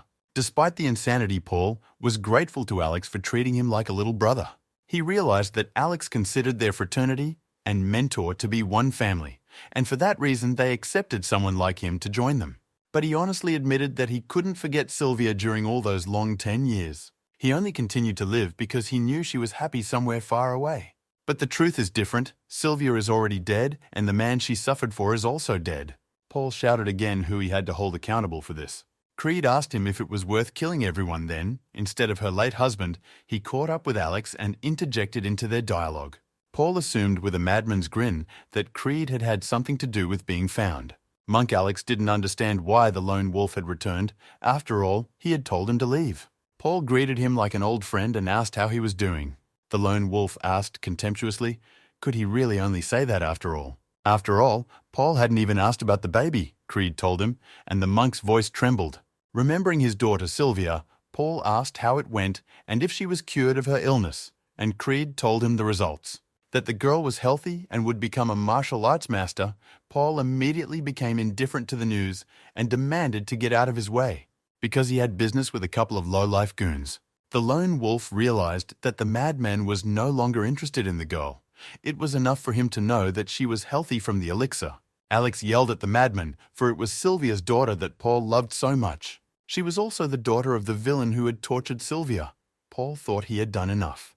The madman's words sounded reasonable, but he was still a man prone to kai deviation and killing everyone, Alex decided. He suggested that Paul return together to the temple, where he would be forgiven, for he had done a good deed, and his wounded body and deviation could be cured. At which the madman began to laugh wildly. He was not going to return to the temple, but wanted to go to the fortress of the Black Serpent, and promised, in an angry voice, to destroy all those thugs involved in this organization. On top of that, he wanted to hang all the bodies around the neighborhood so that they would be remembered for a long time, and it was a good lesson for their lackeys.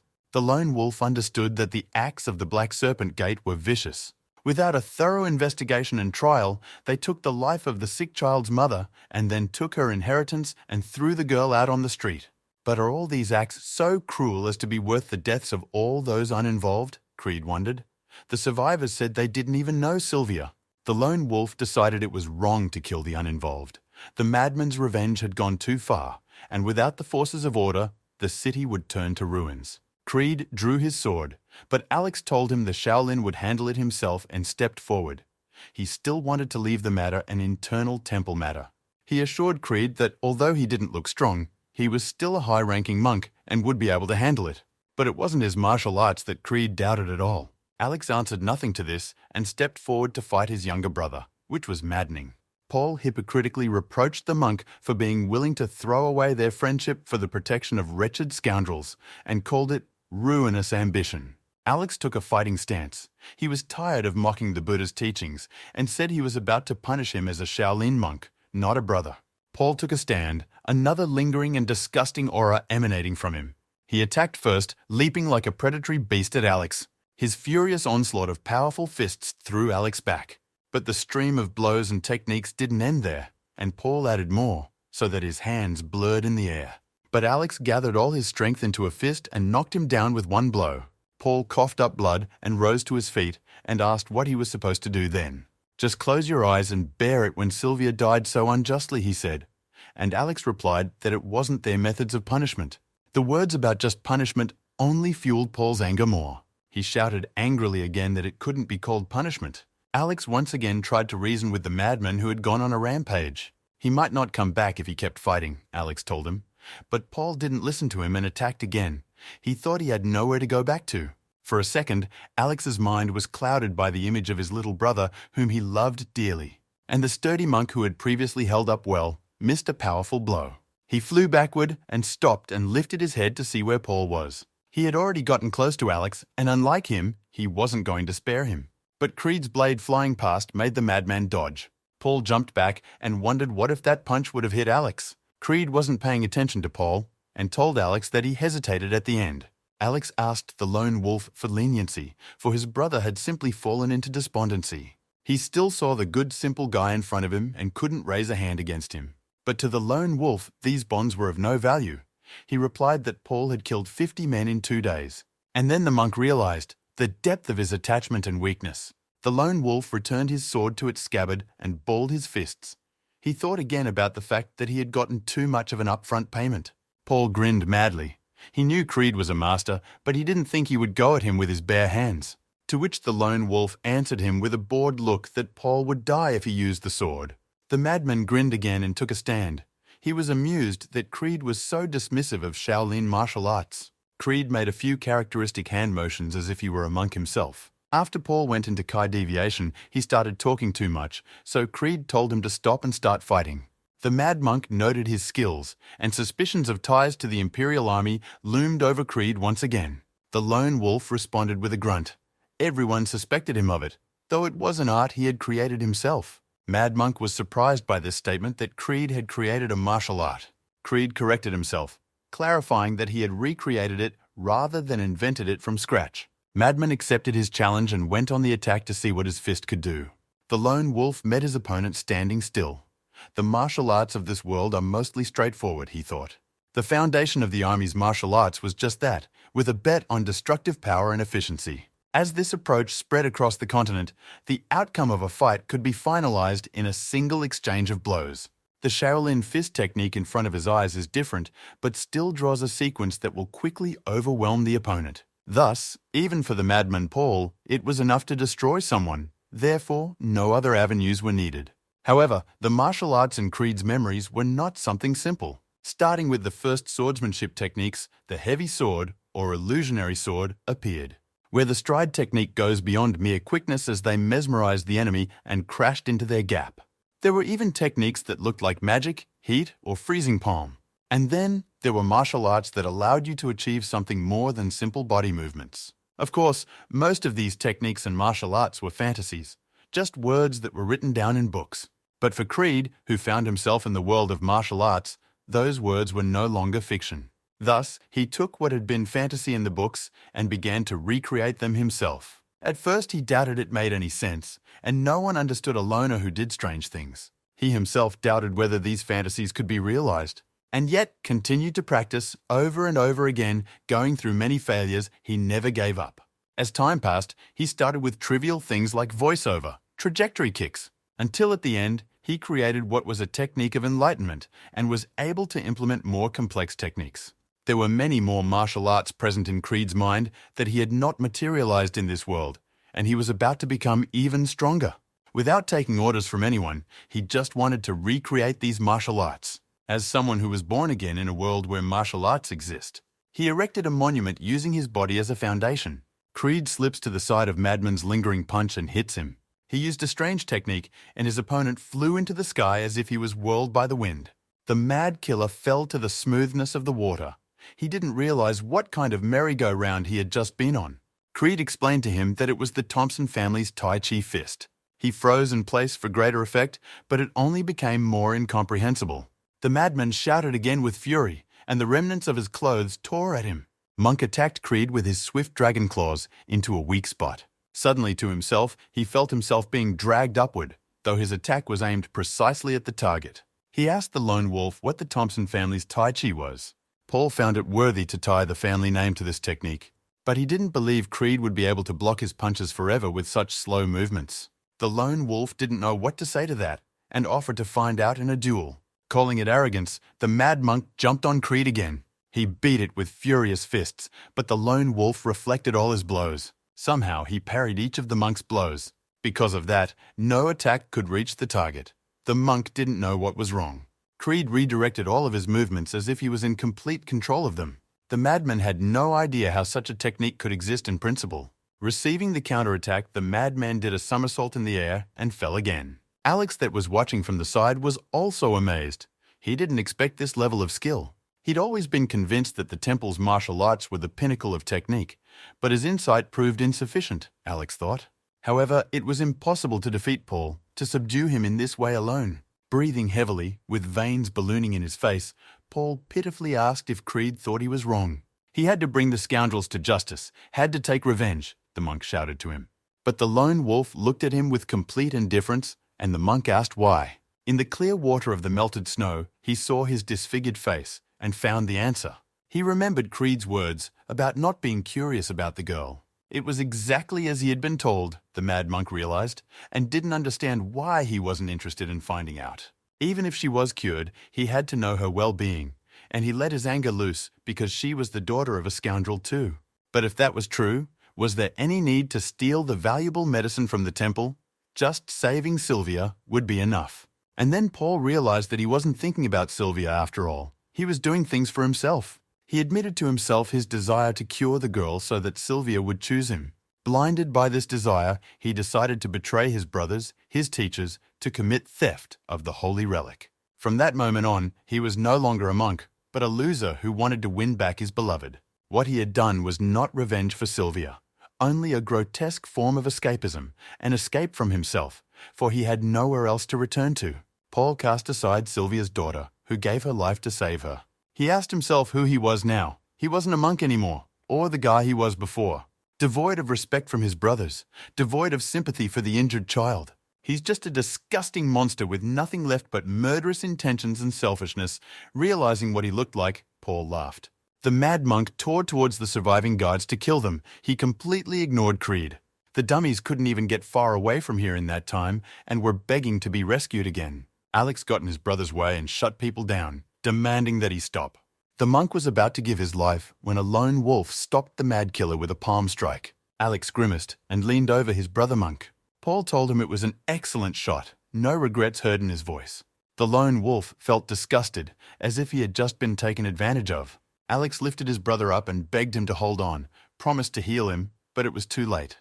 The lone wolf told him that the truth remains the truth, no matter how hard it is. Admitting it doesn't make it worse. Creed realized that at the last moment the madman had taken back all the energy he was spewing out.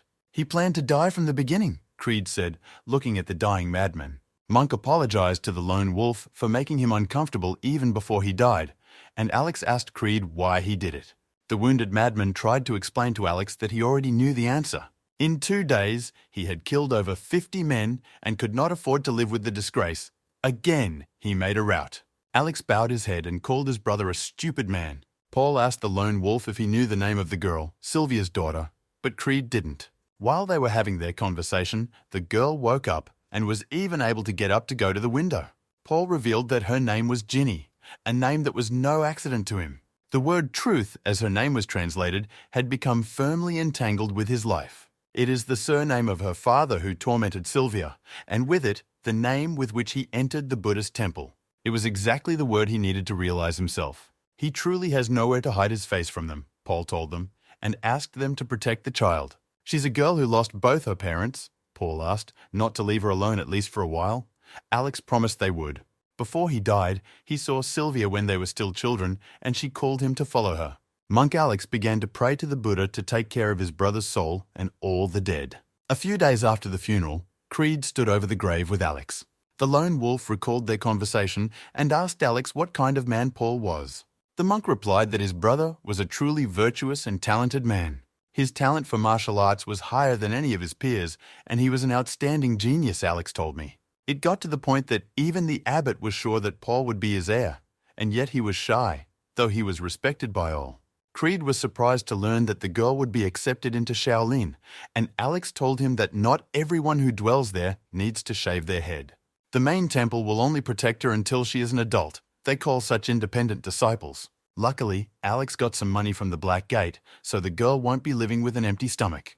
Those guards who survived had arranged Jinny's father's estate into a cashier's check and handed it over to them, plus the amount there was triple. Whether it was out of guilt or fear, no one knew. But it was a lot of money. They didn't atone for all their mistakes, but the head of the guards and half of his school died.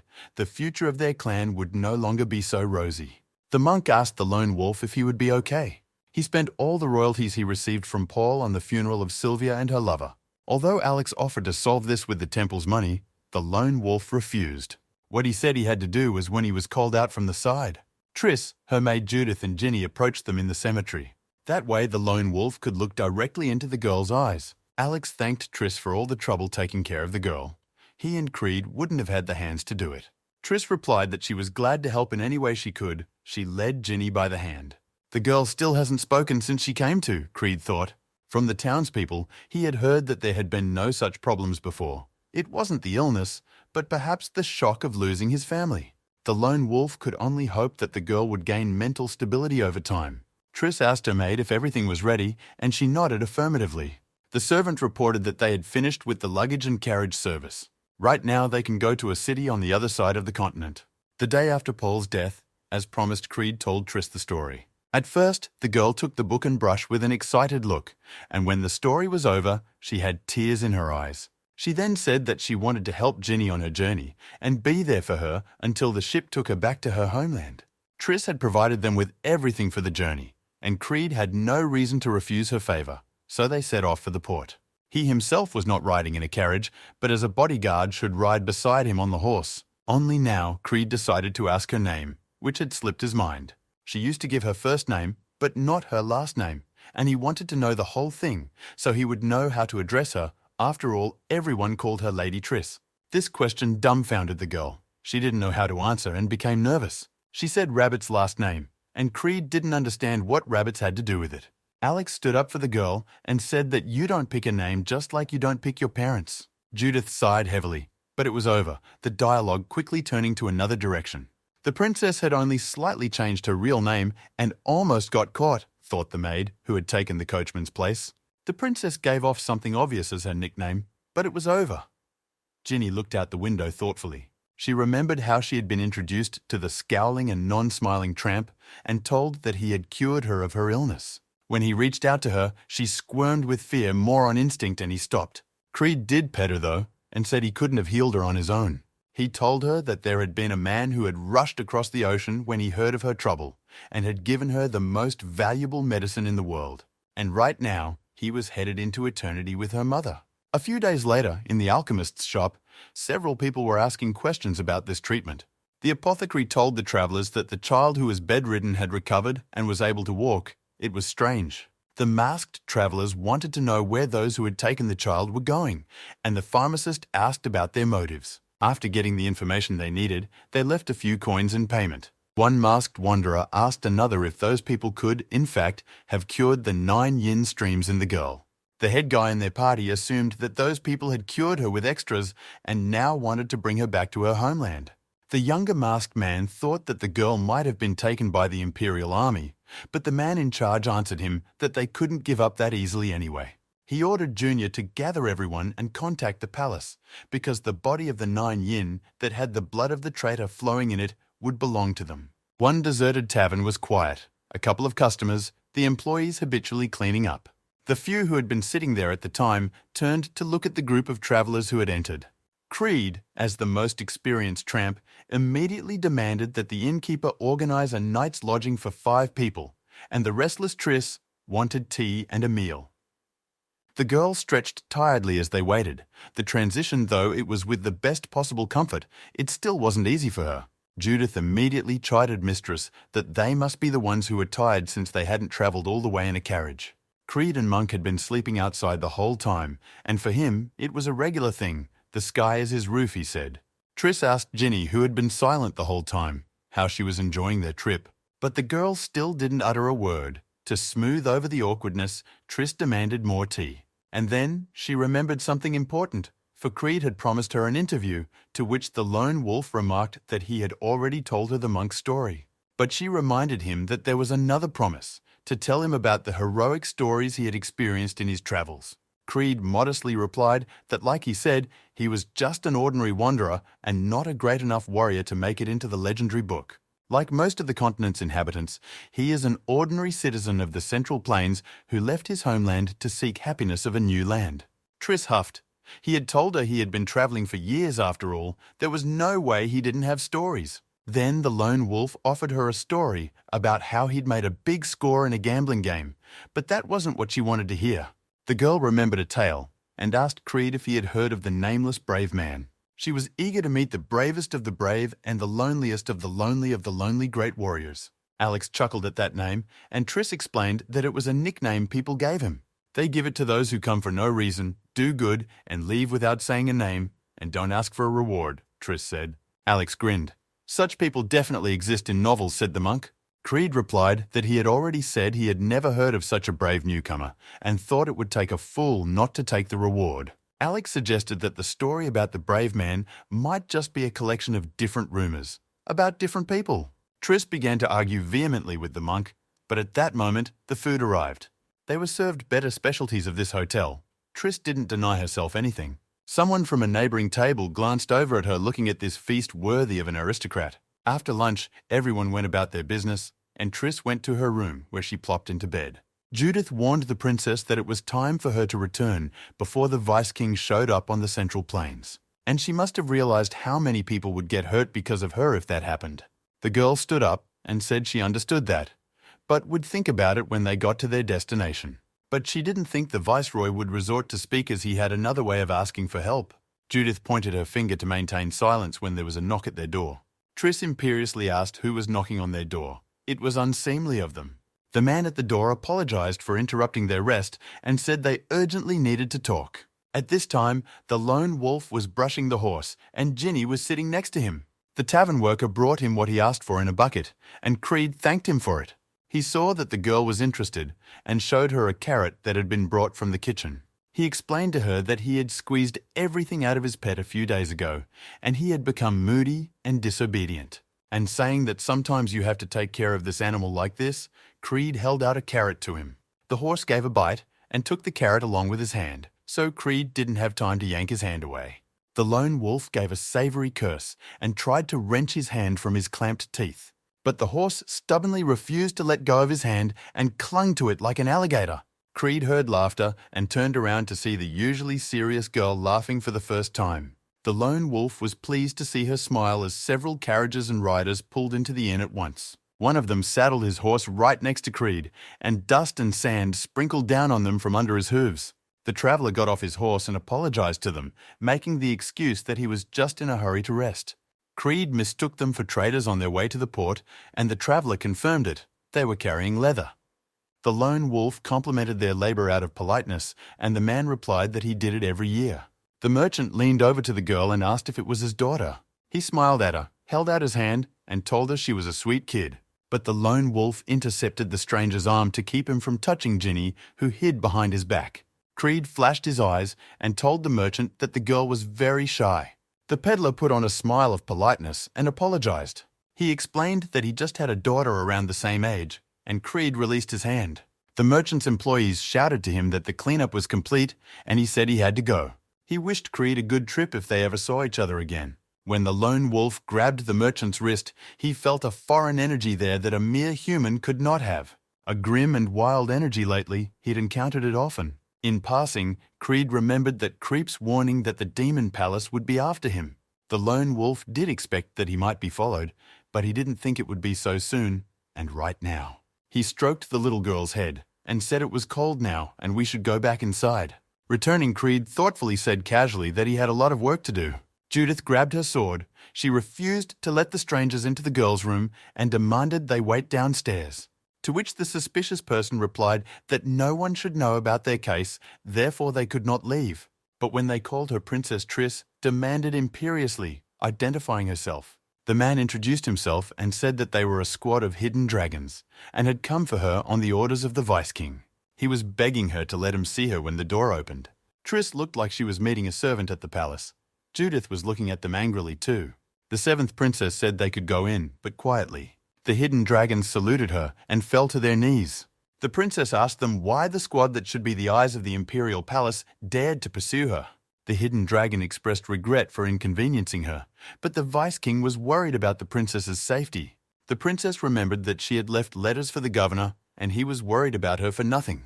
She checked with them to see what order the Vice King had given and if he had said to drag her by force. The dragon replied that the Vice King wanted to make sure she traveled comfortably and safely across the new continent. The princess grinned. Even the Vice King didn't dare to order the hidden dragons directly. If anything went wrong, the dragons could be labeled traitors, the princess said. But the warriors replied that they were simply following the captain's orders. Triss sighed disappointedly. These people couldn't have sins. The princess had escaped from the palace and already violated so much and wanted to at least meet the hero. One could only hope that she would get another chance, she thought, and apologized to the dragons. She was getting a lot of people in trouble because of her, and added that the dragon squad should be serving her father and not wasting time on such a thing. The warrior answered her with relief that they had already prepared the ship. But Triss told him that she wasn't traveling alone now and would only go to the port after she had brought her traveling companions to the right place. She promised to swear on the name and told them to get back to their business and to deliver something to the Vice King. The hidden dragons asked her to at least keep the princess safe by being nearby. As they persisted, though they were not noted for their hard-headedness, she asked them if there were other reasons. And the cloak and dagger servants replied to her that they had received disturbing reports of subversion outside the castle. An unknown group is looking for the orphan girl and chasing after her. Hearing these words, Judith was alarmed. At first, the dragons thought they were looking for the princess too, but it turned out not to be the case. The girl they are looking for is a small child with bright blue eyes. He described the signs. The peddler was studying the placard and slipping it into his pocket when he saw the innkeeper come up to him to ask about the facilities. The merchant declined a hearty dinner and instead ordered himself a hearty breakfast. After letting the servant go, he went into the barn where his men were lurking, crowded in there like herrings in a barrel. He asked them imperiously if they had completed all the investigations he had assigned. The demon spies reported to him that they had found the very girl with the body of the 9 yin rivers, and also that in her group was a monk, 2 girls from rich families, and a beggarly ragamuffin. But this strange vagrant was a problem. He is around the child all the time and it is impossible to identify him. The false merchant agreed the tramp was unusual, judging by the touch, and said he received a message from the true palace. Several Imperial army ships had arrived at the new port, which meant his hounds had picked up the trail. This meant that the vagrant was most likely an emperor's envoy, Undercover, whose goal was to deliver the body of the 9 yin to the emperor. The second demon said to that, if the emperor's army was involved, then it becomes problematic. But the merchant reassured him. He had received word of reinforcements. The great master would arrive at their door tomorrow. Until then, their goal is to seize the blood of the 9 yin, said the false merchant, and asked if they had managed to contact the support forces that were in the port.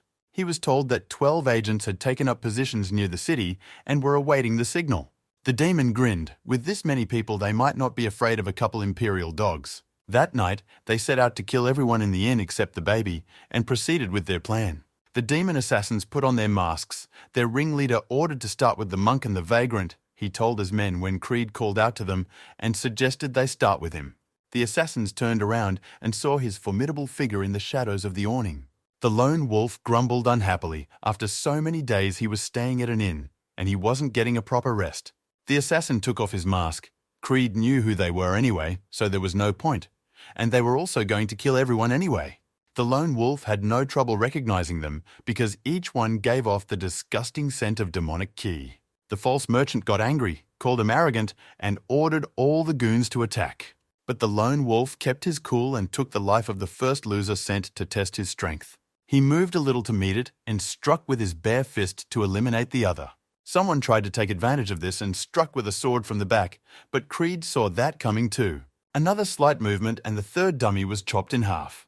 That evening, Triss told him that unknown people were targeting Jinny. Princess told me how she had spoken to another client not too long ago, and the one told her that a group had recently showed up looking for a girl with blue eyes.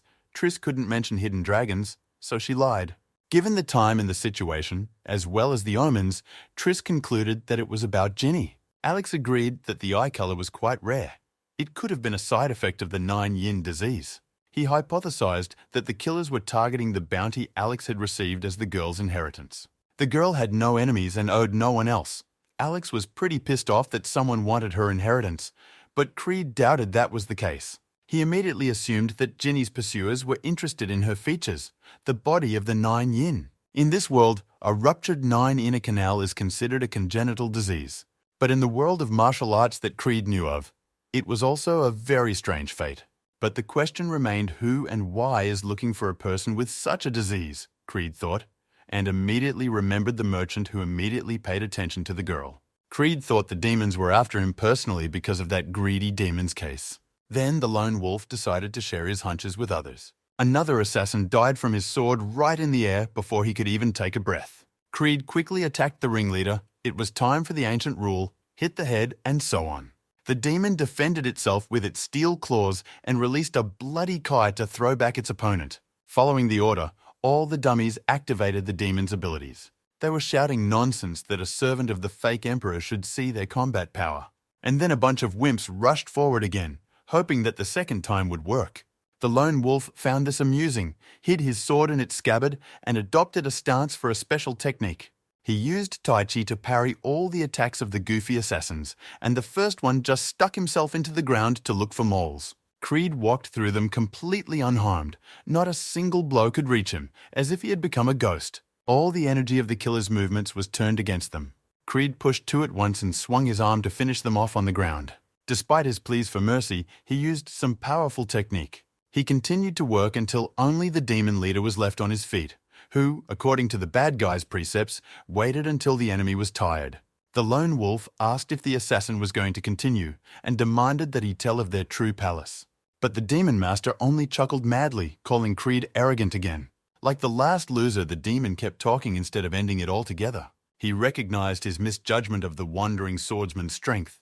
It was already obvious by looking at the carpet of bodies. The assassin told Creed not to take the palace lightly, and said that while they were distracting the tramp, his companions were all alone, and the demons had already gotten the girl. Judith and Alex were breathing hard. They were fighting off multiple enemies. Triss was holding Jinny and protecting her. 6 hours ago, the lone wolf had told Triss about 3 skirmishes with demons. The fact that he had kept it hidden for so long angered her. But Creed replied that now was not the time to discuss her nonsense. Judith clarified the conclusion. Right now, the inn is packed with assassins that practice the demonic arts. Creed confirmed that he had only found one of them, but there was a good chance that the demons were walking in groups. Worst case scenario, all the merchants are demonic wizards, Creed said, plus there could be more reinforcements. Alex looked stunned. Not only was there an entire organization of demons, but they were also after Jinny. The lone wolf told them to take the girl and get as far away as possible. He assumed that the assassins were now sitting quietly preparing for a night attack and should escape quietly. Triss asked what about him. She was worried about the lone wolf. Creed replied that he would stay here and deal with all the villains. He had experience with them. Judith didn't believe his words. Creed was offering her the unthinkable of running away, leaving everything to him. She wanted to argue his intentions, but Triss stopped her, saying she understood the lone wolf's intentions, but wondered if it was really the best choice. Even if they're in the guest house now, it's still a place too. The bandits could just spot them leaving. It wasn't certain that it was safe outside. Creed cautioned her that it was still better than being ambushed sitting still. These demons were very different from the usual cult or muggers. Alex countered that co-wrestling was a more attractive option in that case, but Creed replied that Monk's injuries hadn't healed yet. Triss noticed that it wasn't just Alex, but her and Judith as well. She assured him that they would take care of Jinny and he could take it easy, because she firmly stated that they would stay to fight together. The lone wolf grinned. He already had a premonition that this would happen and asked them to do it. But only now did Judith realize how smug and careless they were. Monk Alex didn't look his best either, as his injuries from fighting his brother hadn't healed. Judith, on the other hand, was an officer in the Imperial army. She thought she could handle even fully converted demons. But those demons she knew of had crude and substandard craftsmanship, unlike these, whose aggressiveness and strength exceeded her expectations. These assassins were much stronger compared to the thugs from the Chaos sect. One of the masked pursuers stepped forward. He found it odd that there were other strong wizards among Jinny's entourage besides the tramp. He defiantly demanded the girls tell him who they were. The assassin noted that their squad immediately launched a counterattack and had already killed several attackers, as if they had been waiting for this ambush. The monk uses Shaolin martial arts, and the girl bodyguard uses techniques from the Imperial palace, the assassin noted. He immediately began to suspect that Jinny didn't just possess the body of the Nine Streams, but something else they didn't know about. He ordered that the noblewoman be captured alive along with their target, and if she resisted, chop off her legs. Monk Alex shouted to them that he would not allow it and would not let them commit the atrocity. Vonnie, with 2 spears in his hands, leaped at the monk, taunting him. Alex felt shame for not heeding Creed's warning, and it gave him strength. The monk was ready to burn all his original ki, but spread out his enemies. But at that moment, the roof of the inn collapsed, and another warrior appeared in front of the monk. With a powerful attack of his heavy sword, he thwarted the assassin's entire onslaught and threw him back. The hidden dragon, from the Emperor's division, was carrying out his directive and protecting the princess. The second dragon bowed to the princess, apologized for being late, and asked if she was injured. The girl smiled and replied that they were saved because of them. The dragon explained that they were delayed because they had first killed the 5 that stood guard at the inn. Now only those inside remained, and the first dragon engaged them in battle. The spear assassin asked who they were to meddle in the affairs of the true palace. But the warrior called the question silly. He didn't have a name to give the demon, and the dead didn't need to know it. The demon couldn't stand it, and on the jet propulsion of his anger rushed forward. The hidden dragon responded in kind and swung a powerful sword attack. At this time, the lone wolf was fighting the leader of the assassins. They exchanged a lot of punches, but Creed fended them all off. However, the demon killer didn't give up. Creed noted that the demon's strength and speed were gradually decreasing.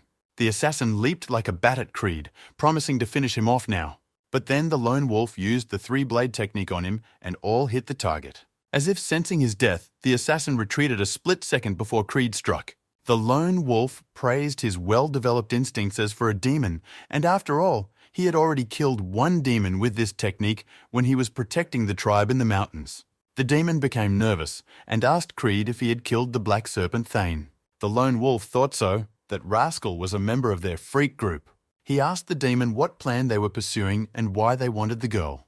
The killer laughed and called Creed a fool, saying that because of the disease, the girl wouldn't live to be 20. He stated that no one from the Emperor's palace would be able to understand their intent and only their true cult could use it, and added that the girl should consider it an honor since the cult needed her. Creed darkened at such words. The demon loser kept talking some bullshit about fate.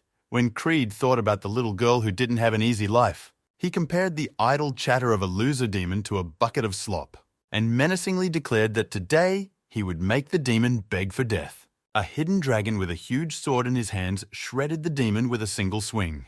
The wounded assassin finally recognized this sword and couldn't believe his eyes. The hidden dragon took off his mask and showed everyone his gorgeous mustache. He sighed heavily, for it had been a long time since he had fought demons. Triss took one look at that mustache and recognized it too, greatly surprised. He asked the second dragon that the dragon in front of them was indeed the one in front of them, and the warrior nodded. Number 31, the best in their hidden dragon squad. Creed fought the demon furiously and was now overpowering it himself with his onslaught of blows. The one barely fought back and didn't understand how it was happening or why. The demon was sure he was much stronger and faster than the wandering swordsman. Creed shredded his claw blades after another predictable attack, and told the assassin that he had long ago completely read his every move. The demon went crazy again and started talking nonsense about his true palace and soared into the sky like a frog. He put his hands out in front of him and lit a fireball, praising his skill without interruption. The lone wolf stared blankly as fire snakes emerged from the ball and attacked it. The assassin was already celebrating his victory when he suddenly felt his hands go numb. The fight was over faster than he realized it. Creed remembered the move Paul had used, as well as the ones Alex had used. He was inspired by the explosive transition from stillness to movement. It was not a Shaolin stepping technique, but close to it, or just a shadow step. While he was pondering, Triss ran up to him, asking if he was okay. He looked good and asked how the girls were doing. Triss told him that although it hadn't been easy, it had all worked out. She also said that the girl was very frightened, so the monk is looking after her, but she was not hurt. The mustachioed dragon approached, amazed at the number of enemies Creed had laid down with his own hand. The lone wolf replied that it just happened. They had come upon his sword themselves. Triss stepped forward and told Creed not to be surprised, for they would present the master now. This valiant master is a celebrity, the Stormwind Blade Great Valiant himself with a mustache, she introduced the proud swordsman. The girl froze to her knee, waiting for his violent reaction. Judith clutched her head in shame, but expectedly Creed had no idea who it was. Triss started waving her hands and saying that she had told her about this master before. But Creed hadn't read the novels, nor had he heard of him. But on the other hand, he had heard rumors of a bounty hunter who uses a wide, straight sword. And he realized it was the mustachioed master, the one who greeted Creed courteously and said he had only just heard of him. Mustache admitted that he was ashamed of his fame after hearing of Creed's exploits, but the latter suggested that he leave those pleasantries behind. Another warrior stepped forward and told him that they were hidden dragons, spies in the service of the Emperor. They suggested he talk elsewhere. Creed glanced suspiciously at Triss and was greatly surprised at this turnaround. The dragons told him the details of their case and how they realized who the demon's target was. Their organization had long known about the huge group of demonic martial arts practitioners in the new continent. This group operates behind the scenes and are quite skillful because they were hard to track down. The lone wolf realized that the rumors about the Imperial Palace having eyes and ears everywhere were true. But the problem was that very important information was being revealed to him, even though he was an outsider, a mere man. The hidden dragon agreed that they shouldn't know about them. Not many people on the new continent were aware of them. After all, even his partner was known as a bounty hunter. His affiliation with the Imperial service was not known even within the Alliance. But the hidden dragon didn't want to arouse suspicion, and told Creed so when the wounded demon groaned behind them. The hidden dragon asked Creed if they could take this demon, who was a mid-level officer, with them. The lone wolf warily asked what they would do with the killer. He had other plans. They told him they'd take him to headquarters and interrogate him to get all the information. To which the demon laughed, calling their attempts to interrogate him pathetic. He hoped to live to see the evening. After all, then the demon clan expert will join them and save him, but until then, you just have to hold out. The hidden dragon noted the resilience of the wounded demon. There was no doubt as to what martial arts he practiced. The intelligence officers assured Creed that he would get a reward for the demon, but he didn't care about the money at all. He grabbed the demon by the collar and lifted it to him to remind him of his promise. After all, Creed had told him he would make the demon beg for death. After the lone wolf pressed several points on the demon's body, the demon began to squirm in unbearable pain. He was moaning so loudly that even the spy who had seen all sorts of things got goosebumps, and he asked what was going on. Creed replied with complete indifference to the assassin that the simple had separated the flesh from the bones. The dragon spy was very surprised. He had never heard of such a martial art. Then Creed explained that it was a meridian striking technique that distorted the paths of ki, and judging by the villain's appearance, he further gave it the correct name. The mustachioed dragon was also surprised that such an effect could be achieved just by pressing a couple points on his body. The lone wolf thoughtfully replied that he himself was surprised, for this was the first time he had used such a method. He walked over to the demon assassin and pressed the points again with the scabbard of his sword. Again, he asked him what reason the demons had for targeting the girl. Leaning to the ground, the demon pitifully explained that he didn't know much, only that the girl's body would help them realize a great plan. He said it was a great scheme that would help save all those persecuted by the cursed Han dynasty. The mustached man could not endure such sacrilege, so he seized the demon himself and demanded that he name his lord. To which the demon replied, smiling contentedly, that everything would happen according to the will of the serpent lord. At those words, the demon fainted. Though at first it appeared to be dead, it just lost a lot of blood, Creed reassured them. The spy warned Creed that what he had just heard must not be recognized. This could have seriously affected the public because Creed assured them that he would remain silent. He was curious to know why the demon was targeting his companions. He didn't want to pry any further. He hated unpleasant business and wasn't about to chat to anyone about it. The spies thanked him for his cooperation and took the demon away. Just in case, they asked the wolf if he wanted to join their squad, but Creed said emphatically no. The next day they were on their way again. The monk grumbled that it had been a rough night, and Creed asked how his wounds were. Alex told him not to worry, because monks specialize in strengthening the body. But what he was most worried about was if the girl had gotten a lot of shock last night. She already had a wounded heart. Creed glanced at the saddened little girl who sat nearby. Triss apologized to them for the hassle of packing, but the lone wolf told her they were almost done. The princess informed them that it was time to move out to the port city and was encouraged. At this time, the hidden dragons were going their own way and dragging the demon. The mustachioed one worried about them revealing themselves to Creed, but his partner calmed him down, saying there was nothing they could do anyway. Besides, the princess had told them everything was fine. They decided that they could tell their captain the truth, for even he would not dare to speak against the princess. There was nothing to worry about, they thought. After all, they were delivering a live captive demon. And the partner thought about the fact that they might also get a reward. But then they met a woman in their path, her face concealed by a veil. Before the Emperor's spy realized what the lone woman was doing here, a blade like glass stabbed into his chest.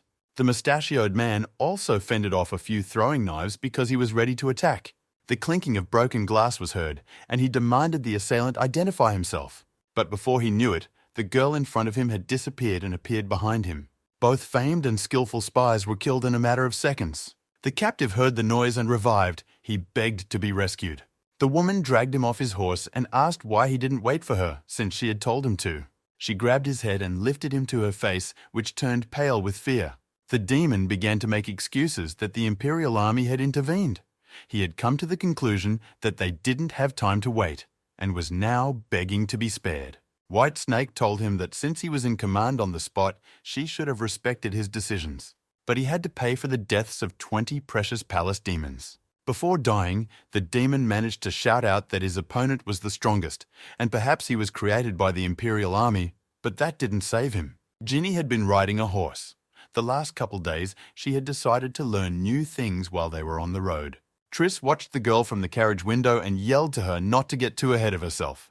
But the little girl was unstoppable. She was enjoying her freedom. Judith remarked that the girl must have talent, Creed agreed, though his horse was definitely helping her ride. On the other hand, he thought, hidden talents might have already awakened in her. Time flew by very quickly, for they reached the harbor without adventure, a huge city spread out before them. The first thing the travelers did was head to a tavern to rest.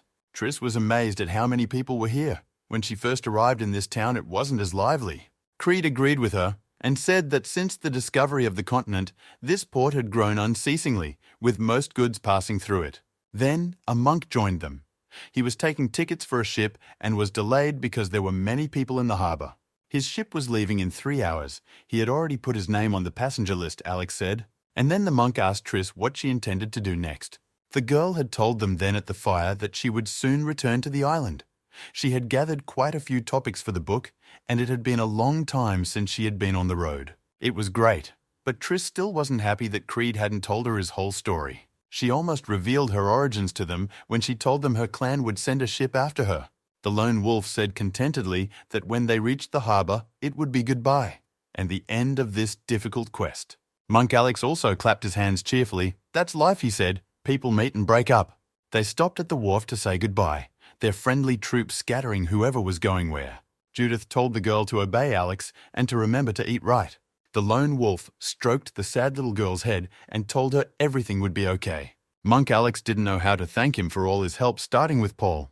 Creed modestly replied that he worked exactly as much as he was paid. And he also handed the girl a purse of sackcloth and said it was a parting gift. She must open it not now, but as she was on her way. A herald appeared and began shouting that boarding was about to end. The monk thanked them for everything and bowed. Jinny began to involuntarily imitate him. They said their goodbyes and left for the ship. The cheeky princess said it was time for them to leave too, and asked if he had a parting gift for her too. She joked immediately, saying she wasn't a child, but the lone wolf had already handed her the scroll. He recorded there the events he had experienced after arriving on the new continent as he memorized them. Creed wrote down everything there without detail, something he himself was embarrassed to say out loud, but tried to make it readable so she'd have something to do along the way, at which point they said goodbye. Already looking at the dock from the board, Jinny pulled out the pouch the lone wolf had given her. When she looked inside, she found a figure carved out of wood. All the memories of the journey came over her at once, and she promised to keep them carefully in her heart. The captain of the ship reported to his mistress that they would soon set sail for the islands. Under a ton of ceremonial makeup, Triss was unrecognizable with her new hairstyle. The princess praised him for his good work and said he could leave. When the girls were alone, Triss plopped into a chair tiredly. The journey had been difficult for her, having to sleep in the open air. The vagabond life was not as fun as described in the novels, the princess remarked. But she still found plenty of topics for stories, Judith remarked as she opened the window, and now she would be able to sit in the palace on the island. But she never got to meet the nameless hero, Triss said disappointedly. But Judith said they still got a lot out of the trip. Creed walked pensively along the wharf. He was surprised to note that he had gotten used to the hustle and bustle of the large squad now that he was alone. Meetings with people, the inevitable parting, and the reunion of those who parted, he remembered the monk's words. When some man called his name, Creed turned around. The man couldn't believe his eyes, but he recognized the lone wolf. It was his brother. He immediately remembered the burden he had left his family with. His mother had yelled at him then, and his brother had stormed into their room. She threw the cup at him so that blood dripped down Creed's face. The brother asked the mother what was going on, but the woman wouldn't listen to him. She'd like to think her feelings were just speculation, but something like him couldn't be her son. She called him a ghost that had come into existence clinging to her son's body. And she was right about a lot of things, though she didn't know it. Big Brother invited Creed into the house to talk over a cup of tea. His brother was very happy to see him.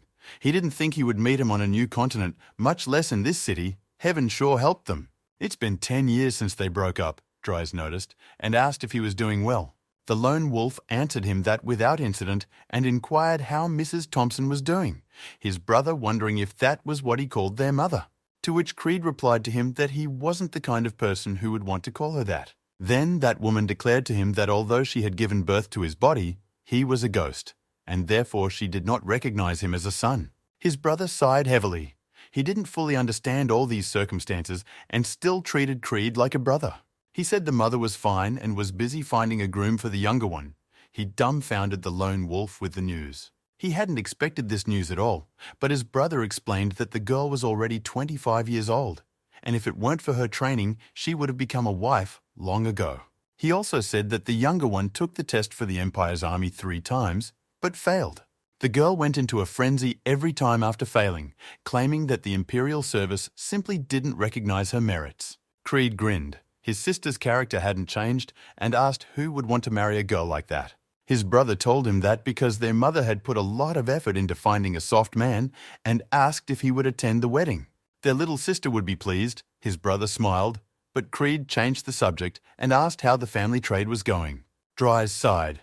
He knew it wasn't going to be that easy since he answered like that right away and said that their clan was lagging behind the other groups. Initially, he tried to settle in regions where the Imperial army rules, but the profits were not great. His brother was immersed in a long recounting of business when the lone wolf rose, thanking him for the news about his sister. He asked me to tell his sister congratulations on her marriage and decided to leave. But when he opened the doors, he was stunned, for he had not expected to meet this man at all. His sister-in-law smiled the best she could to greet him and said she missed him very much. Creed realized he was in trouble and mumbled that it was good to see her too. He said it was time for him to leave, but his sister-in-law said with a sweet smile that she had already made dinner. The lone wolf made an excuse on the fly that he had eaten on the way here. But at that moment, his stomach gave out a stray whale song. His sister-in-law looked at him again and asked in a voice that tolerated no objection that he would eat with her. Creed stayed for dinner, figuring he could leave after eating. But as soon as he stood up, his sister-in-law offered them tea. And then it's time for dinner, and here she is asking him to stay and rest because it's getting late. The lone wolf lay on the soft, rich bed and didn't understand how it had come to this. As he stretched out in bed, he recognized his complete surrender to this woman. It had been 10 years since he had said goodbye to them and began to live as a vagabond, interrupted by temporary earnings. It was as if he had run away from everyone then, but now he decided to stay, the lone wolf thought, and decided he would leave in the morning. That's what he thought, but now he was looking at the 2 pairs of inquisitive eyes of his nieces. The lone wolf demanded an explanation, and his sister-in-law started baring her teeth at him again. They suddenly got a message that their babysitter was sick, and she asked to help her out at least today if he wasn't busy. She was very apologetic, but she and her husband had to greet an important guest at the port. Creed still looked at it with great suspicion that there was no one in their clan who could babysit children. His brother also lied ineptly and hid his face when he asked for his help. The lone wolf clutched his head. He didn't understand what was expected of him to linger here. After all, he had always caused friction in the family, so he left. But under such pressure, still agreed to look after the children for half a day. They asked if he was really their uncle, because he looked like a tramp. From his nephews, he learned that his sister had told them he was a great master, which puzzled Creed. So they demanded an immediate demonstration of his skills. Creed thought for a second to show them, and a bamboo pole caught his eye. He told them to watch carefully and jumped onto the pole, keeping perfect balance. Creed crossed his arms over his chest with an important look and thought he should make some money before he left. He pretended to fall, which scared the kids, but he easily caught his head down on a stick, then performed several complex figures, all the while maintaining perfect balance. The kids were thrilled and clapped loudly for him when their uncle landed. But it turned out that his performance had another audience member who was laughing out loud. He found this performance to be a fine example of skill and art.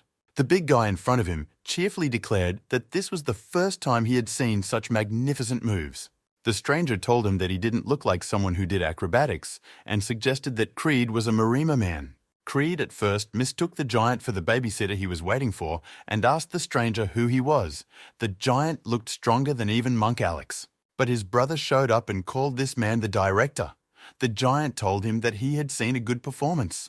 The brother approached Creed and asked him to introduce himself to his guest. It was the director of a new trade organization and had come here for a short time on business. Creed let all his regalia pass his ears. He wasn't going to develop that familiarity anyway and replied that he was just a simple tramp. The brother immediately grabbed his head from embarrassment and the principal was greatly surprised, but thought it was a good joke and started laughing out loud, saying that Creed is a unique individual. Most people constantly exaggerate their fame and merit, the director said. He really liked the guy in front of him, calm demeanor and outstanding skills. The principal immediately inquired about Creed's plans and invited him to dinner tonight. For a merchant to become director of a trade association is the highest position one can dream of, Creed thought. But the lone wolf wasn't a merchant, and new acquaintances were troublesome for him, and a quest could also be implicated. Then he said he was leaving after lunch. But then he saw his brother's face on the verge of despair, and he understood. He said his business could wait and accepted the principal's invitation.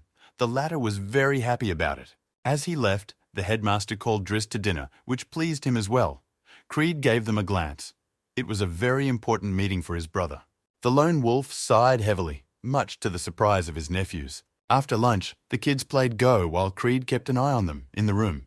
Looking at them, Creed realized why his sister-in-law had taken the children on a difficult and dangerous journey across the ocean.